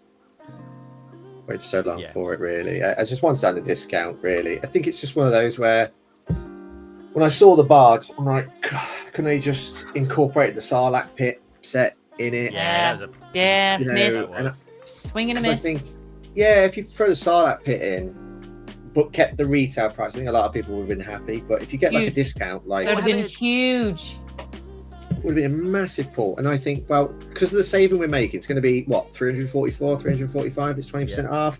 Then at least you then save the money that you then use to get that Sarlacc pick. So even though it's retired, you can still get it available. Retired doesn't mean gone completely, but you can go and buy that. Dude, they could have done a thing where you buy the sail barge, you get the Sarlacc free. Or you give you a code to then. They're proving that with Australia right now, for sure. Why not? It's a good idea. That is I am keeping my eyes on that because something has gone very wrong now for that. Well, that has not gone as well as they thought. Oh, what was it? Was it Rivendell? Yeah, you're about the really brickhead bad one, gift with purchase that was just the brickheads you could buy. Oh yeah. They didn't get the GWP, did they? Yeah, they got it bad. And I was just kind of like, what? They could do that a little bit more, couldn't they? Like, I'm glad that the Darth Saber, Dark Saber hilt is not Darth Saber. Dark Saber. Yeah, I'm glad it's not part of the N1 because I'm not planning to get that day one. So I'm kind of glad that's open to all Star Wars purchases. Yeah. But it's open to everything, isn't it? It's not a bad idea that they if you get your typical GWP, but like if you just spend like your money on the most expensive set of the wave, you can qualify yourself for a set that's part of that wave. Yeah. Maybe just an extra incentive. Yeah, the Razor Crest, for example. So I'm going to buy the Razor Crest. I'll get the GWP and I'll sell that. I'll just me too. Whatever they chuck it. For. Yeah. I'm selling mine. Yeah, I'm not keeping it. I've got no. Yeah, take care. It doesn't resonate with me. Good to see you. Roman's saying he loves discount. So do we, mate. I love discount. Do you know what? It'd be a good food, wouldn't it? Could you imagine that? It's a new soft drink out. It's called Discount. Tastes great.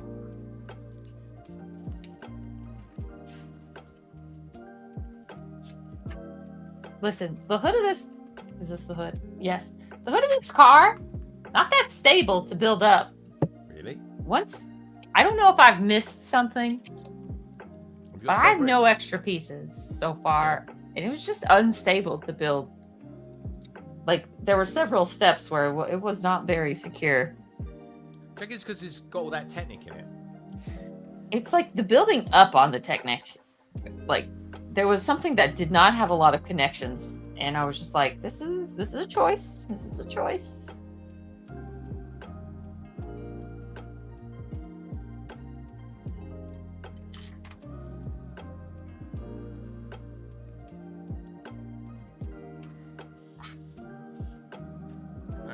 I think I've just done bag 9. Oh no, sorry, bag 11. I've done bag 11. Hey! There we go. So this is what How many bag bags 11... in total? 16. Hey. Wow. We go for another hour. We go for hours on this. There we go. So the Great Hall. Look at all those windows. 36 windows. It's big. Counted them myself. That's not in the books. That line's not in the books. It's just in the film. I counted them myself. I love that meme. But it wasn't in the book. I was like, ah. All right, let's just do a quick. I always take a few shots when I'm doing this because I might do a. I take a few shots too.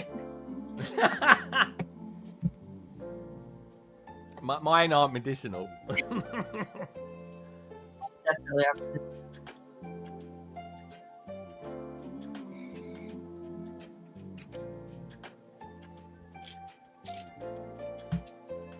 Oh, this is cool, man. Right, I'm going to skip 12.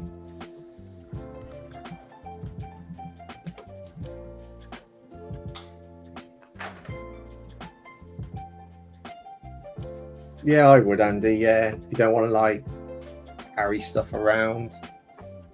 I see. The thing is, it's like if you want to like build it straight away, like because you get like day one purchases, but then you sometimes get day one builds as well. Like Yeah. if you're happy to wait a couple of days, make life easier. And don't forget, you are going on a train.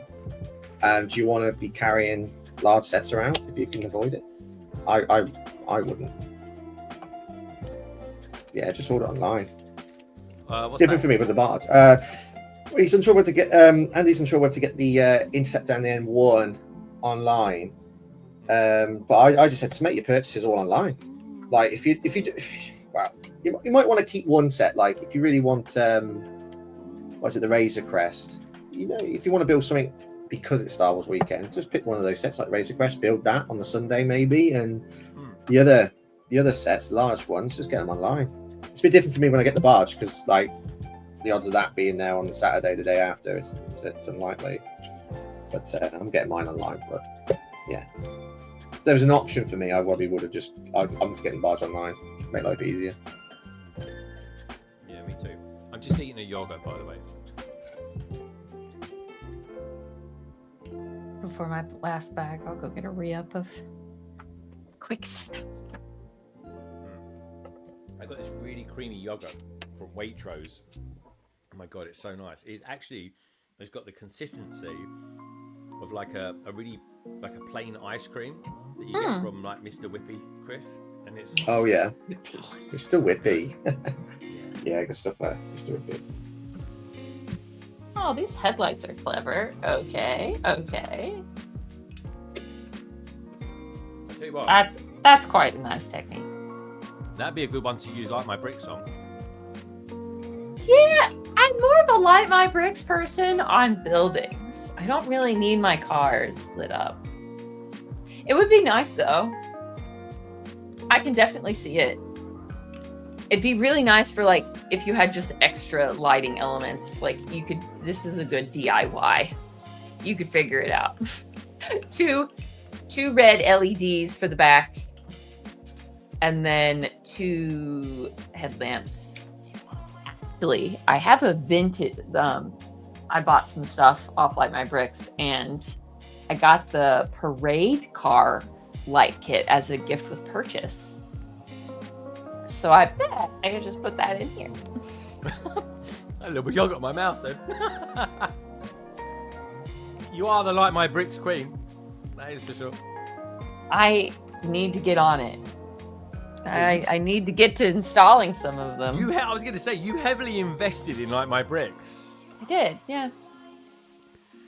Knowing that I'm going to like the ambiance eventually. Yeah, I can't wait to see where you get with all that. Where did these go? What have I done? Why is this build absolutely demolishing me?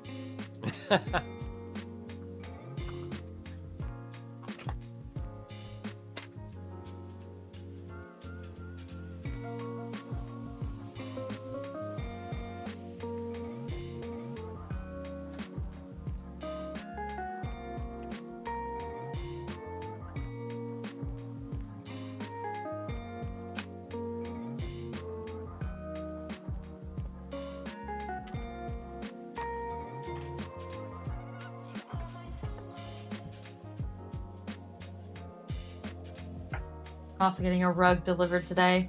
Big grown-up stuff today.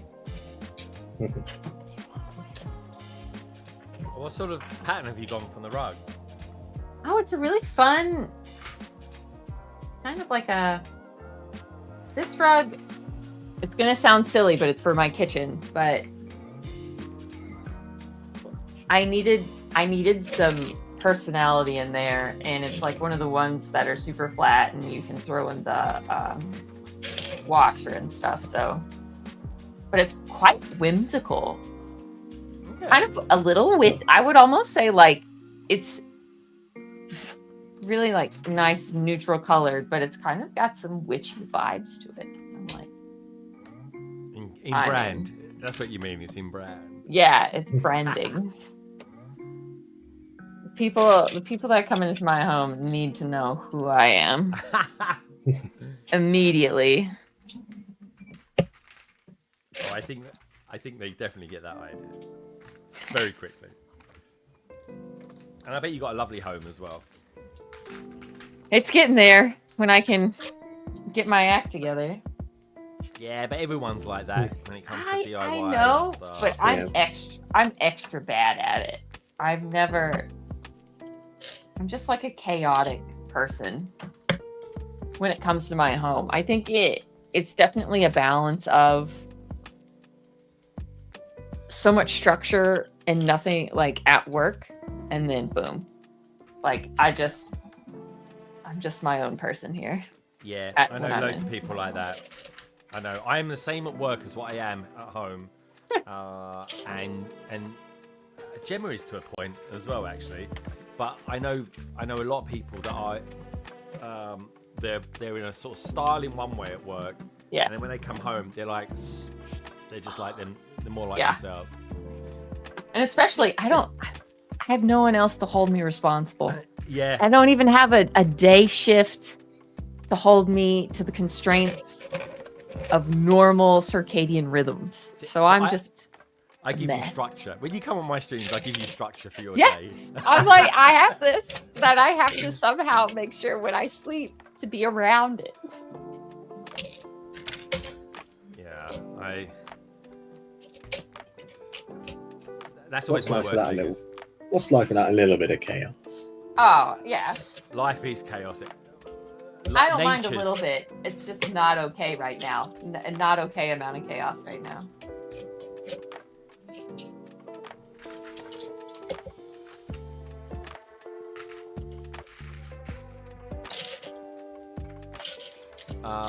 And he's I'm home to get 3 WP, so I can sell one, keep one, and build one. There you go. Cool. Love that.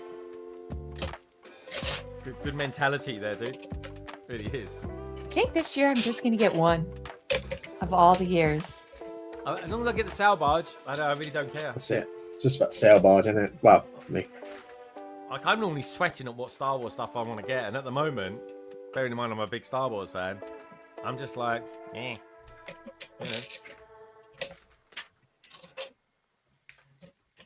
And I hear a lot of people in the Star Wars fandom for Lego are just really bored with what's happening at the moment with it. Interesting to see how they kind of get out of their rut, that's for sure. I think the other thing with the smart play system, just getting away from the actual brick itself, it's what they've done to the figures. I think that's disappointing. Oh yeah, because they're not real figures. To me, they're worse than mini dolls. Yeah, the markings on the side of the torso. Didn't they hide them a little bit on the box art? It wasn't made obvious, but then saying that, because it's on the right side, and then when we saw the what was it, the reveal from Lego for the Mario figure, a lot of people were saying, oh, is this going to be a smart play set? But that picture doesn't exist on that picture, so I'm hoping it isn't. But that would have been another one. Smart play, Mario. God, man, that would have made good sense. Yeah. As long as the sounds of the IP, not to some made up. Yeah, they're actual sounds. Yeah. That was insane. So that's the main problem I have is with the sounds. Yeah. I was shocked. The fact that like you can't even have a Ewok say "yub nub," come on, that's wild. And they all just make this really weird. No,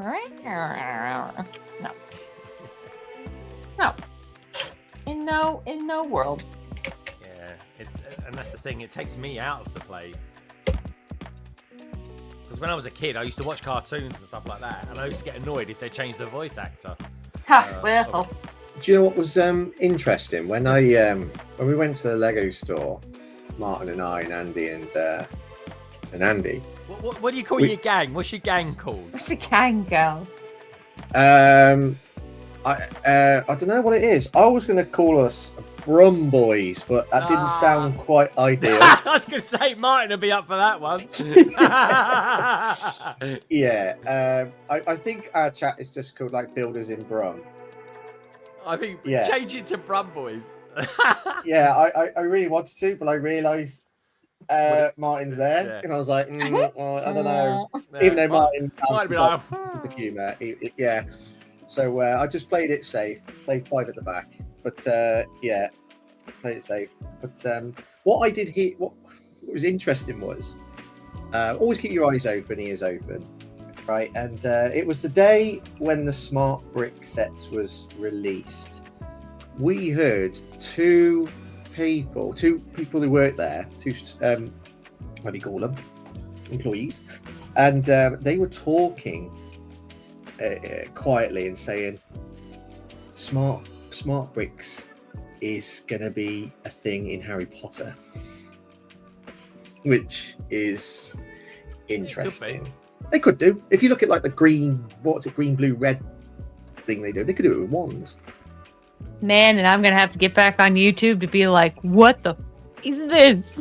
But nothing's heard on online or anything like that. It was just I mean, that's what we all thought. I mean, I would say that. It was just kind of like when it first kind of like Harry Potter's next.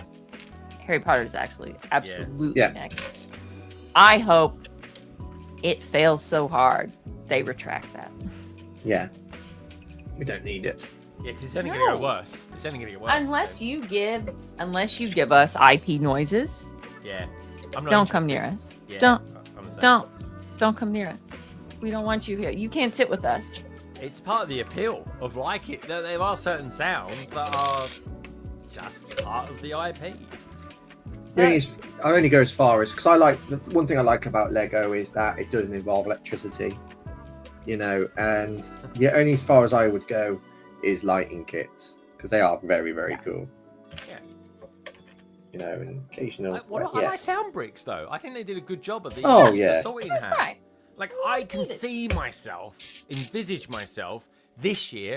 I couldn't last year. I can totally see myself buying the sorting hat. Yeah. Especially on those deep discounts that it goes on. Give me a deep discount, I'll buy it, because that sorting hat actually sounds like the sorting hat.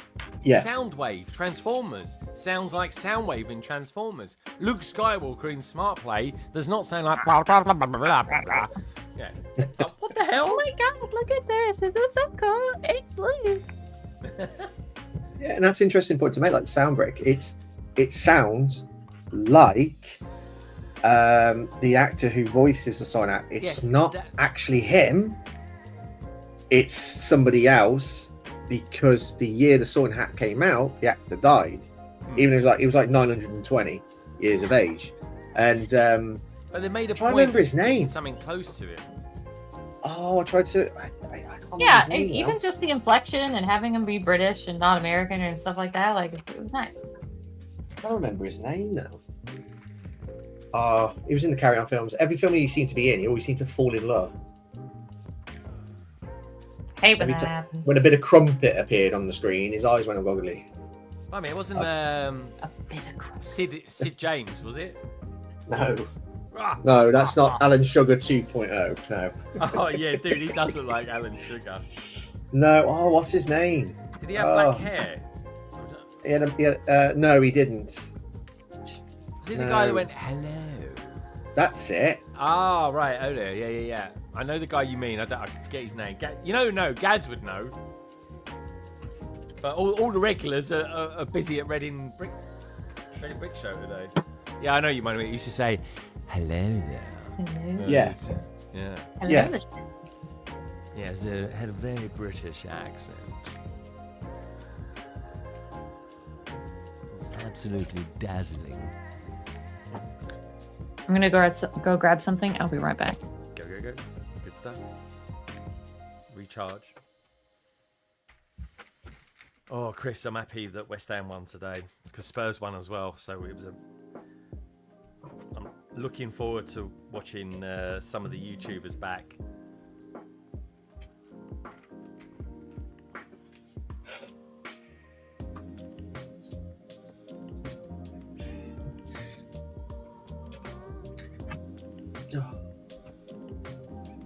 I was just saying, Chris, I'm very glad that we got over and beat Everton today. Yeah, absolutely. And the thing is, it becomes even more important because Spurs won. Because the thing is, you would have drew that, you would have been, I think goal difference would have dragged you back down. Yeah. So it's almighty important because Spurs. The thing is, Spurs will and they should win a game or two. They have won one now, and they were, Yes. but that's one of the games they were projected to win. Yeah. We're talking bottom of the league here, so it's like it's a as much as it's good, it is good that they've won. There's absolutely no doubt about it. But that was if you don't win that, you deserve to go down. But Yeah. they're no better off now than what they were. Well, interesting that United drew to Wolves. We did it. Old Trafford. We And lost so did both our Ars. games to Wolves. Yeah, and Arsenal drew to Wolves. I think they got the odd point against some top teams. I know Wolves beat Liverpool as well. So they can Liverpool are do bloody it. Up and down. So up and down. Yeah. this year. I know. They're losing Salah this year, aren't they, as well? Yeah, he seems to have picked up a bit of form ever since he's announced that. Cheers, Roman. Yeah, it's because he's leaving. That's why he's got Yeah. to play better. But yeah, I think it's the right move. I think they can get a serious amount of money for him, even though he's like well into his 30s. Because all it takes is he would be great in like a Saudi league, and they'll probably get a lot of money for him. They'll worship him over there. So yeah, like Liverpool, yeah, not great champions, but I've seen worse. I remember when Chelsea won the title, they finished 10th the season after, but then the season after that they won it again. Dude, look at Leicester. Look Oh, I at the know. demise of Leicester. Exactly 10 years. 10 Sad, years isn't that you won it. Yeah, it's not Isn't it sad? bang on because it was 2016, May the 2nd. Yeah, they're going to the calendar thing, aren't they? Yeah, It's very sad. yeah. It's happened once before with like Blackburn. Because Sheffield Blackburn, Wednesday, maybe? They were big Yeah. as well at one time. Sheffield Wednesday, yeah, awful they are. I mean, they're still on minus points because they had Yeah. points deduction. They've only won one game all season. One game in about, I think they played 44 games. Decimated, mate. That's decimated. Can you imagine being part of the fan base of that? Oh, it's terrible. Yeah, it's sad. It's really sad. Boys and girls out there as well, anyone who's just tuned in, do us a favour. Please, please, please check out everybody who's in the panel tonight. That's essentially Lauren and Chris. But please also check out the survey and give the stream a thumbs up as well. Super appreciate it. Thank you very much. Thank you very much. There's some interesting football to watch at the moment. Like you've got obviously Champions League winners, Premier League winners, who's going down, etc. But you've also I'm intrigued to see what Wrexham do. They've gone straight into the playoffs in the Championship. They could become the first team to promote 4 years on the bounce, Wow. which has never been done before. You've got Rochdale and York City in the Football League, where one's on 104 points, first place, and second place is on 102. Wow, that is a And lot only- of points for a league, man. Yeah, and one team promotes, and they play on the Wow. final, and they play on the No. final game of the season. Oh, I'm going to have to watch that. What league is that? League 4? That's below League 2. Yeah, so it's like Division 5. Wow. So watching that. See, that's um, quite a shame, isn't it? That is a bit of a shame for both teams. Yeah, I think if you secure that amount of points, they've got to do. Something has to happen. Like you can't have one team promote. And Hearts in the Scottish League. I mean, they're still top. Are they? Ah, okay. Yeah, Boring league. I know. Boring league, man. They could be the first team to win the Scottish Premier League outside of Celtic and Rangers since 1985, when Yeah, Ferguson was in charge. What a rubbish league that is, Yeah. man. it used to be decent. Like, you used to have some teams that competed in European competitions. Yeah. So I ain't joking, right? Put Rangers and Celtic in the Premiership. They ain't gonna do nothing. no, I agree with that. They might be a mid-table team. Yeah. Possibly. They'd be like West Ham. They'd be like West Ham. As Yeah. far as I'm concerned. And I'm a Celtic fan, folks. So I know the form. Yeah, and also I'm really intrigued to see Benfica, because I'm not sure if you know what's going on over there. Chris, that was today. York went up, apparently. Oh, did it? Oh, right. Okay. Yeah. I've lost track of time, and because I've Time and building. space, wibbly wobbly. Yeah. Chris, do us a favour. Can you see how Millwall did today as well? Yeah. They're big West Ham rivals, I tell you. That'd be funny though if Millwall come up and Spurs go down. I don't even think Spurs will get a London derby next year. Millwall played Leicester away. They drew 1-1. Millwall equalised in the 91st minute. Wow, they'll appreciate that. That'll feel like a win for them. That will. Yeah. Sheffield Wednesday's on -3. I'm just checking the up-to-date table. Millwall are on the same points as second place Ipswich, but Ipswich got a game in hand, and they've also got. So if Ipswich win, they're 3 clear with 3 points left to play, and the goal difference will be almost 20 different. So if Ipswich win, they will go up. Yeah.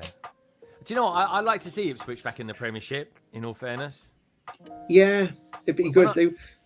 They was up a couple of years ago. It was our Ruben Amram's first match against them when we drew 1-1. Because I remember we beat them. Well, I don't remember because I was about 4 or 5 years of age. We beat them 9-0 in the league once. But yeah, it'd be interesting. I want West Ham to stay up, not just because I want Spurs to go down, but I also want to see that rivalry in the Premier League, you in Millwall. But then again, I want Wrexham to promote as well. Another interesting watch is Benfica. I'm not sure if you've been following like the Portuguese I haven't, league. but I do like to. Portugal plays beautiful football. The Portuguese. Yeah, but Mourinho's Benfica, they've got 4 games left, and they can have an unbeaten season.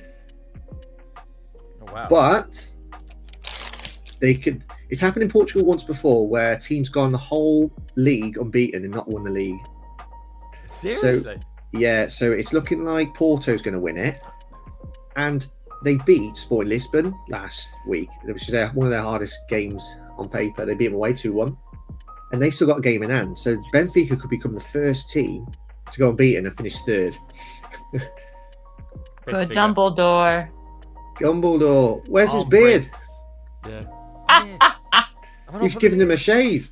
Oh yeah, sorry. But he has got the beard print. He's got the beard print. Yeah. I've got it here.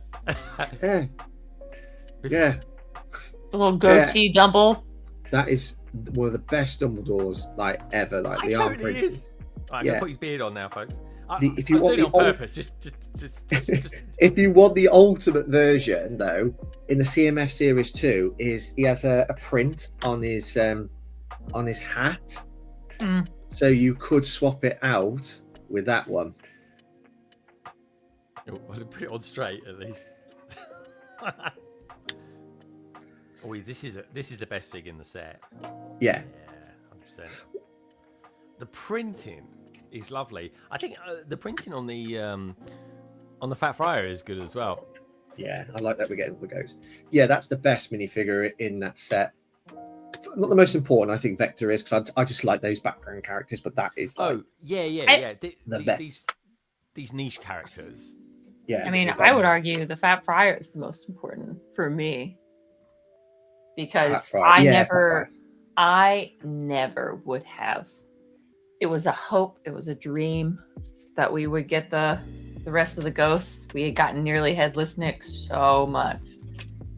And then we got the Gray Lady, and I'm like, is it happening? Is it happening? Are we gonna get it? Are we gonna go for the quadruple? And we did, and they did it. They did it. And did it feel good when you got that? When you saw it? You're like, It was such a relief, and the fact that they didn't change his name, wow. Yeah, because it's not exactly sociably acceptable, the name, but it was the 90s. They've stuck with it. Yeah. But it's like that's his trademark. Like it's copyrighted. Yeah. I mean, that's the thing. with the Grey Lady, it's glad that, and we live in a world where we got 2 of them now. I know. I know. Crazy. And the one in January is like a nice upgrade as well. Love the detail on that fig. But it is strange though, isn't it? Like if you look at all the minifigures, we've got like 2 Florian Fortescues and Madame Elkins, who's not even in it, and then we ain't got a Mundungus Fletcher, we haven't got a Rufus Scrimgeour, we haven't got Mrs. Fig, and we ain't even got a Cormac. Some odd. Yeah. Some odd disparities of just kind of like, why do we keep getting this person? Give us this person. And Eastwing, Bloody Baron is on his way. Oh, is it? Oh, the Bloody Baron. Oh, wait for that. It's my minifigure of the year. I haven't seen it clearly or anything like that. Well, it is minifigure of the year. It's my minifigure of the year. Yeah, Have we not had one before? No. Ah, okay. Definitely one for the Potterhead. They're introducing a few new things, like in the Great Hall, and same with Main Tower and so on. They're introducing students that they haven't made into official figures yet. They're introducing like these characters that you might not have heard, like Ernie McMillan and characters like that. But it's good. I'm glad they're doing that rather than like, you know, another Susan Bones. Susan Bones. Susan Bones. Just the go-to, the go-to extra Hufflepuff. Just like, it's just Susan over there. Yeah. Chris, I think I said it earlier. That's Chris Columbus's daughter in real life. Ah. The actress, not the Do you guys ever buy 2 of these sets to like kind of close it up? Has that ever crossed your mind? No, I'm just not. I like sets how they're presented to me. It feels like the real deal. It's the real thing. Yeah. Because then you could just like, but then it's like, oh, I've got Main Tower made out of 2 sets. Then, or if it's just to close it up. No, I don't, because I don't modify them. I like them how they're presented, and just because it's the real thing. And I like the fact that it's open back. I got my closed up buildings fixed from all the modular buildings and so on. Yeah. And the downside are modulars that you can't see the interior. So open back. Yeah, I know. At least you can see it easily. It pops. You can see all the interior. That's why I've got my Hogwarts castle on this table here, so I can see the exterior as I come in. I come around here, I can see all the interior. And it's a shame if it was. But I don't mind if they drop at the odd like Harry Potter set that is closed up, like Privet Drive, Hagrid's Heart, the Burrow. I like a bit of both. Burrow did it the best because you could have the option. 100%. Yeah. I just love the Burrow so much. It's such a good set. It was very good. You know. I was really surprised about how just gorgeous the build was. That got a lot of flack because it's like, we had a Burrow not long ago, and this. Yeah, it puts totally it to shame. Yes. It was such a move. Sold the playset. As soon as I built that, I was like, no point in having the playset anymore. No. I just sold it. I didn't build it or anything like that. So I'm very similar in that, and I think even like Ryan Iminar speaks to this. Just like I just like how sets are designed, and there is a weird part of me that needs to have one of the original designs unmodified, untouched at all times. So even if I wanted to do a mod, I would have to keep the original, and then anything I wanted to mod, I'd have to buy buy several more. Hogsmeade might be my first exception of this, but we'll talk on that later. But I'm definitely going to buy those sets. Those Scarlet something or other. They've created an extension for Hogsmeade. Oh yeah, Scarlet Patronus. Oh, Scarlet Patronus. Yeah. Yeah. Beautiful. No, they're great markers. Yeah. Yeah. But that's it. I guess that's a slight advantage, because I know you said about like the buildings not being so deep, especially compared to Diagon. I get that, but I suppose like it's a win maybe for like the likes of Scarlet Patronus, who absolutely like to not like to get a set that marries up nicely. You don't need to have so many more and that's Scarlet Patronus is also who did the butterbeer cart that I highly suggest. Which you did a review on, which I remember. I need to get I remember that one. That was such a good set. I watched that around about lockdown. I think it was like near lockdown. It was around that time. It was. I was trying to look back when Brick Witchery and all of them posted their last video, and it was around 5 years ago. And I'm like, well, at least I'm not the only one. Because I was trying to think of YouTubers I watched back in the day, but all the girls went off to uni that I had kind of chatted to early on. And Joanna, that's one of her first videos. High Tea Toys was originally on the Harry Potter train. And then she just got massively derailed by buildings and modulars and CMFs and other things. But I like those days. I miss those days a little bit. They were, for some of us, it was actually a golden age. It was, yeah. I just didn't know it. Well, that's sometimes when I kind of can get mentally overwhelmed, is that I think back, and that was my first planned, I'm going to do like, oh, someone else did this, because we didn't know this was ahead of us. We had no clue that 2 other Hogwarts systems plus this was going to be ahead of us. Yeah. And so I'm like, ooh, right in that moment, the 2018 or 19 Great Hall was great. It was a really nice set. And combining 2 of them, and she did it. She combined 2 of them. And I was just like, I'm going to do this. And I still have several copies of the 2019 Great Hall to do that mod. And I think back and I'm like, it's almost been 10 years since you planned to do that. And look at what's happened around you. At least you had a plan. I did. I had an original plan. Several other plans exist. And I don't have to do that anymore. But still, it's just kind of an interesting measure of time where you were like, I remember buying sets to specifically do that mod that just never happened. And then the cascade of Hogwarts systems that came after. It was just funny. The passing of time, that is the cool thing about looking back at some streams and stuff and videos. You see the passing of time. Every 3 years, we all seem to go through a change of looks and stuff like that. Get older, you change hairstyle. People saying Lego Harry Potter was going to end in 2021. Ain't going to happen. Yeah. We're still kicking the can around. But who's to know at that time, you know? Oh, I mean, yeah. to be honest, the theme did finish like once or twice, didn't it? Yeah. So history just tell us that, you know.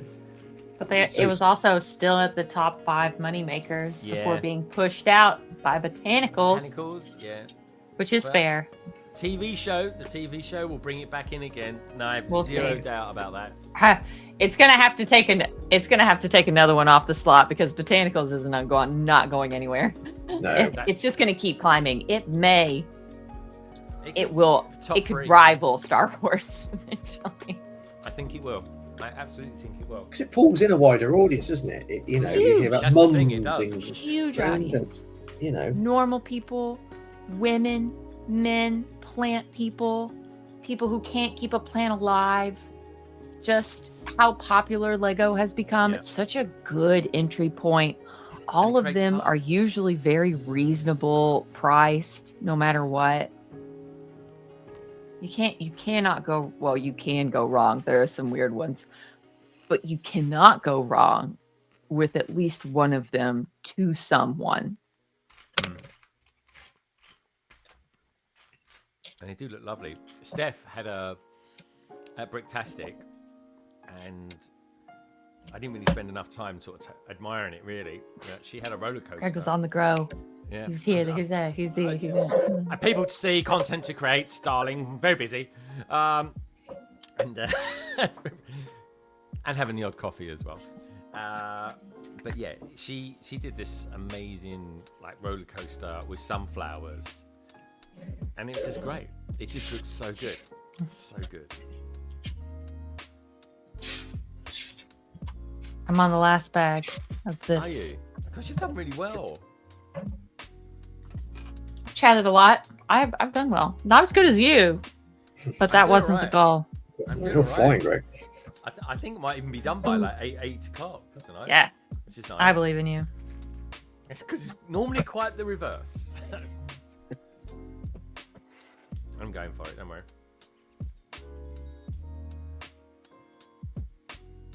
Yeah, it was. I didn't create tons of content. I mean, the Bricktastic vlog will come out a couple of weeks build up to next year's one, I think. I missed the boat That'll one, replace your Chicago FOMO. Yeah. Oh. Not that you're gonna have a lot of. I don't think you're gonna have that much FOMO. I think you're gonna really enjoy staying put. Yeah. I like to do a bit of a London calling thing with it still. Mm-hmm. So I gotta make some inquiries. Just saying.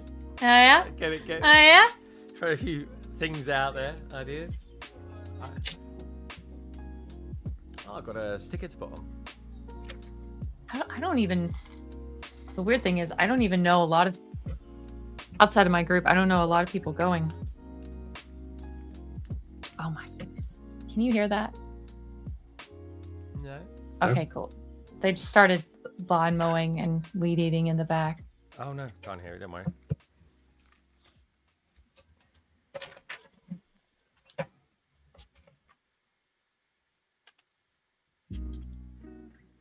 It's a nice size car. I think That's brilliant. Not necessarily. I haven't seen anyone put it next to the like an Icon's car because it totally is in. Yeah, you know, like something like I don't know, DeLorean or that. Tell you what, I'll finish it and then I'll go find things to compare it to. Yeah, I think it's a good size. Are you not making the figures? I'm working on. No, okay. I'm begrudging. How could I have to make a set to its full intuition to be able to dog on it? Can you show us what it looks like without the sticker of the face? Oh, I'm not putting the stickers on. Okay. Yeah. I want to see what it looks like. Yeah. Honestly. I put it in the other room. I'll go get that as well. I'll think about it. I think we should make it a thing as well. Once a year, we get out your night buses. Because I tell you what, when they announce one day we're going to U.S.S night bus, you need to make content. Bus station, just put on a little. There was a rumor once that we were meant to get like I don't know if it was a U.S.S version, but definitely over the $100 price point. We were meant to get one. Yeah. I wonder if it got kind of reshuffled. Yeah, I think so. Maybe. I mean, I definitely think it was part and parcel of the decision to have that or maybe this vehicle, because there's not really that many vehicles in it. We've had the big motorbike now with the sidecar. We've had that Ford Anglia. I tell you what could be good. Brick-built horses with a carriage. Yeah, who was it? Who was it arrived in the big carriage? It was from that school, wasn't it? The Bow Patterns. Yeah. Yeah, we've only gotten a small one of that back in. I'm gonna have to get better with my ears. I'm gonna need to study if I ever come back on the internet. I just feel like a fake fan. Yeah. We could do with Uncle Vernon's car, maybe. You know, that appeared in the film. Yeah, but what was it, a Monday? No. I know. I'm like splitting hairs. What is it, a Volvo? Yeah, it was like, nah. We could get a U.S.S version of the ship. It could be good. Ooh. The Drunkston or something like that it's called. Durmstrang, yeah. It's not the name of the ship though, because I don't think it has a name. Durmstrang's just the name of the school. Yeah, true. That's gonna be. It's gonna be so many years. Thanks, Alex. It's good to know you're still out there, my friend. Imagine if we see scenes like in Durmstrang. That would be really cool. Actually, at the school. I don't think I'll do it. There's no reasons that they won't, Chris. It's like they can just go that little bit deeper. Like we'll see in the TV shows, people like Hermione getting given her pass to Hogwarts and stuff like that. Yeah. And then we could potentially get Lego sets from that. Yeah, absolutely.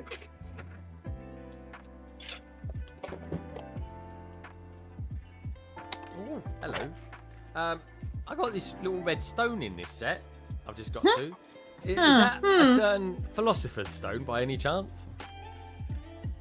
I think that is the gist. That is terrifying. That is terrifying. All right, let's have Look a at look. that. Look at this. This is it. That is This is it. awful. Look at that. Oh, yeah. Yikes. Jeez. Yeah, it's not the best, is it? They didn't need to do that. They need to do that. I prefer my concept of having two figures with the face expressions on those stickers on minifigures. Yeah, just use the torsos from the Ford Anglia from a couple of years ago. Made the minifigures exclusive. The car is brilliant. Car's very good. Yeah. Finicky. That was kind of an annoying build, but nice. A nice endpoint. When you have that many curves and a car, yeah, I get it. It's fine. Thing is, it was getting slated even before people knew that they were actually sticker faces. It was getting slated when everyone thought they were prints. Lauren, what did you think of the motorbike with the sidecar? I really liked it. I really enjoyed it. I thought it actually makes quite a lovely impression in you, especially like my addition of from far away. Yeah. From a distance. And even on screen, like inside, I've seen it on like a random girl's like content bookshelf. And I'm like, yeah, like I'm not crazy. Like that actually looks quite good from a viewing distance. And I really don't mind their faces. I thought it was still funny, but I think it's kind of underrated, overhated.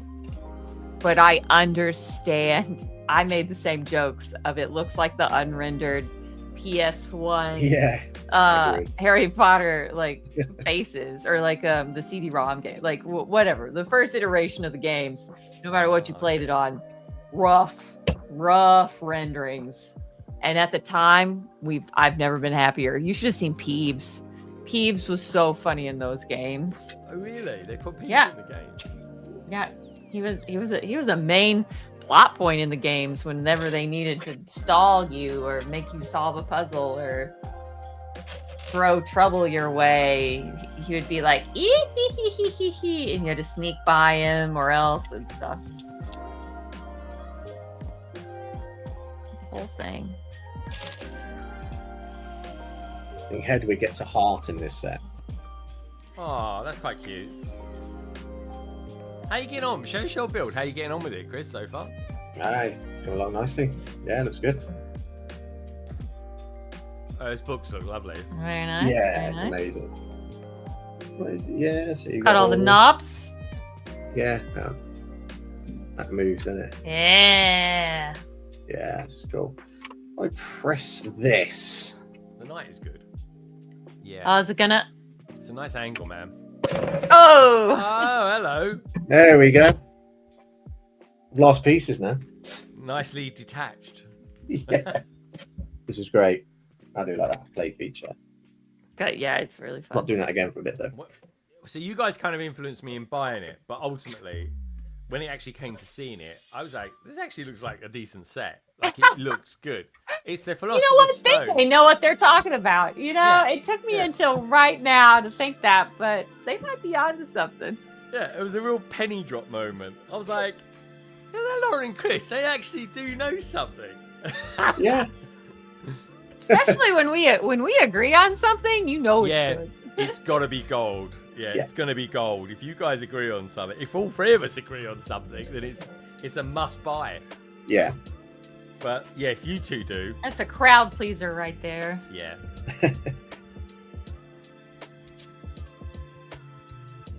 This is lovely. This is the. I love all the. What I like about this build is all these kind of plates, these side plates with the snots on them. You're kind of learning what snots to use to get the effect going up for the studs. Yep, take notes. Yeah, that's the thing. Sometimes when you're thinking of stuff, not that I'm really a mocker, but if I'm kind of trying to work it out in my head, I'd be like, oh, yeah, refer back to that build. Also, that's why I kind of do. I do throw away some instructions, but I do. I keep some instructions too. Yeah.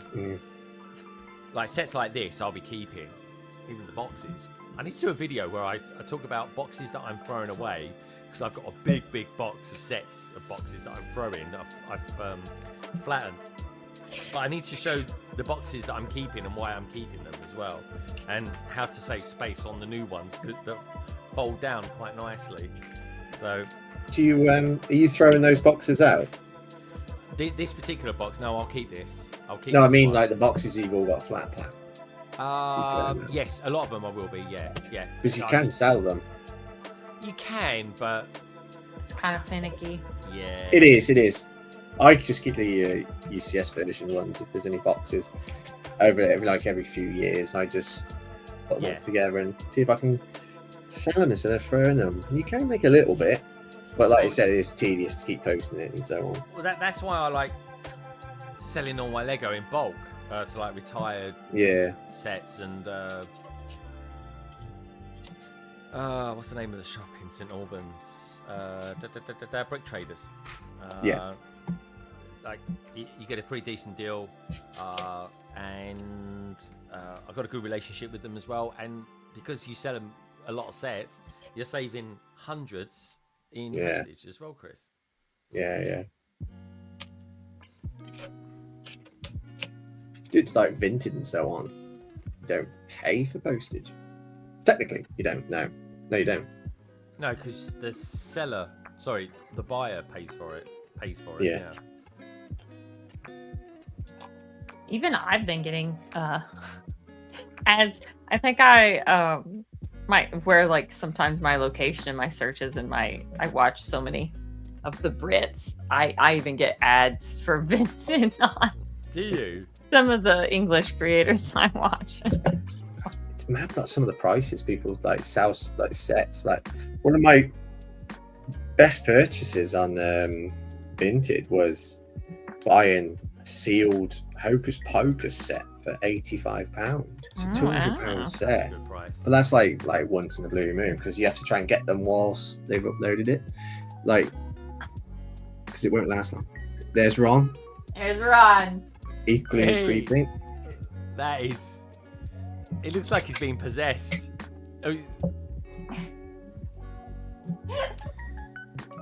What funny little builds they are. They're like little crash dummies. Well, his hands do touch the...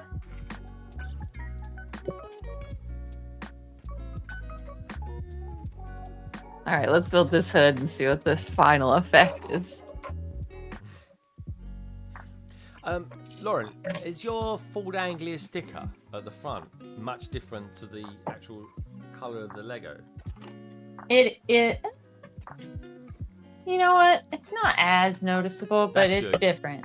I've definitely seen it bad, but because I'm It's not I've the been worst watching, I've seen. and I'm like, it doesn't really stick out like the ones I've seen do, colour-wise. It's not the worst I've experienced. So that's the thing. I honestly don't mind stickers, but I think stickers do. Compared to the discourse out there, I don't care that much. I can handle more. Like I can handle the stickers. I just want them to match the color of the brick. Yeah, that's just my thing. It's tall order apparently. Ah, yes. Nice.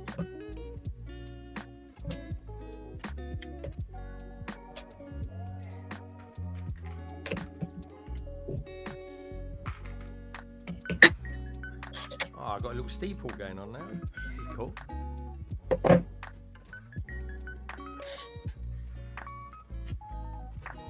does look nice.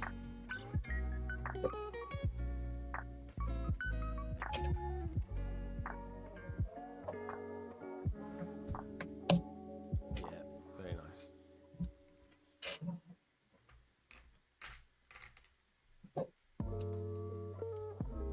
I think I do have a couple, maybe 3 more sets, 1 to 4. 4 more sets to build, and I'll be at 100% of back to being a completionist built. Whoa. Just owned. That's some going Currently on. own all of them. Every now and again, I'll take your advice as well, Lauren, and look on eBay for like a second-hand Diagon Alley for like just parts pieces. Yeah. Especially like for some of the, I know more for Ministry of Making, but certainly just a great parts pack. And often like they'll be, if you watch or like kind of keep an eye on it, you can get a lot of good figures extra, and you can probably sell those or drop those off. The Diagon figures don't go for what they used to, but still good figures, still worth something.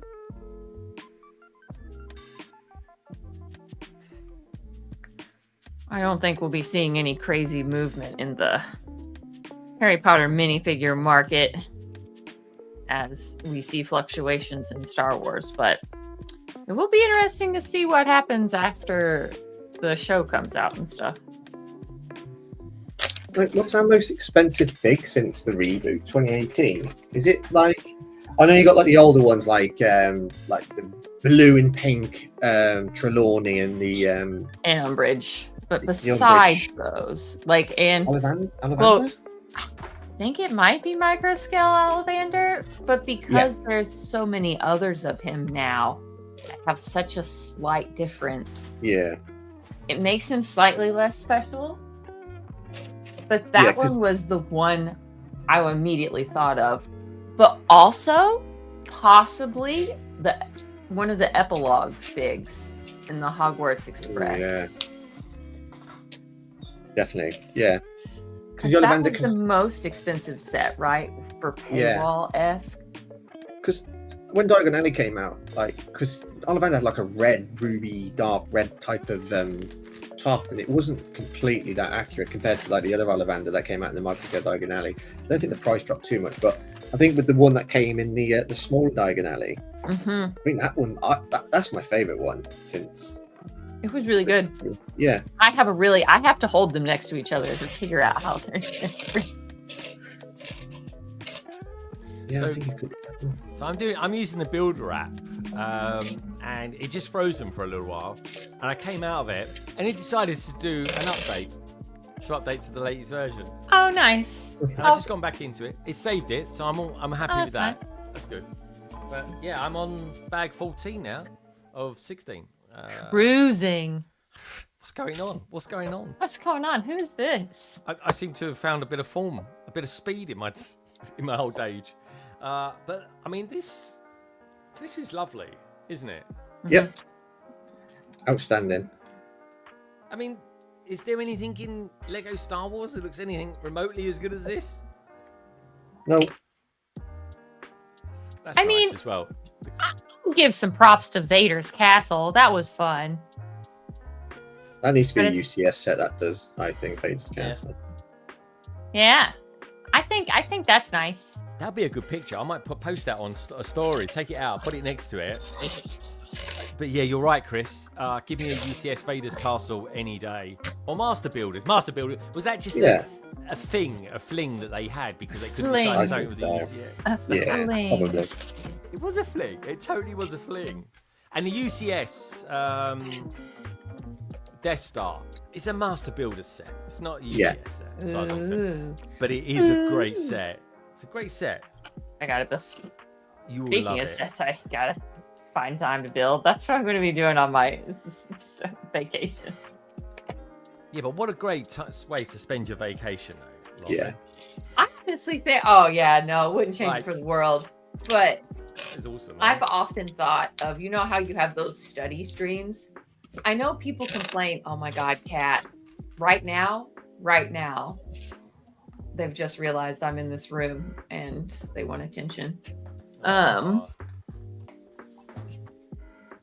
thought about like kind of building and just like only having a countdown to where you're going to interact with the chat and just kind of like a body doubling kind of thing, but just to like not build it completely alone. Maybe I'll try it. All of my friends have stupid work schedules too that are near me. So it's just kind of like, so I can next see you in March of 2027. You know, just go live. Do what Tiago does. Tiago went live and went, I ain't saying nothing to no one.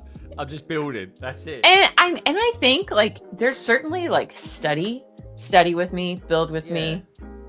And as long as people know that that's what they're getting into, I'm just kind of like,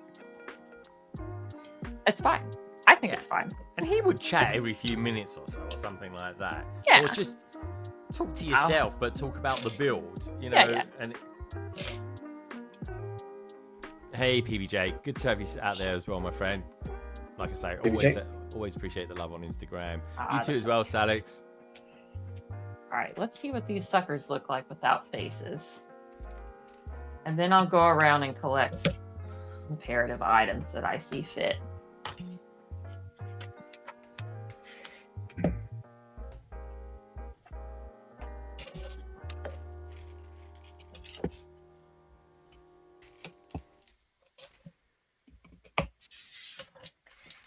But by next year, we're going to have a new Hogwarts Express. Mark my words. Yeah. New show, new train. Who this? I can add an 8th one to my... Definitely if the book nook retires. That's the only one on the shelves, isn't it? Oh, yeah. I'm not counting It's the only one on the shelves right now. Yeah, I'm not counting the little one at the back of this trunk. Mm-hmm. Yeah. What are you talking about? When I was at the Black Country Brick Show last week, someone actually created the book nook of the Hogwarts Express, but with the big one. They created an upscaled version. Yeah, that was it. Bricktastic. Yeah. Yeah. Oh, it was. Yeah, I missed him at Bricktastic. Yeah, it's amazing. Like for that kind of showcase reel that I did last week, or earlier on this week, I should say. I just had that little spot. Harry and Ron at 9 3/4, and the smoke is coming through them, and then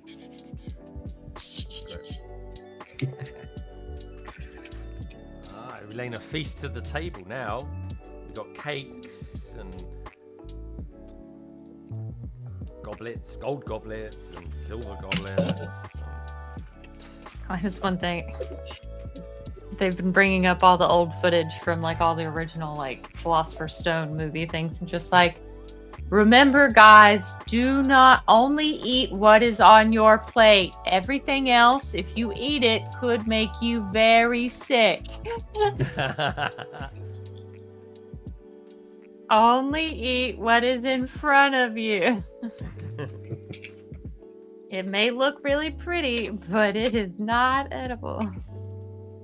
Cute. Oh, thanks, Vivi. Yeah, it is good actually. Architecturally, it's actually lovely.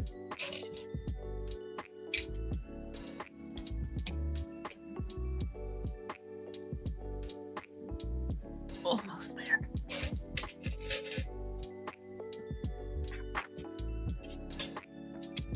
I think this angle works quite well actually for the build. Yeah. For any build actually, it's quite a nice angle on it. Got the lighting just good on it too. So I think it's big enough, isn't it? The space you got in the Great Hall. I mean, it could be a little bit bigger, but I think it's good enough. It's not bad. I mean, it looks the set itself. It holds its own. It's a nice set. Yeah. Now you have to choose what you're going to put in it. I mean, you're going to keep it as it is, or you're going to put the Dueling Club in it. Yeah, this will fit into it. Yeah. I've put that in. I've kept that in with the Dueling Club. Because the Dueling Club is like a nice table with loads of prints. Definitely want the Dueling Club in there. I love that scene. Lockhart. Oh, yeah. It was good coming together. It was on London Calling that time. I'm pretty sure Lauren was on it. Yeah, and probably. we saw Sounds for the familiar. first time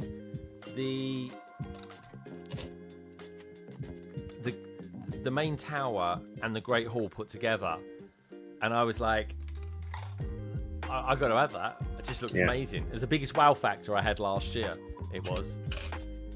What, even above the Death Star? Yeah. I would say so. Yeah, absolutely it was. The Death Star was like, okay, yeah, I can Yeah. see what they've done there. I tell you what did it for me, Chris. I did not expect it to look that good. Yeah. We found a video of it on London Calling, and it was just someone just randomly on the table putting the two sets together, and I was like, geez, that's humongous. Yeah, it's huge. Let's have a look at this this car of yours. What?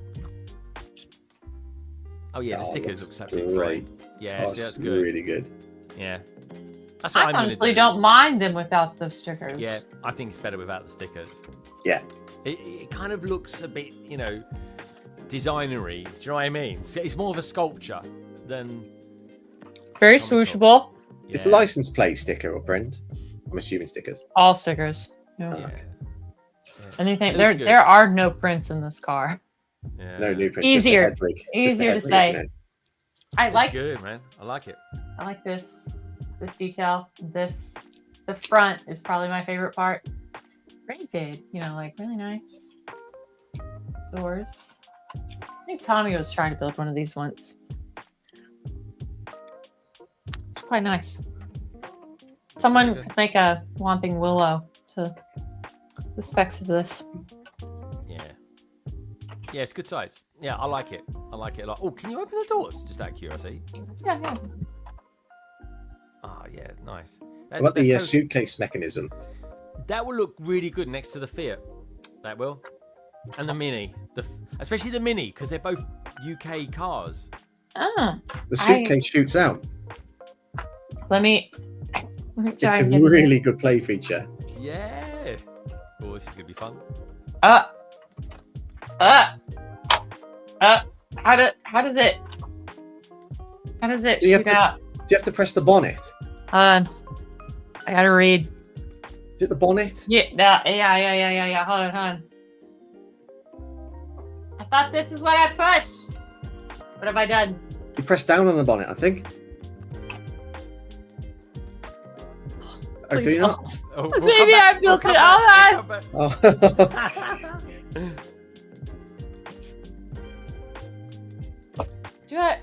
Does it? You press the back? Ah. I thought it says you press the. I've done something. I think in one of my retrials, I've done something. Just keep your face away, just in case. Oh shit! There it is. Sorry, my stuff got delivered. Hey, okay. How? Okay.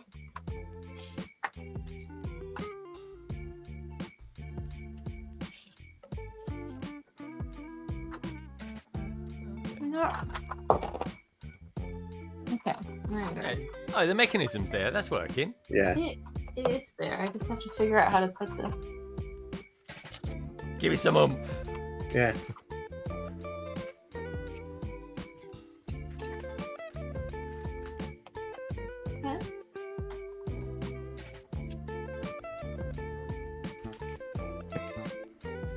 Okay. Okay. Are we there?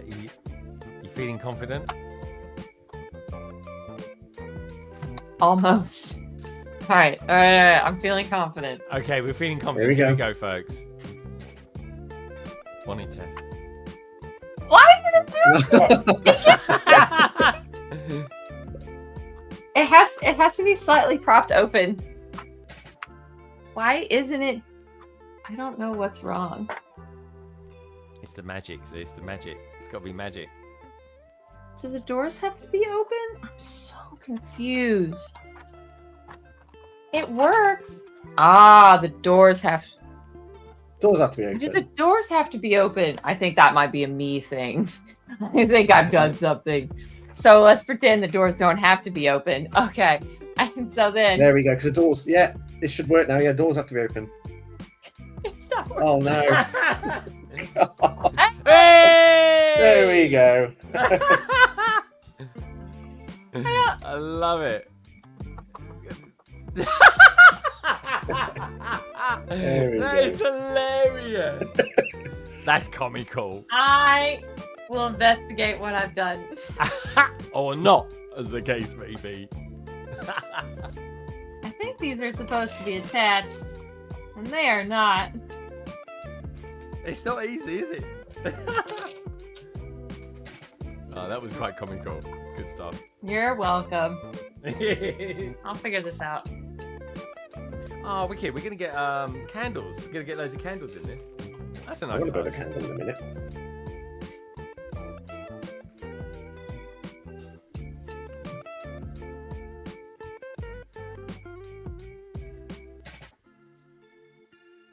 I wonder, because if the broomsticks are different in the new Harry Potter TV series, I wonder if we'll get a slightly different element for that as well. Possibly. Yeah. I've never really looked at these and thought, oh yeah, this is exactly what the Harry Potter ones look like, but they might make a point of giving us something special. You have to do it in sequence. Oh, there's a sequence to There's it. a sequence. There is a sequence. You have to push the back in. Yeah. That pops the trunk and pops the doors, and then and prepares the suitcase, and then you press the. Oh, press come the on then. front. Let's do it again. Okay. Okay. All Get right. yourself ready. We'll do a second take. We'll do a second take. You load the suitcase. You shut Yeah. it. Steam. Should we do a full screen Okay. moment? So There we go. suitcase ejection. Now Take 2. you have to press the butt first, and that pops the trunk and the doors. Okay, and then you press this back. There he goes. Nice. There's a sequence. Alright. That's it. The suitcase Makes way has more- left that- the car. That's actually quite. It's quite advanced that there's a sequence to it. That it prepares. Like I think that's really funny when you press it in. It's like when the car is done with them and it just kind of like spits them out. Yeah. All I right. like it. Very, very chitty bang bang. That would be a good set, actually. We used to have a really good yeah. Lego Ideas set of a chitty bang bang. It was Well, awesome. you already have the Steam Tin Lizzie out. You could easily make that chitty chitty bang bang Yeah. in a way. How's it? I watched that film a couple of Christmases ago, and I was like, It's kind of an acid trip when you Yeah. revisit it. "See that again." Kind of like bedknobs and broomsticks sometimes. It was like, wow. Yeah. And I have questions about Mary Poppins as well. I gotta be honest. Teaspoons of sugar. Whatever.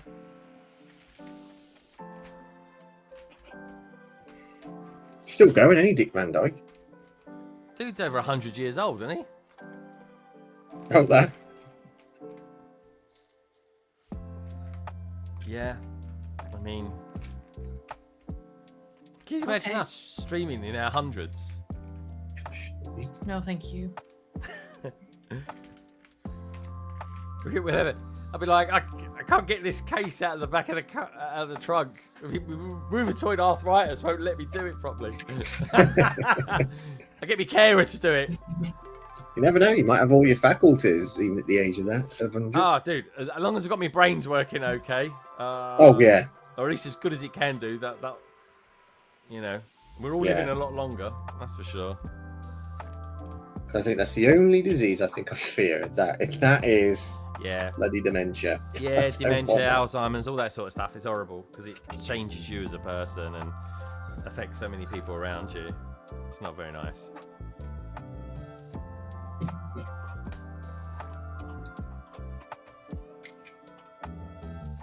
you know, we are as human beings got a lot to navigate in life. It's not Yeah. one thing, it'll be another.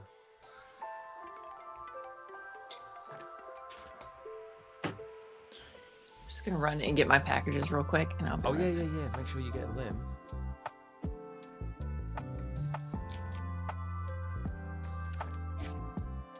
Chris, I think have we got the FA Cup games on today? Let's have a look. Yeah, you have. Yeah, there is FA Cup football. Who's playing today? Man City reach FA Cup. Oh no! After late comeback, they beat. That's not bad, man. Southampton were winning 1-0 for 2 minutes. They scored in the 79th. Manchester City scored in the 82nd and 87th minute. Oh, damn! That would have hurt. Yeah. Boy, that would have hurt. I know. Oh, it's gutted for him. You know, because Southampton, like, it can happen. Teams in championships can do it because you have got a lot of championship teams that are Premier League ready. I said to Gemma this morning, I said, if you've in the FA Cup, if you're a team that's struggling in the Premiership, the last thing you want to do is take on a team that's doing really well in the Championship. Because they will most likely beat you. Absolutely. There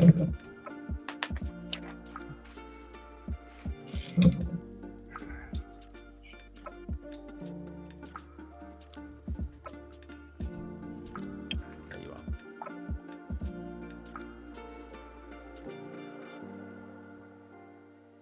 Okay, anyone who's watching, do check out the survey. Thank you everybody who's voted on that so far. Super appreciate that. Did it all arrive okay? The first part. Now all that's left is my IKEA, which one of the boxes weighs 70 pounds, so I'm not that worried. Whoa. Yeah, be careful how you lift that. I think maybe it's because I've got older, or maybe it's just more of a thing these days. I find when I have to lift stuff that's like really quite heavy, I find wearing gloves helps because they got like the rubber. Yeah. You just get a better grip on things. Also, trust me, I am very stubborn, and so I have learned how to maneuver those kinds of things pretty easily. Of just kind of like not lifting them straight and just kind of the classic walk. Slide. Yeah. Slide around. Slide, go around. walk. I've even bought a thing called I think it's called a dolly. Yeah. It's basically a skate. It's a piece of wood with essentially wheels on it. I use that because I haven't always got someone else there to help me, and even when I have, I'll say, Jem, can you lift this up for me? Lift this end. And she is like, I can't lift that. I'm like, okay. That? I always look at her and go, really? Like that. And then I just laugh. Yeah. Because Gemma is a little tufty. She really is. Oh, yeah. I would not want to take a right hook off her, that's for sure. She'll do me any day.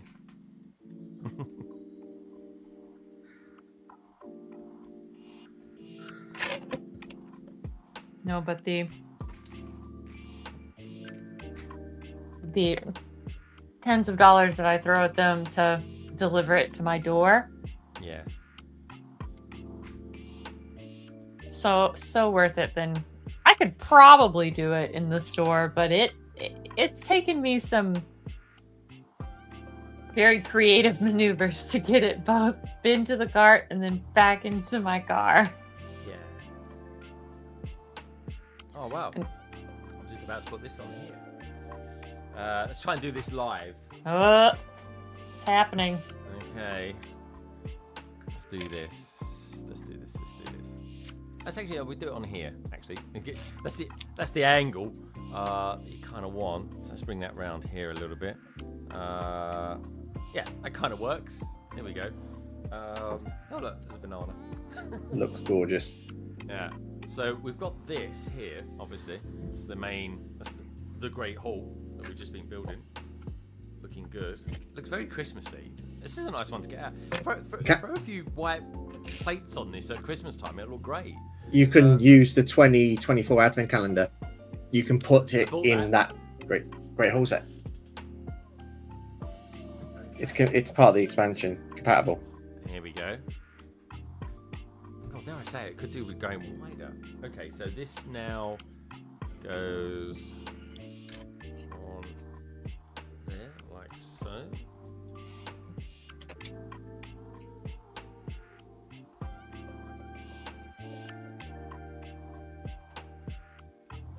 Oh, hold on.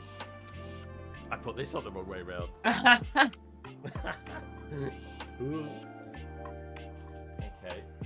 I think that's right. Well, we'll soon find out. Ah, I like the way, yeah. So essentially, what marries up with this part here is this part here. The pepper pot. I think it's a pepper pot. And there it goes. On there. I still think the front the front goes back around. The courtyard you had in the correct, just one stud too far over. Oh, too far over. Okay. Yeah. Yeah. No. Your Great Hall is fine. So that's all. You're good. And then that, flip it back around, so it covers that hole. Yeah. Ah, okay. Hey, there you go. But It's got to not marry on one side or another. Yeah. I tell you what it is. I've put this steeple part on the wrong way round. Oh, I kind of thought about that when I was doing it, and I was like, okay. So this is right. Okay, we got this now. I just need to do a quick modification. Quick one. There we go. Let's bring this round here. God, this thing's big. Yeah. Okay. He said. So yeah, essentially, I've put this on, but it needs to go the other way around because it's hitting on this part here. How did you do this? I know, but I think it looks better the way I've done it. I'm just saying. I mean, teach that. Hey, you do that, but I think when you see how it's supposed to go on, I think you'll really enjoy it. Well, I will, yes. But I tell you what I can do for the sake of finishing roughly on time. I'll try to take that off. It will kind of go. There you go. It kind of goes. No, maybe not. Okay. Let's try and keep it slightly professional. Let's put it in there like that. We'll get the idea anyway.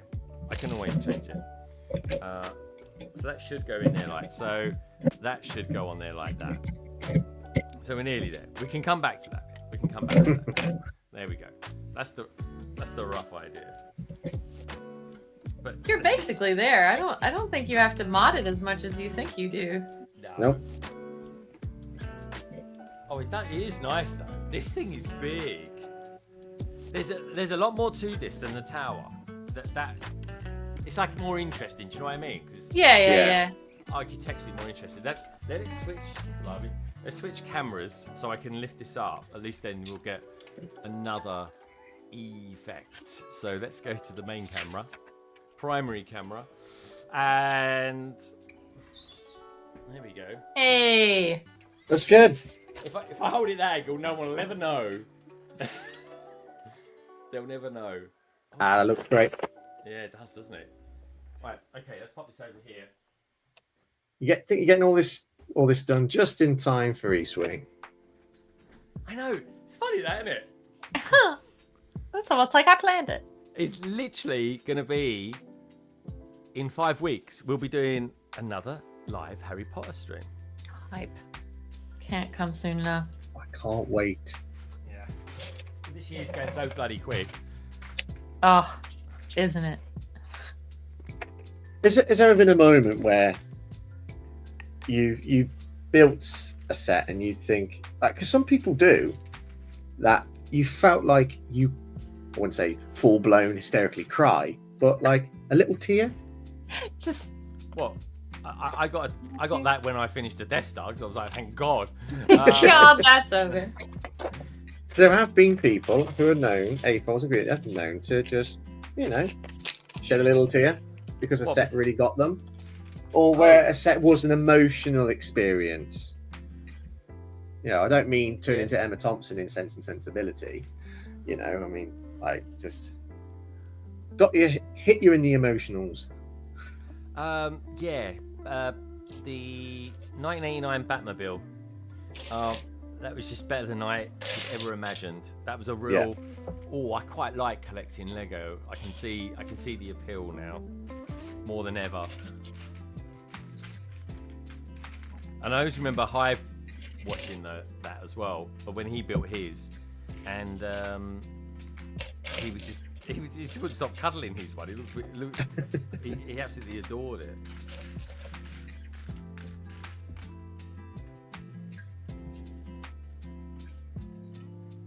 Still thinking. I can't remember anything specific. I think I may have shed a little tear when I finally opened the the U.S.S. micro scale Hogwarts, because I had it for so long at a different time in my life, and I was saving. I did this thing where I saved so many sets for like a special occasion, and then I just got to a point where I'm just like, you just need to build this. You do not need an occasion. Take some time when you're off and just go for it. That's it. And I built so many things just in tandem like that. But opening, because that was like the first set that I had bought in the re-entry into Harry Potter without the online space, without anything, without knowing anything. Knowing I wanted it built somewhere in my life in the future, even before the collection kind of took over, or I would even have considered myself a collector, a Lego collector. That was certainly something, finally just allowing myself to open it and build it without a reason. Yeah. Other than just to have it built and enjoy it.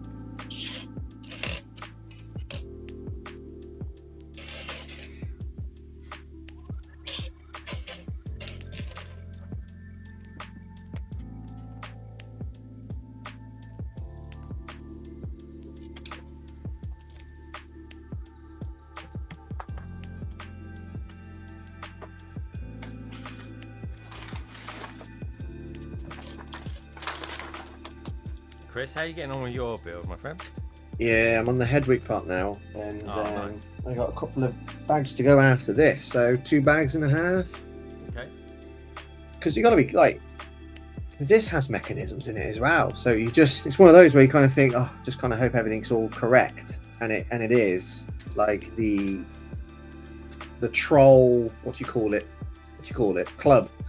That mechanism works. I showed you earlier, and then the chest piece that comes out, that works, and the next one is obviously where Hedwig's head turns. So there's a number of little mechanisms working in quite close proximity, so it's looking good so far. This is a really good display set, but it's got play features in it.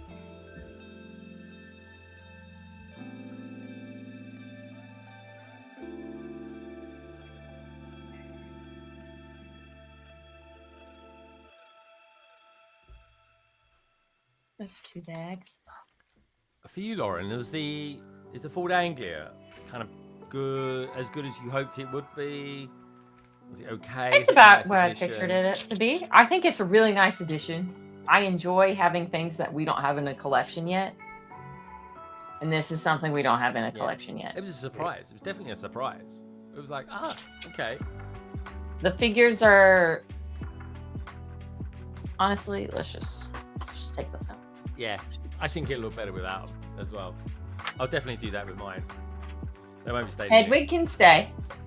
Hedwig actually looks good, yeah. And then, like, even if they would have just, honestly, if they would have just done that, like, kind of weird dimensional brick like they did on Hagrid's motorbike for these guys, I would have almost preferred just a plain, no print, a plain flesh one of that Because I'm just like, what was? I'm just. It came out at the same genuinely- time. It came out What at the same sort of time was as well. wrong? What was wrong with just the car? Yeah. I was trying to say. I don't understand why a car. Why just having a car was a problem? Why? Yeah, I don't. Less is more. They didn't need the figures. Yeah. Maybe because of they wanted to do that play feature, just like, oh, we need figures if we're gonna do this because it's not gonna make sense. Maybe. Yeah, maybe. But you know what? Give me Ron and Harry as a minifig, a little plaque. That would have done me. Yeah. I think that might have worked a bit better. And like I said, like the face expressions they were trying to get at with the stickers, pull it onto just a headpiece. Just reuse the torsos that they use in the small Ford Anglia, maybe. But the headwig is from the Hagrid's motorcycle set, isn't it? I think it's the exact Slightly same different because. Is it? Yeah. Hold on. Let me just go get. Oh, I was thinking more like the print. I thought they recycled that into that set. Still enjoying it, Greg? Oh, dude, I'm really enjoying it. It's very good. I just got that little clock tower piece that change around a bit. I'm pretty confident that's the only bit I've done wrong, which isn't bad for a big build. But yeah, it's like 5 minutes of fighting around and it'll be done.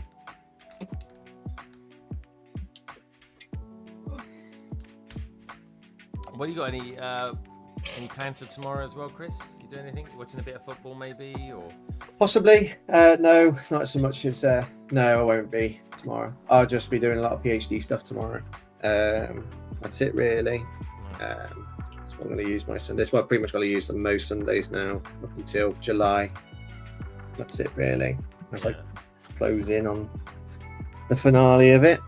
It's all good fun. Surprisingly, it is enjoyable because you get into the swing of things.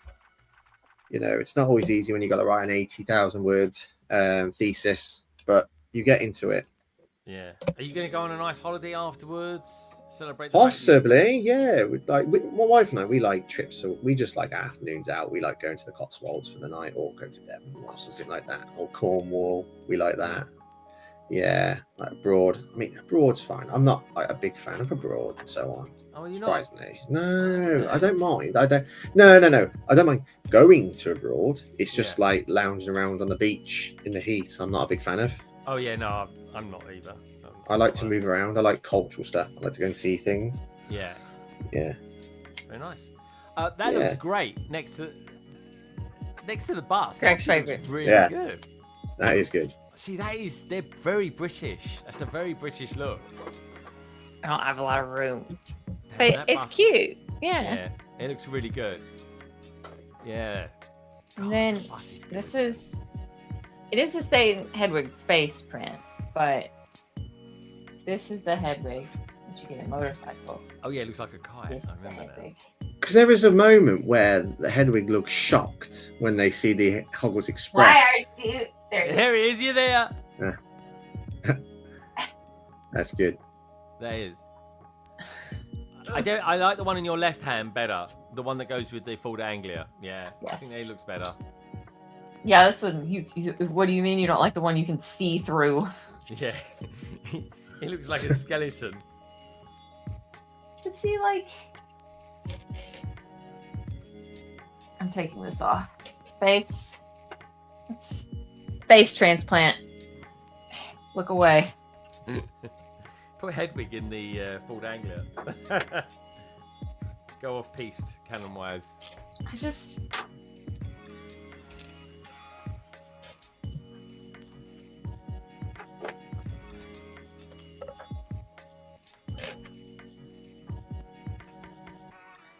Like, even that looks.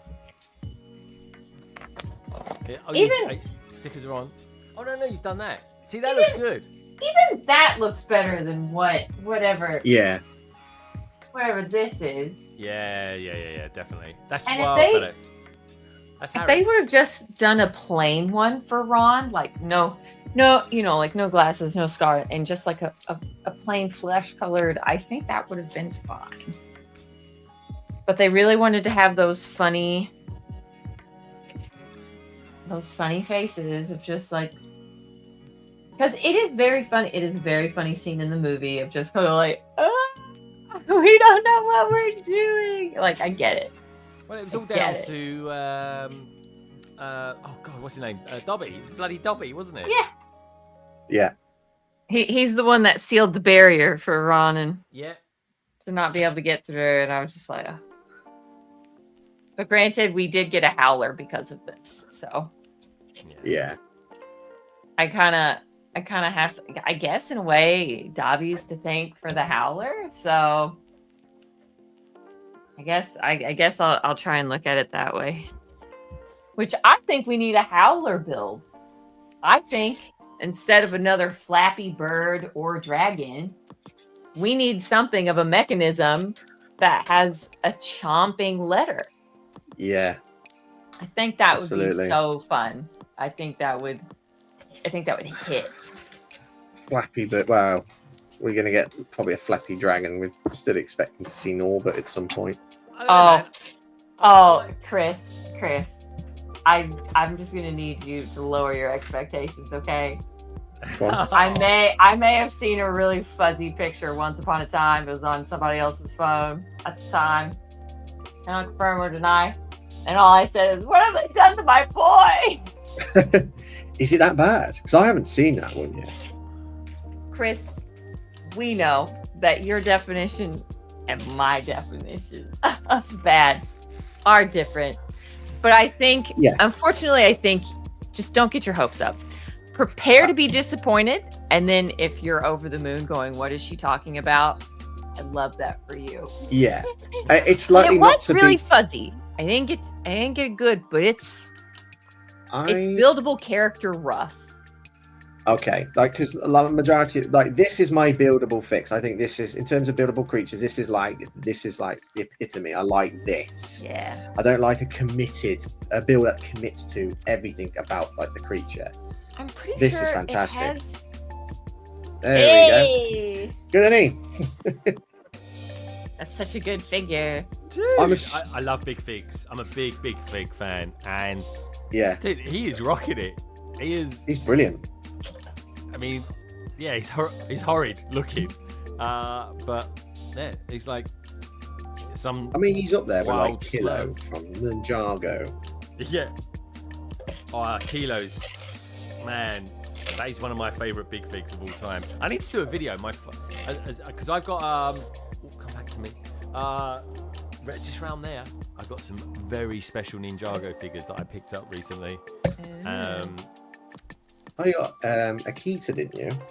Yeah, but I got a pack of 4 very special ones from Toys R Us from back in the day. Oh, I know. Well. Look at I know you. which I ones, may have picked those up last week. I can never confirm. TJ would be proud. He was, but I said, TJ, are these any good? I've got an opportunity to pick them up. And he's like, yeah, they are. And then he just sent you a picture back on. Oh, they good. That's it. Flex tape as well. It's one of those situations where someone was actually they were going to Brick Traders, and they were like, well, they're going to give you this price for it. I can give you this price for it, and everyone's happy. And they're like, yeah, okay. You're just sniping deals away from the place, I did. You. I blame them though. They shouldn't have told me what they were going to sell. I was like, well, funny enough, I'm in the market for that. Funny enough. And they're great. And then they showed me some other little bits and pieces that year ahead, and I was like, okay. Anyway, it only mildly got out of hand. It only mildly got out of hand. Said every Lego person ever.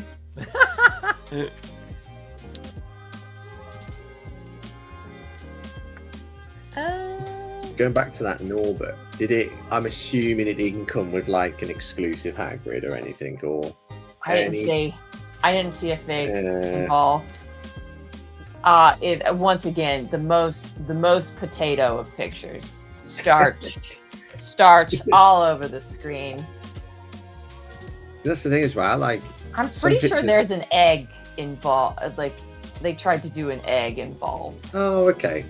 Oh, that's all right. So it's kind of like of him hatching, allegedly. Yeah. Allegedly.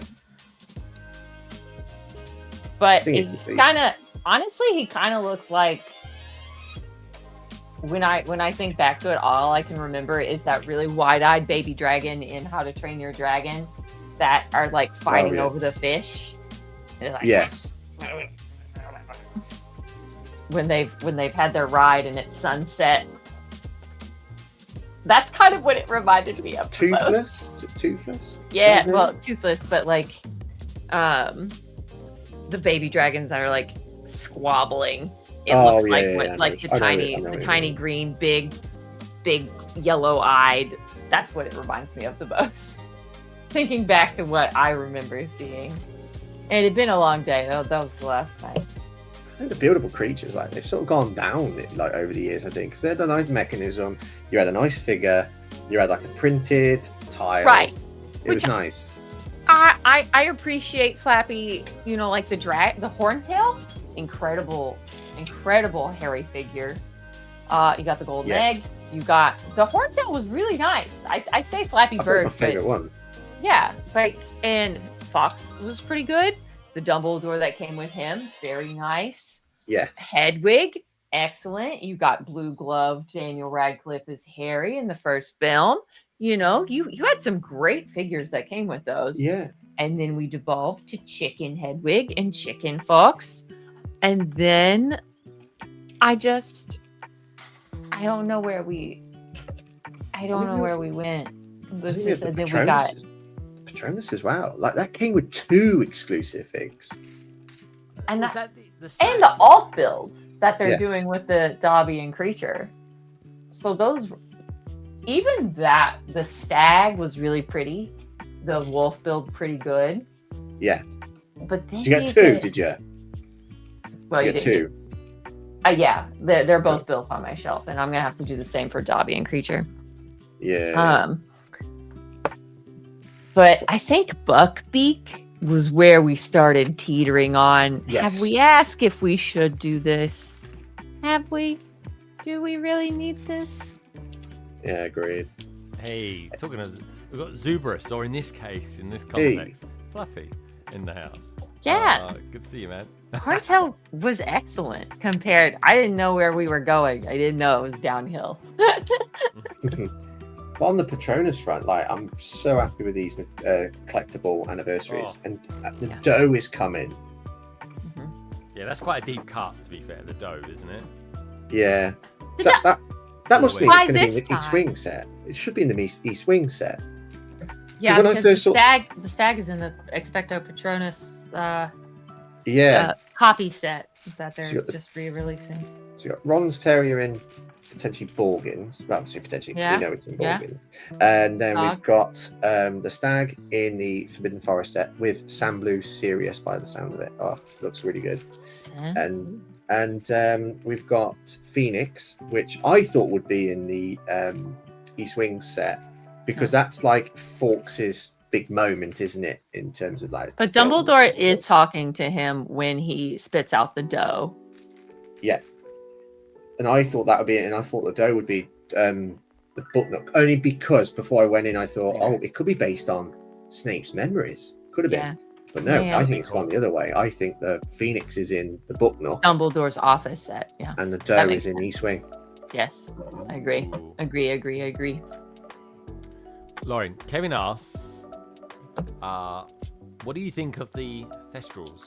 The Thestrals, I haven't built yet because I've been putting it off. That I had here as backup. Can I just say? Can I just say about that set? The most important part, I think, is the Forbidden Forest bit that connects with all the Forbidden Forest sets. I think the side build is like the big one, because you got like the expansion system for the Forbidden Forest, and that connects with them all. That is the highlight. I wouldn't buy the set just for that. That's it. It goes with all the Forbidden Forest sets. I think the baby's a little. I understand, but they didn't need the baby. Okay, the baby is just odd. The adult actually looks pretty, like menacing. I understand the adult. I don't understand the need for the baby, or at least give us 2 adults so we could put it with a carriage or something. I don't know. It was a weird move. Yeah. I'm glad we're beyond this, but I had to get it. Because what? Let me read you. Let me see if I can find it. Hey, my IKEA was delivered too. It's even. Yeah, I think they're creepy as well. I took a picture of this because I thought it was really funny. Oh, that is a nice coffee. I do love a black coffee these days. Chris, how's the Hedwig coming along? Yeah, it's quite good. Not the easiest build, but it's a bit fiddly. But yeah, it's not too bad. So at the moment, no head. We'll just say it's a Deathly Hallows build, and he dies. So I think this is from Brick Fanatics. This is talking about the East Wing. $10 cheaper than the Hogwarts Castle, the main tower, which it is hopefully still going to be cheaper than that. That would be a really nice thing. Yeah. The largest standalone section of the current modulars system to date, meaning the tower, but with 29 more pieces in the box. It's the only set on the list that sounds like it'll connect to the other Hogwarts sets. So your wallet is relatively safe for now, unless you're collecting every Lego Harry Potter set. Because the full wave rings in at about $615 in the U.S. Oh. And I'm like, ouch. I feel called out. You are definitely called out there. I They might as well just say Lauren. Targeted. Yeah, if your name's Bright Switch Bricks, it's gonna hurt. Specifically targeted.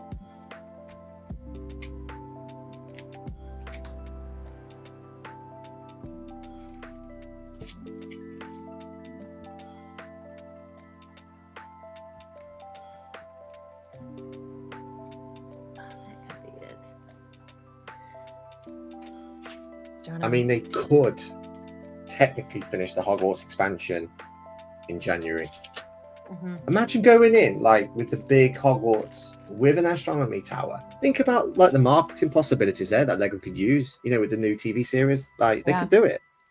Well, I would really I want there to be some closure. Lego, give me some closure on what is. Please announce what the last piece is, and announce, and then go through the full list. Have your people do that. Send out a press release and have them announce that this is it, and this is the whole thing together. I would appreciate that kind of communication and information. So none of us are just kind of hemming, hawing, will they, won't they? It's done. Let us know when it's done.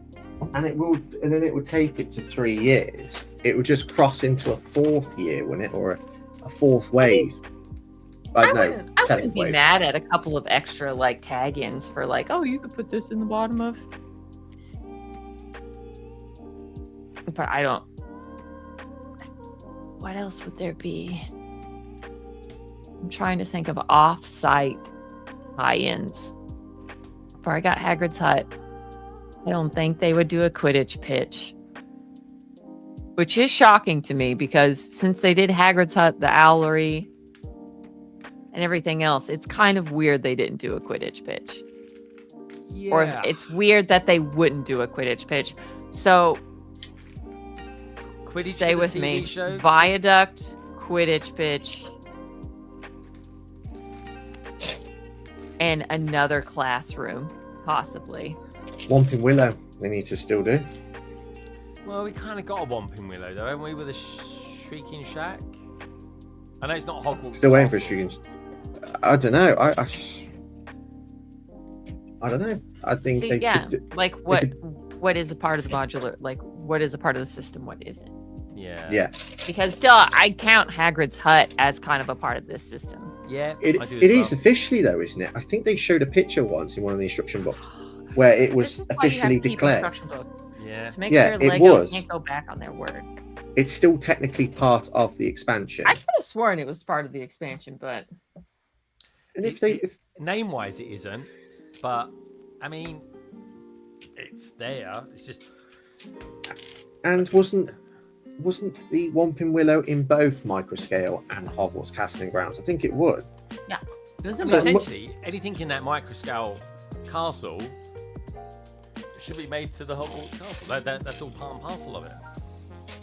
I mean, I think they are going to include it. I can't see them finishing it this year. I think it will be January. It's got to be. I agree that it's probably going to bleed over. I just don't think we're going to get any other huge, like big No. fanfare modular No. sets. I think No. East Wing is going to be it. Yeah, I think so too. No, I don't. No, I think there will be. Yes, No. no, yes, No. no, yes. No. No, I've gone on about it too You many have- times. Listen, you gotta have faith. Yeah. I mean, what could they bring out in January? Like, what could they bring out? Quidditch and Viaduct. Yeah, Quidditch. That's and that's but that means Chris has to come up with another set that they can come up with that doesn't include the Viaduct, because the Viaduct is going to be included in the East Wing. Viaduct's there. But when people say Stonebridge will be viaduct, there. are they talking about the bridge? Is the viaduct the bridge one of the same thing? Yeah, Okay. that's no, it's not a set name at all. I'm making that up. But the Right. Viaduct is what we're calling the bridge. Yes. Goes from here. Because it looks like a viaduct-y sort of thing. Yeah. All right. When people say viaduct, I'm thinking, hold on a minute, that's what the Hogwarts Express goes on. Yeah, where is it on your? Yeah, Also- that's No, what's it going That's to it. Is that it? Yeah, I think that's it. No, that's no, you that's can't the- see it on this. On the left, on the right. What's that on the No. right? Or is that the? Oh no. This is the that's Hogwarts the train Hogwarts viaduct. train. That's an aqueduct. Like that's something else. That's something else entirely. But yeah, you've got it. Like this, but connecting this. It's going to happen. It's going to be there. The big stone bridge is going to be there. It's got to be. Mm-hmm.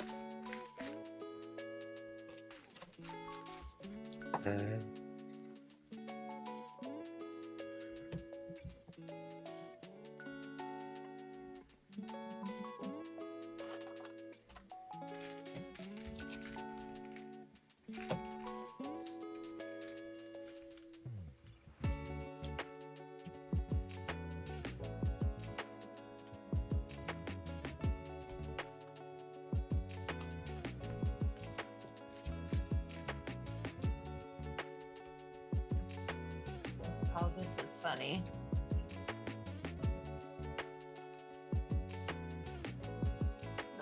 The goggles on Hagrid's minifigure and the tiny Death Eater battle pack. There's a particular Death Eater that the one that pulled out Ollivander's. Is he a special Death Eater or something? He looks a bit. He's quite got a bit of a Fenrir Greyback. Yeah, he's got quite. Yeah, a he's hairy special. Look about him. Ah, okay. Because he looks pretty 'Cause powerful. he's a werewolf, right? Yeah. Ah, okay. He He's comes gonna be in. Morgans. Yeah. He's got dreadlocks. It's an extra baddie.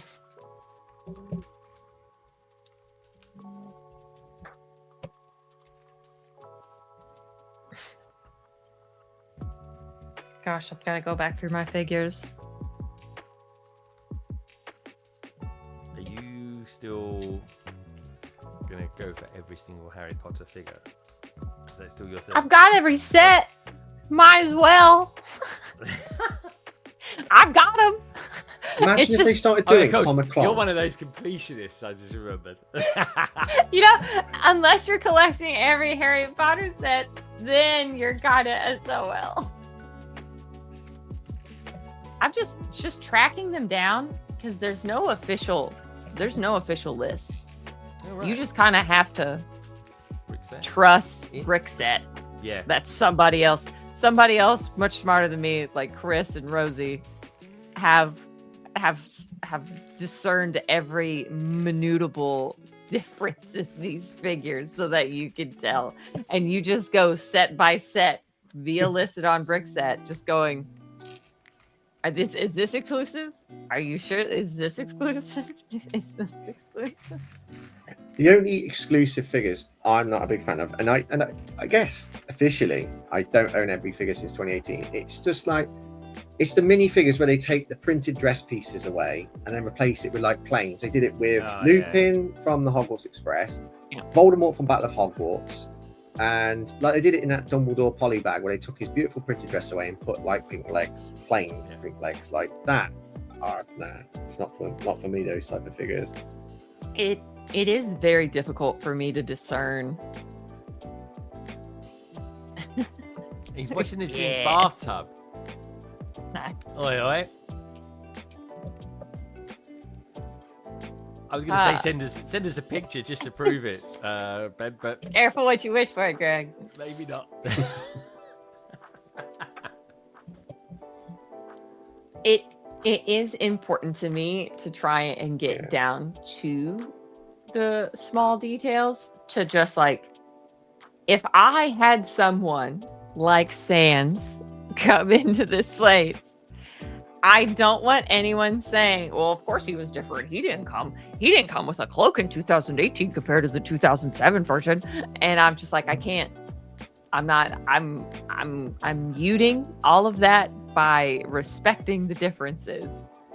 And I'm trying to also show off the alternate. I've already got to move all of them several spaces down. I've already got to do a big refresh over there. But I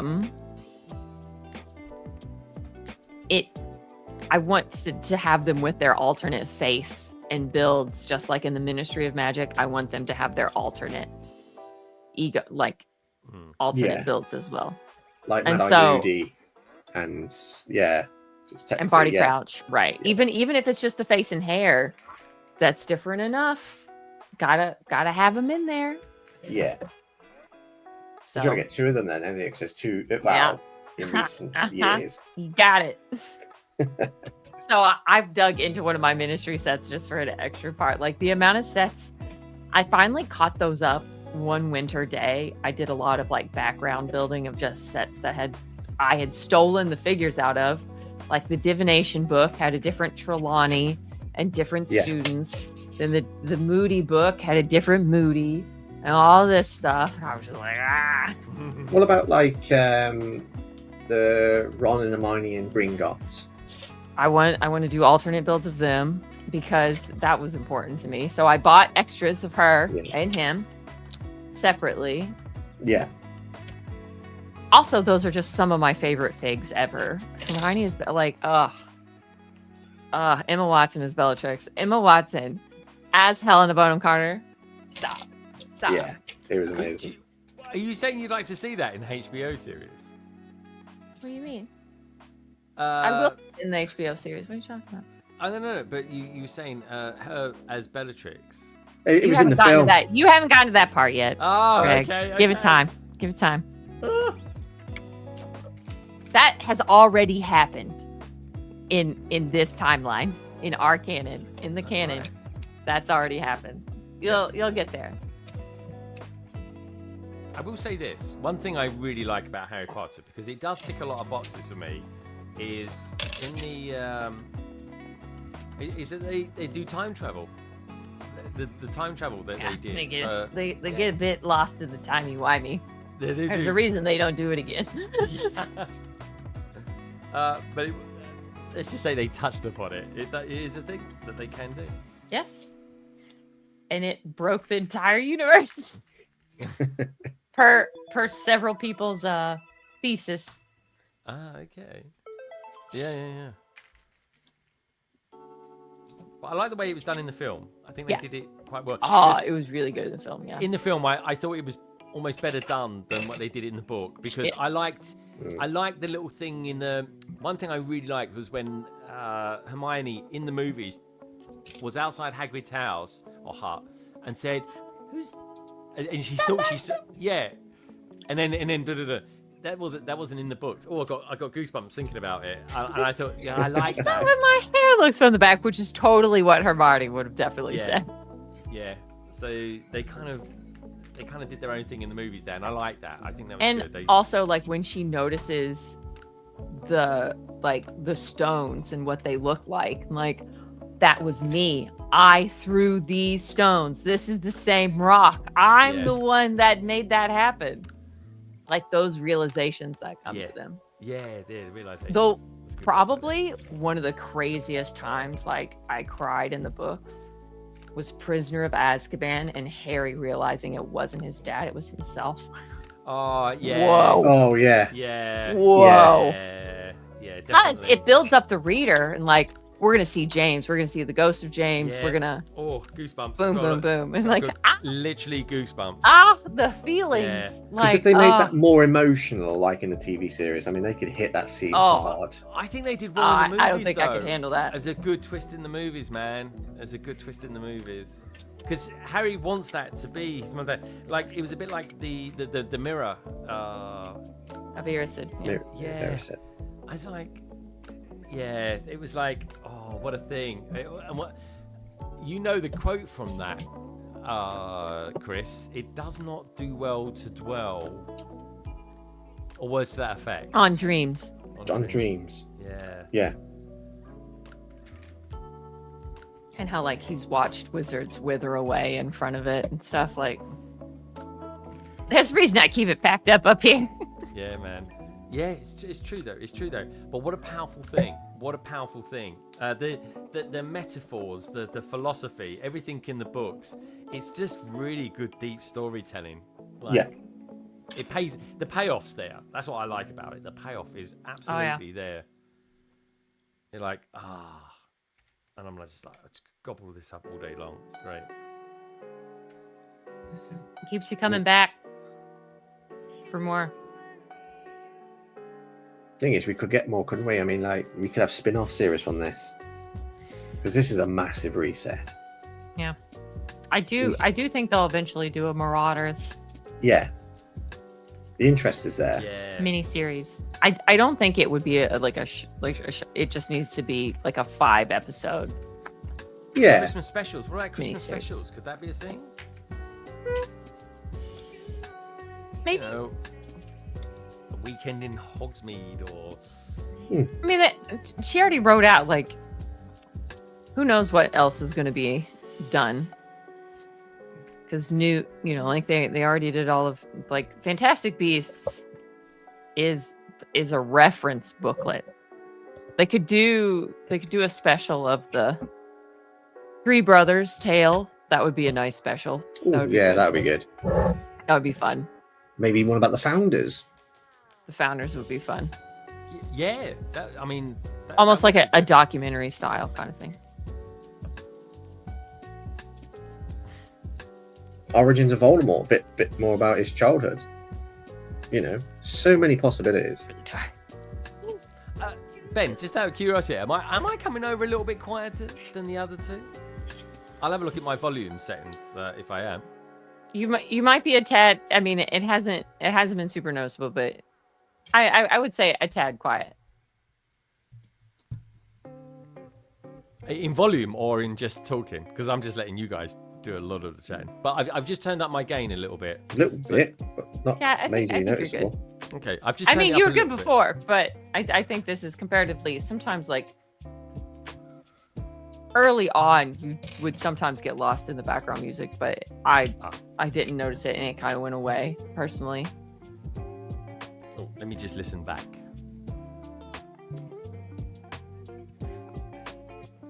In the content creator in him. And then he's gonna be like, why didn't you tell me sooner? You No, need build. sound check done. That sounds alright. Yeah, I mean, That's better. I turned the gain up a little bit. okay. I'm a quiet person, Ben. What can I say? This is just a Oh, chill you Saturday. This is a chill Saturday. That's gonna be less than 8 hours. Yeah. I feel like we're going to get to the end of those meetings and the project manager says, I'm going to give you back that half hour. Like, really?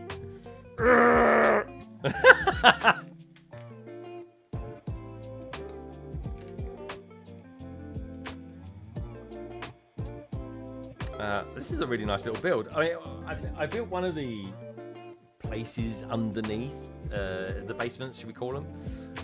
And there weren't really much to it, but oh, hold on, I'm building a. This is a toilet. Yeah, it's the bathroom. God, how long did it take you?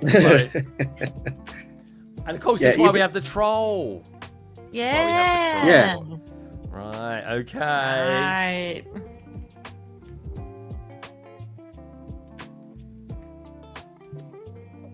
Do you know what? There's a person I used to really listen to a lot, actually, because I actually quite liked him. I found him quite funny. English guy, lives in America, was liked Harry Potter, goes by the name of Jeremy Herbert. Yeah. Yeah, he is he's one of the best stuff. reviewers ever. Like he's not into like reviews as such, but Jeremy Herbert is outstanding. He does probably the best reviews I've ever seen, because it's very long reviews, but he doesn't leave any information. But he only reviews I what don't he think really I've knows. ever seen this man. Really? Yeah, Jeremy Herbert, he does every year. He hasn't done stuff for years. I don't know why, but whatever, life, I guess. But what he does still do, thanks, Ben. What he definitely does do every year, without fail, every day during the advent calendar time, he does all I those. saw that. Yeah. It's a lot. I think I may have remembered one of his thumbnails from the Privet Drive. Oh. I can't wait to scare. build that. I need to build that soon. Oh, it's beautiful. Yeah. Yeah. Yeah. The art minifigure in that. Yes. Brilliant. And the fact you get a minifigure, actual As like, well. officially minifigure version See, as well. and which is great. I count her in my minifigure stand, just like the trolls and stuff. She counts. She's in it. She's in the collection. Can you I think you can put her inside of it as well, can't you? Inside the. So you got that kind of the one where It she's blowing attaches up, to the. but I think Privet you can Drive. put the minifigure inside her. I think you can. Oh do that. yeah. Yeah, you can. Which is kind of funny in a weird way. Oh, there we go. Steph's out there. Hello, Steph. We've watched him do the advent calendars at least the last 2 years. Yeah, he's the best man for it, honestly. Yeah, he's and what the what's to say the final outcome. Best advent calendar is determined by him. Harry Potter won last year, but that's not a surprise. Come on. Oh, the figures. More in it, figs, brilliant. more exclusive figs, new prints, the lot. Crazy prints in I know. in They advent were brilliant. calendars. Just the 100%. craziest prints.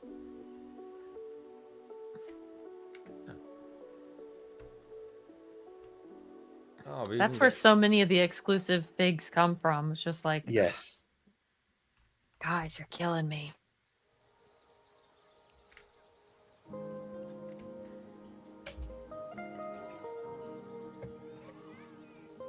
Good to see you, Steph. Hope you guys are well. Steph, I'm interested to see you answer the survey. Unfortunately, there wasn't room to put a kind of one of those weird answers that you like a alternative house or something like that. Jedi. Yeah, Jedi. Damn it, that would have been great. Ah, I can only do 4. Greg's favorite. Yeah. Yeah, I put something like I don't know, Gandalf, House of Gandalf. Hobbit. Oh, that's quite cool. The little sink. Ah, they're gonna do there's gonna be a smash sink in this. Oh, I've got a mirror to do. Which way round does that go on? Okay, like that. Just grab that.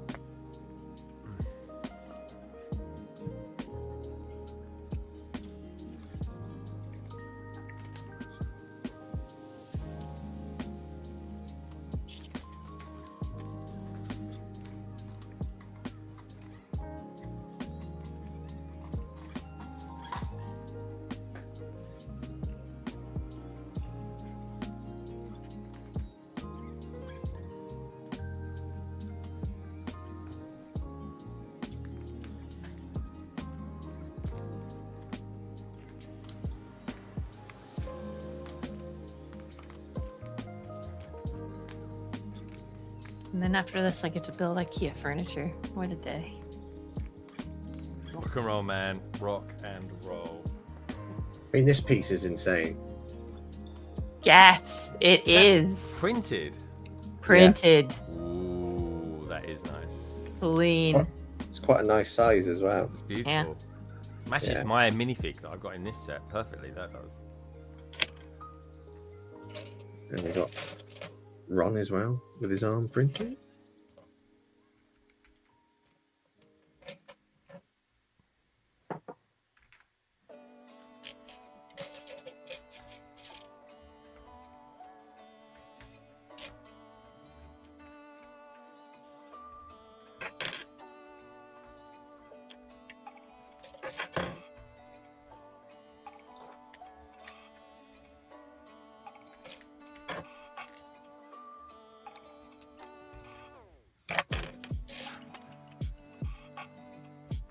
Oh, that's really cool, man. Yeah, this is totally the scene with Hermione and the troll. Yeah, it's kind of like the first task. I mean, when you hear the term Philosopher's Stone tasks, for me, this is the first one. This is the first one they've all got to try and outwit together. There's a breakdown in friendship. Yeah, I know you got like the underground, like the end of the film in the books and so on, but I've always thought that was technically the first Philosopher's Stone task. Something just to warm them up for what is to come. I mean, it was certainly one of the tactics to derail things. Yeah. By Quirrell. Have you built the center bit? You know, where it's just like a corridor. Greg. What, in this set? Yeah, the bit that goes in the middle. Yeah, I built that one. That was kind of the least impressive one. Yeah, I think that's just like it's totally fine as well. You can put other ones in this, can't you? You can get you can buy them separately.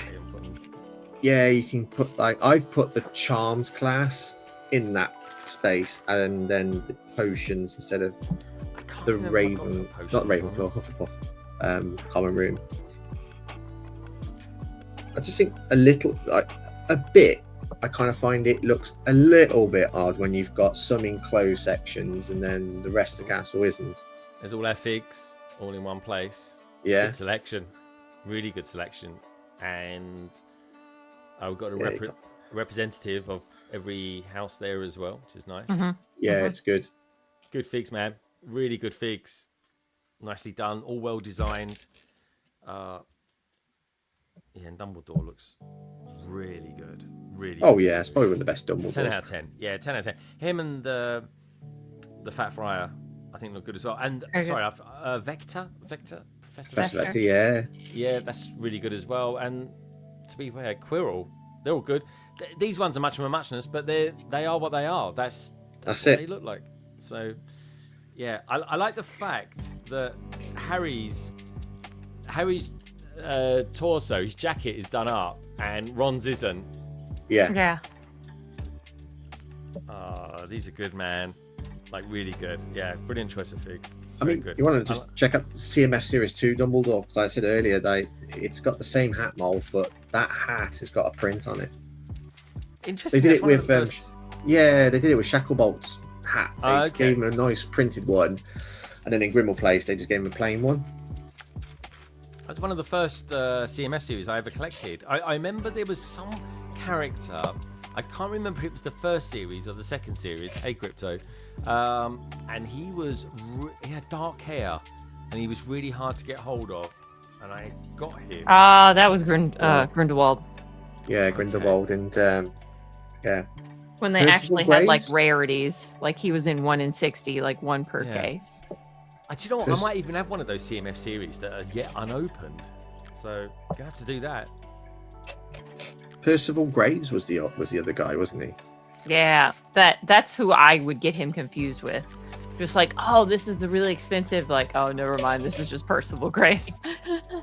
Which I don't really know the names super well of that series, so of the Fantastic Beasts. Okay, so that's where that one came up. I got you. Yeah, those are Fantastic Beast characters. Here's the thing, right? So, listening to the first I mean, the difference between the movies, The Goblet of Fire, and the book is unbelievable. The backstory. So the old guy at the beginning who sees the lights on at the house, and he goes back there, and a snake goes kind of beside him, and then, oh my God, Frank, he has a whole backstory that they go through in the book. Yeah. Eric Sykes played him. Yeah, Eric Sykes. Yeah, he played him really, really well. But he was down up for murder and all sorts of things. Yeah. In his backstory, he was the gardener. But of course, he was Voldemort, just going back to his Muggle home. Yeah. I felt like when it was the films, I felt that was the turning point for how dark it was going to go. I know Prisoner of Azkaban turned on a notch because just a bit, the feeling of it, but I think it went dark and then darker when it went to Goblet of Fire. And I thought Order of the Phoenix didn't go dark. I think it was a bit more lighter compared to Goblet of Fire. Interesting.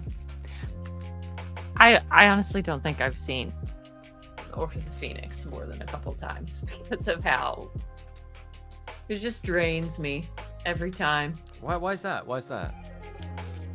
I think it's just it takes me back to a very specific place, and I just think so many of the things like the Department of Ministries, what is in that book and what they tackle, leads me to have also so many other questions about the Wizarding World that I know like you don't get answers to. But I have a lot of my favorite fan fictions deal with like the Department of Mysteries and stuff. So it's just interesting, but there's just so much. You try and put yourself in the body of like a 15-year-old trying to make these decisions and save people, and just also like almost like a secondhand cringe knowing, like sometimes they're going into a trap or like they're making a bad decision, and just the absolute cascade of bad things that's about to follow. It does not get better from here. That it's just really hard to read something knowing that it's going to take at least 3 books to get better. So strap in. Yeah. Equally, that's nice to know as well. I'm just saying. Also, just angsty Harry is really funny. I'll tell you what, that's probably what Harry Potter's so good. I like a good story is when the villains have their day. Oh, absolutely. Oh, yeah. You had it in Empire Strikes Back. They had their day. And it made me feel like that's the one I remember the most because of how interesting and windy the dark and like the most interesting things. You get the Hall of Prophecies, you get the Brain Room, you get the time, you get all of these crazy things. Imagine if the Brain Room in Ministry of Magic set. There's brains. There's brain elements, yeah. One of the main things I like about how the Wizarding World was written was that it is not a perfect place. It's a fantastical place, but it is nowhere near perfect. No.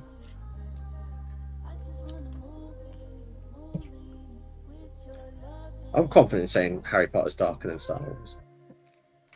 You see kids die. I don't know, man. Blowing up planets, that's quite a big thing. I don't think that's possible in our... I think Harry Potter is cruel. And you don't even get to see like the first round of the Dark Lord. I think that's what really kind of like echoes in this really weird looming sense of like all of these parents fought almost like in this first world with Wizarding World like war against the dark forces, saw him recede, not die, and then are having to watch their kids, those that are even still there and cognizant, go through this like an upbringing again. Goodness gracious. It really is something when you think about it. Closer to home as well, isn't it? Because it's it's earthbound as well, it's... Yeah. it's more believable in a kind of crazy. It's even more believable because they filmed a lot of it in London. So when for me, it and you guys as well. It's it's done. Like the other day, I went to you go to the Leicester Square store. So I go to I come out of Embankment Station. You walk up to Charing Cross, and then you're a stone's throw away from Leicester Square. They've used the new HBO series. They've used that area to film stuff already. Yeah. I sent Chris a picture. I said, "Here, do you recognise this?" Yeah, you did. Yeah. And to think Hagrid's walked up those steps that I was in, I was like, "Hey, this is cool." You know, I'm like half an hour away drive from Forest of Dean, and that's where the Golden Trio go into hiding. Yeah.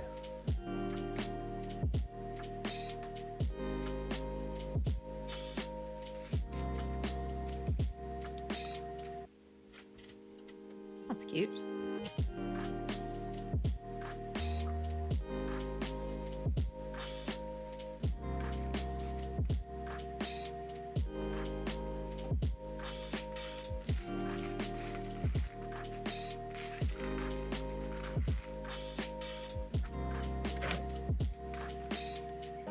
I don't think he's left-handed.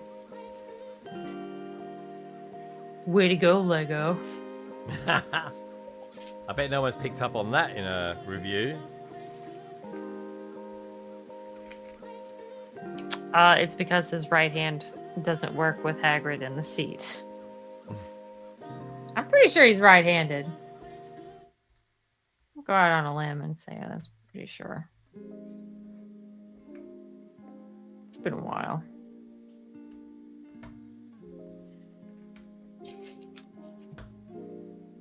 I like how you got the phone element that's being used for the horse legs of the chess piece. Yeah. That's cool. What's been your favourite element to build in that set, Chris? I'm going to probably say the chess piece that comes out. I like that. Yeah, I like that. I like the knife. forks. The forks pieces being used as hands. Yes. I like that. That's pretty cool. Good choice of part. But my favourite part is definitely that Dumbledore. Oh, The Dumbledore. the Dumbledore chocolate frog card. Ah, yeah.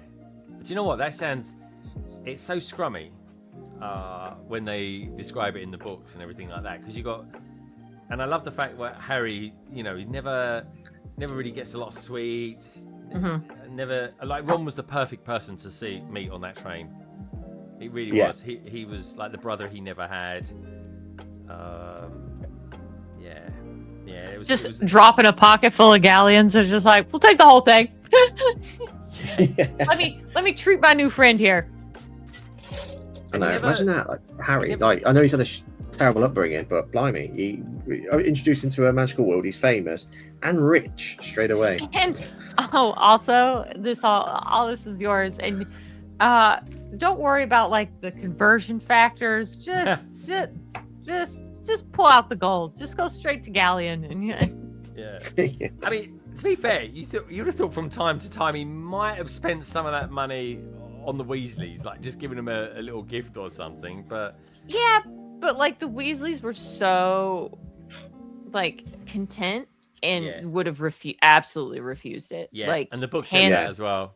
Hands down. Yeah, and that's one of my favorite parts is at the end of book 4 when Harry just slides like, I don't need this. Like, guys, take this. Like, take this money. And the brothers are like, you sure about this? Because we're gonna take it and we're gonna do some stuff. Like, are you really sure about this? Because we will take this. Oh, did the books go into at all? Because the film didn't explain it at all. I'm pretty certain about. Does the book go into like how Weasley's wizarding comes to be? Yeah. It goes into much more. Yeah, I love those brothers as well, man. Yes. They are, they're the best. Yeah. You'll definitely get your first taste at the end of. So I'm on Goblet of Fire, so I'm I'm thinking it may come in there or something like that. Or You'll get it at the end. That's what I was talking. Okay, like that. cool, That's cool, what I was alluding to. Alluded. Okay, alluded. I'm a man. Sometimes you got to be a bit direct. Oh yeah. I can pick up subtle hints if I'm doing one thing at a time.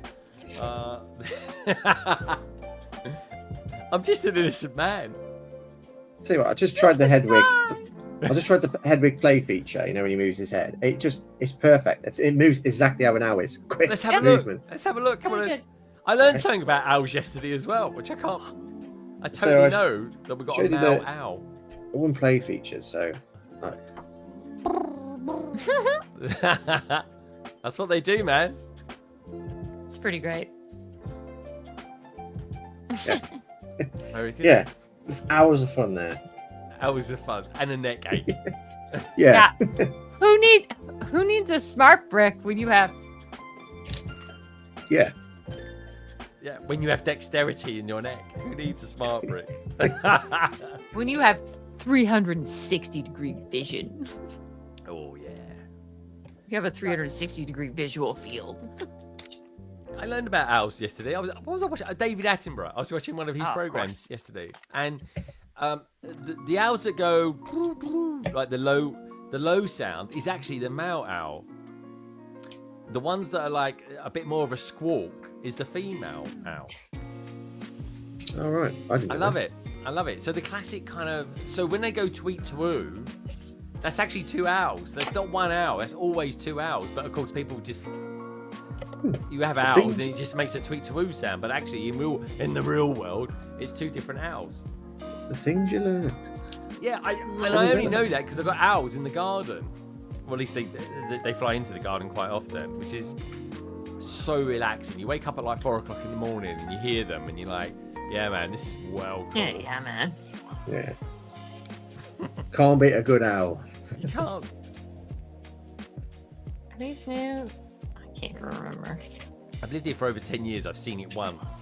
Yeah, it's in the garden. And even when I saw it, I was having to really focus on it because I could hardly. And the owl's like, no, you didn't. You didn't see anything. It wiped my mind.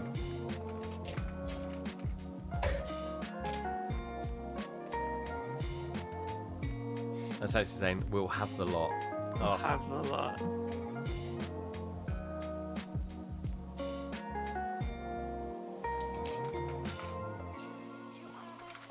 Or is it we'll take the lot?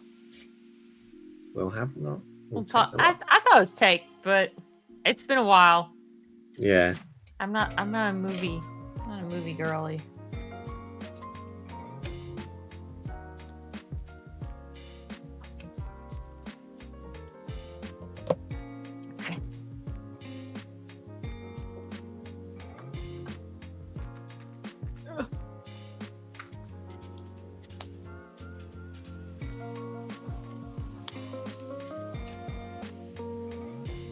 Nothing like an exciting side build of a battle pack. You're doing the little motorbike figures. Yeah. Good figures. Excellent figures. The pieces are worth it. Like when this goes on sale, get a few. And this is a good statistics lesson too. So if you have 2 bodies and you have 4 possible heads. Yeah. What's the possible combination of figures? I thought they were the one guy doesn't have robe lines though, so we can't really take into account switching up the legs. But you could probably put a Dementor hood on these two.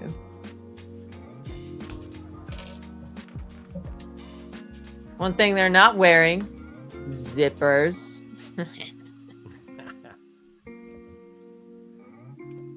Oh, he has a back cloak on. Maybe. Nice. They're still good though. Long overdue. These Death Eater masks, gosh, I can't remember how much I paid for each of them. Oof. I think I paid up to like $5 a head. Building even hundreds. the Dement. Oh, sorry. No. Dementor's different. Death Eater different. Oh, Death Eater. Okay. When I built my Hall of Prophecies, I wanted like a small group, like I can't remember how many. It's on my Instagram somewhere, but I bought several of the heads of the OG Death Eater mask that only came in one set, and it hurts. Even the Gringotts Death Eater, one's size Lucius, the other size Bellatrix, isn't it? I think so. Yeah. I have to look again. It's been a while. Another thing to revisit with my minifigure collection.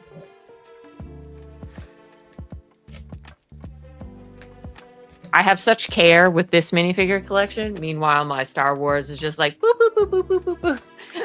I got figs I don't have anywhere to put. I'm just going to put them on this.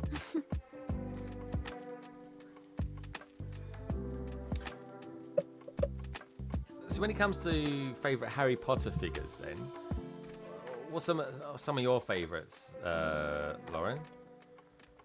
5 points. The glow. I've been on record saying this, and I'll say it again. The glow in the dark, nearly headless Nick, peak. A fully glow in the dark figure. Yeah, that's cool. What a riot! Like, so good. I really enjoyed Hermione, Bellatrix, and Gringotts, which you will get to. You'll understand that later. Okay. Looking forward to that. I think those are some of the epilogue figures. Even though we only got the Potter family, I'll live because I didn't know there was such a thing as the epilogue figures. Okay. Yeah. So what's that crazy. There's going to be an epilogue at the end of book 7. And it's just going to be a snippet. Future? We're looking at the future. Okay. Future. It's going to be epilogue. And those figures of the Potter family, future Potter family, are in the U.S.S. Hogwarts Express, because that is the scene that the epilogue involves. Ooh, okay, that's a deep cut then. Wow. Deep cut. Yeah. Deep cut.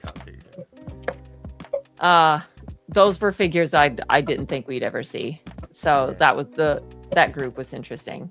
Glad to have them. Yeah. Good we didn't get Ron and Hermione in there. I know, but just to complete that last scene.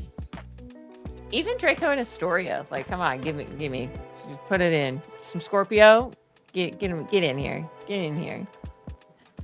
Maybe we'll have a Sneakle Deagle situation in the future. Scorpio, the Snatcher. Huh? Scorpio, Scabio, is it? Scabio? I thought you were talking about they named his name's Scorpius. Sorry, I named him Scorpio. Scorpius. I thought you were talking about Scabio. Is it Scabio? No, I'm kind of talking about Draco and Astoria's kid. Oh, yeah. No, I'm with you now. Yeah. And then I know they could have included Malfoy's son in it. Really, they could have just used parts that already exist. Ron is the one who just kind of pokes the bear and like, you have to beat him at this. Yeah. Mother Spring. That, like, what they did to Ron in the film, the epilogue scene. Man, he's put on pounds, and he looked really big. When I was watching the film, I was having kind of like a weird like vertigo, because it almost seemed like their faces were like shifting on their face, like an AI kind of thing. And I don't know. I was very uncomfortable, but yeah, they were really just add on. It's just like Rupert Grint was just like, add on dad bod. Just even though he probably went on to play a lot of Quidditch in his like middle age and stuff, it was probably out there and stuff. Yeah. Will, whatever,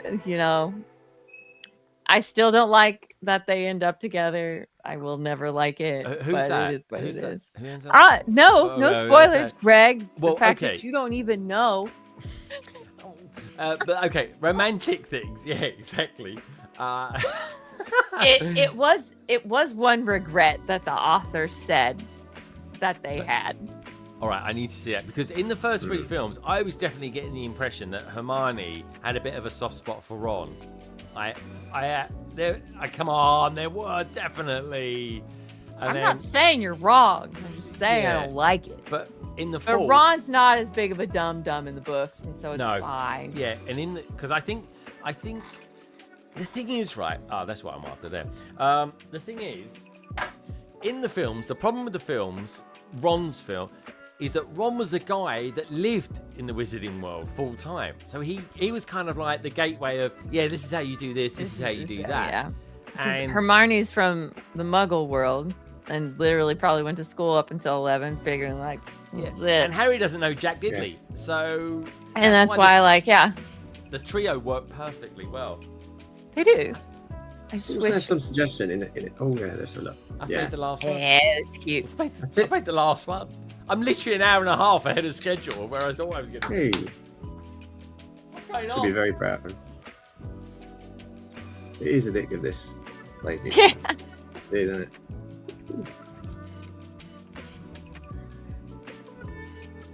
Do we like Technic? But do we like Technic when it lets me do this? All right, folks. Let's hold it up. I got a little bit of work to do on the little steeple bit, but that's all right. I can live It's with all right. that. You'll figure that out. We'll figure that out. We'll figure that out. Here we go. Stand up. We'll do a size comparison with the Falcon. We always do that. It's traditional. Here we go. So anyway, this is. God, you really got to be careful where you hold this. Yes, you do. You Yeah, learn. they slide It's out. all a bit slidey. Yeah, it's a Because bit the slidey. rooms are not fully connected in. No, I know. So if you I'm being I've got my fingers in very strategic places. That's all I'm going to say. That's what she said. damn, There we go. Look at that. That is amazing. it is. That's good. Whoa. Yeah. Very cool. Like it. Yeah, I'm not going to give it too much of a. Oh, I'll do it this way round. Earbuds. I mean, look at that. Nothing you can see it. I'm scared to put my fingers anywhere else. All I will say is It's big. it's It's big. what? It's big. very long. Yeah. Again, that's what she said. Anyway, enough of the innuendos, the puns. Yes, it's very, very cool. Very, very cool indeed. That is a lovely window at the end there. 36 of the windows we've put in there tonight. But it's just wonderful. Yeah, Love it. not long till June. Not long. No. And then you'll have it all together Yeah, Yeah. That's it. somewhere. I don't know where you'll put it all together, but you'll put it together somewhere. I have an idea. I have an I have idea. an idea. And these Fred. are the figures. They're the figures that we got. very cool. Plus the troll. I thought you were going to do like a CMF review then. Like, what's your We could favourite do. ones? Oh, it's got to be Dumbledore. But Yeah. this guy here, we'll call him Smurfette. We'll give him a name, Smurfette. He's beautiful, isn't he? I wouldn't say he's beautiful. He's ugly as sin in Oh, my no. books. But he has a certain charm about him. He's got my ears, that's for sure. Anyway, very cool. I've got to put this over. Well, I'm going to try and put this over there because it's literally taking up all my spare space on my desk. Right. Oh, this is cool. And can I just say, the inside of it. It's very alive. fun. It's a very happy A-fold there, Very isn't it? alive. Yeah. So cool. It's so cool. Right, I want to see what you've built now. Influenced. I totally am. This is why I love it Yeah. as well. The epiphany. I love it. Anyway, Great place to let's start. Let's see what Chris has built. He's he looks like he's ready with the owl. Yeah, Look at that's that. great. This again another one I was influenced in buying. Yes, So good. Can't wait to build so it. many great features. You got the printed tile there. Oh, hang on, knocking figures over here. You got the printed tile there, which is great. I mean, this is the star this one here. This is the star, I think, out of all of them. And yeah, got a number of play features. This comes out. That's good. See. Yeah. And then you got, which is probably my favourite. And you got the bit where it's that's a good mechanism. And can I just say the printed plaque piece? Mm-hmm. Yeah, that is really good, nice. man. You obviously got the candle. You got the Philosopher's Stone. You got some green dot coins, which is great. And this one, which is the bit where I think it's this part here where you can get the mountain troll just to. Oh yeah. Oh yeah, you got the sticker. Is that a sticker? Yeah. Nice. Yeah, and that is sticker. him. It completely connects back to this set. Yeah, and they just got some nice little hidden nice. references there. So you got the Philosopher's Stone tasks there. You've got the bathroom there. So you got just below Hedwig, you got the Hogwarts Express. So there's a lot going on. Yeah, the Hogwarts Express always looks good. In micro and massive, bigger than system. The other thing I think would look really good. Do you remember the gift we purchased, the Christmas one, the Dickens? Mm-hmm. I think that book would look really nice next to that. Oh, I know what you mean. Yeah. That'd be a lovely finish. That would be, and possibly the one of the best GWPs. Certainly a GWP that made a few comebacks and sold for a pretty penny. The Monster Book of Monsters as well. Yeah. That just went on and on. It was a great one. Did and then came out as an official set. Yeah. What a 'cause weird they were like, world. "Ooh, we can make money on that." Correct. And it wasn't arguably it wasn't as good as the GWP. I agreed. Yeah.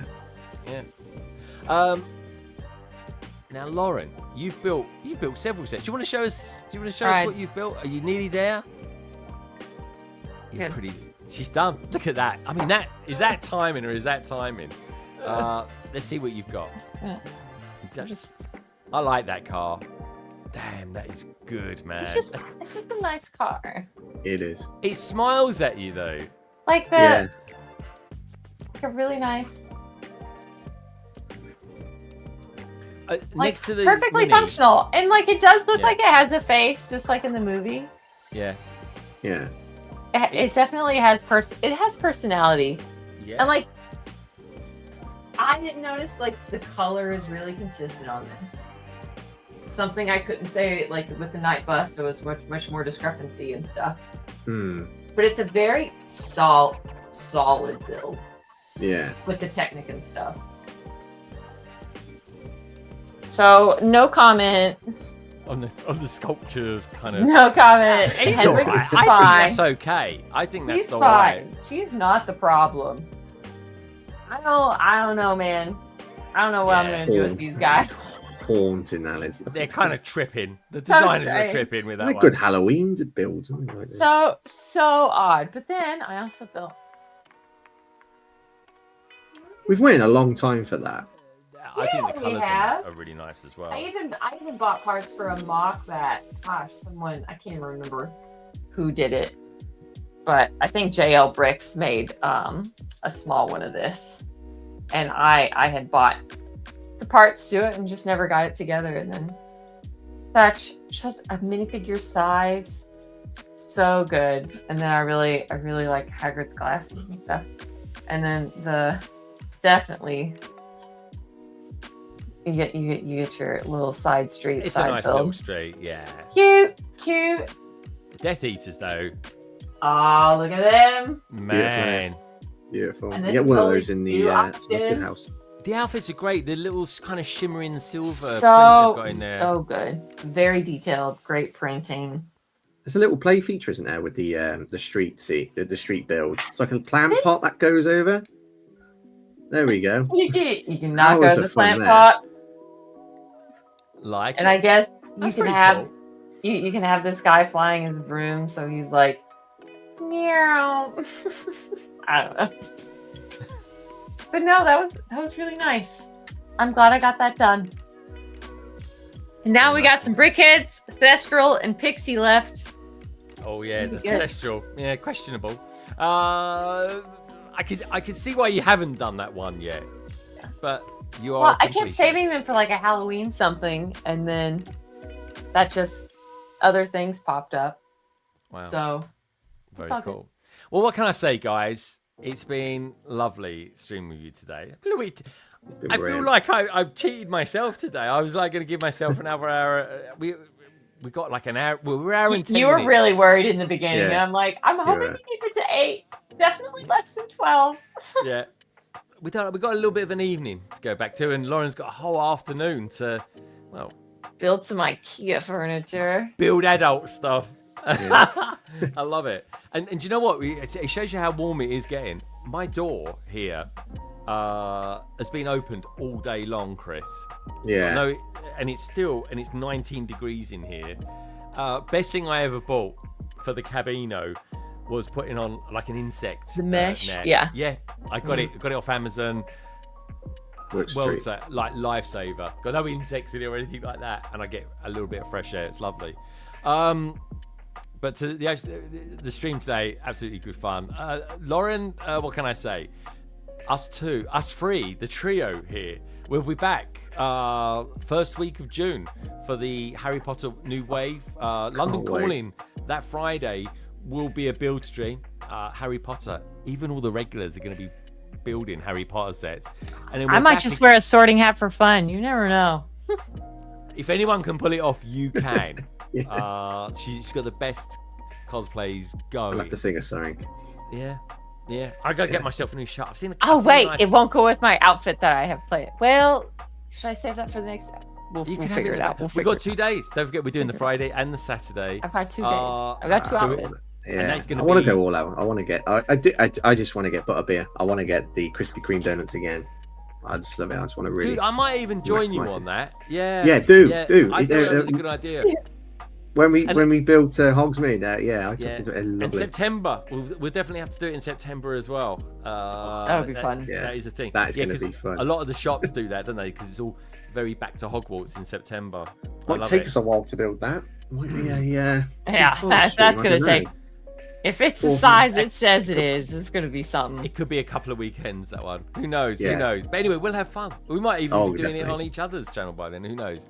But anyway, Chris, what can I say? Thank you for joining us today as well. Pleasure as always, guys. You're really good company. It's been really good. And West Ham won as well today. So I am happy on so many levels. And Gemma's going to be happy as well because she gets me for an extra hour this weekend, which is incredibly good fun for her. You're gonna be like, what are you doing back so soon? What happened? I know. Why? Yeah, You didn't go out? It'd be like more of a why. What are you doing here? Like, why are you here? Yeah, while she's watching her girly flick programs and stuff like that. Girly flick. Yeah, what's the one she likes? Something in Paris. She watches Something in Paris. Emily in Paris. Yeah. Emily in Paris. Oh my God, it's like, do you know what I say to her? It winds her up every time. I say, girl. do you know who her father is? And she's like, no. And I say, it's Phil Collins. Which is nepotism. Which is very, very cool. But anyway, folks, what can I say? Thank you as well for everybody who tuned in today. The survey. Oh, I nearly forgot about the survey. The survey asked him, which Hogwarts house would the Sorting Hat choose for you? Gryffindor came up tops with 33%. Hufflepuff was second. Third, actually, with 14%. And in second place actually, Ravenclaw with 31%, and mid, i.e. third place, is Slytherin. I should have just ended the poll, really. It would have done it in order for me. But anyway, what can I say? Gryffindor's raw. I'm a Gryffindor, Lauren's a Gryffindor, and Chris is as well. Anyway, folks, thank you everybody for tuning in tonight. The likes of Steph, Get Cooped was out there as well. Good to see you as well. Crypto Bricks, Brick Jedi, Zubrus was out there. He was having a bath while he was watching with us. I did ask him to send me some pictures. Thankfully, he declined. PBJ was out there as well. Good to see you out there, PBJ. Mavbricks, Fab was out there too. Roby Bricks was out there, and his Bricks and Figs, and Reese. Thank you so much for the super chat, my friend. I super appreciate it. I really do. And don't forget, folks, if you take 2 things away from this stream, just remember, Harry Potter is truly magical. And Lego, it really is a wonderful thing. And each and every one of you are to take care. Have a wonderful weekend. And I will see you all very, very soon. Good night.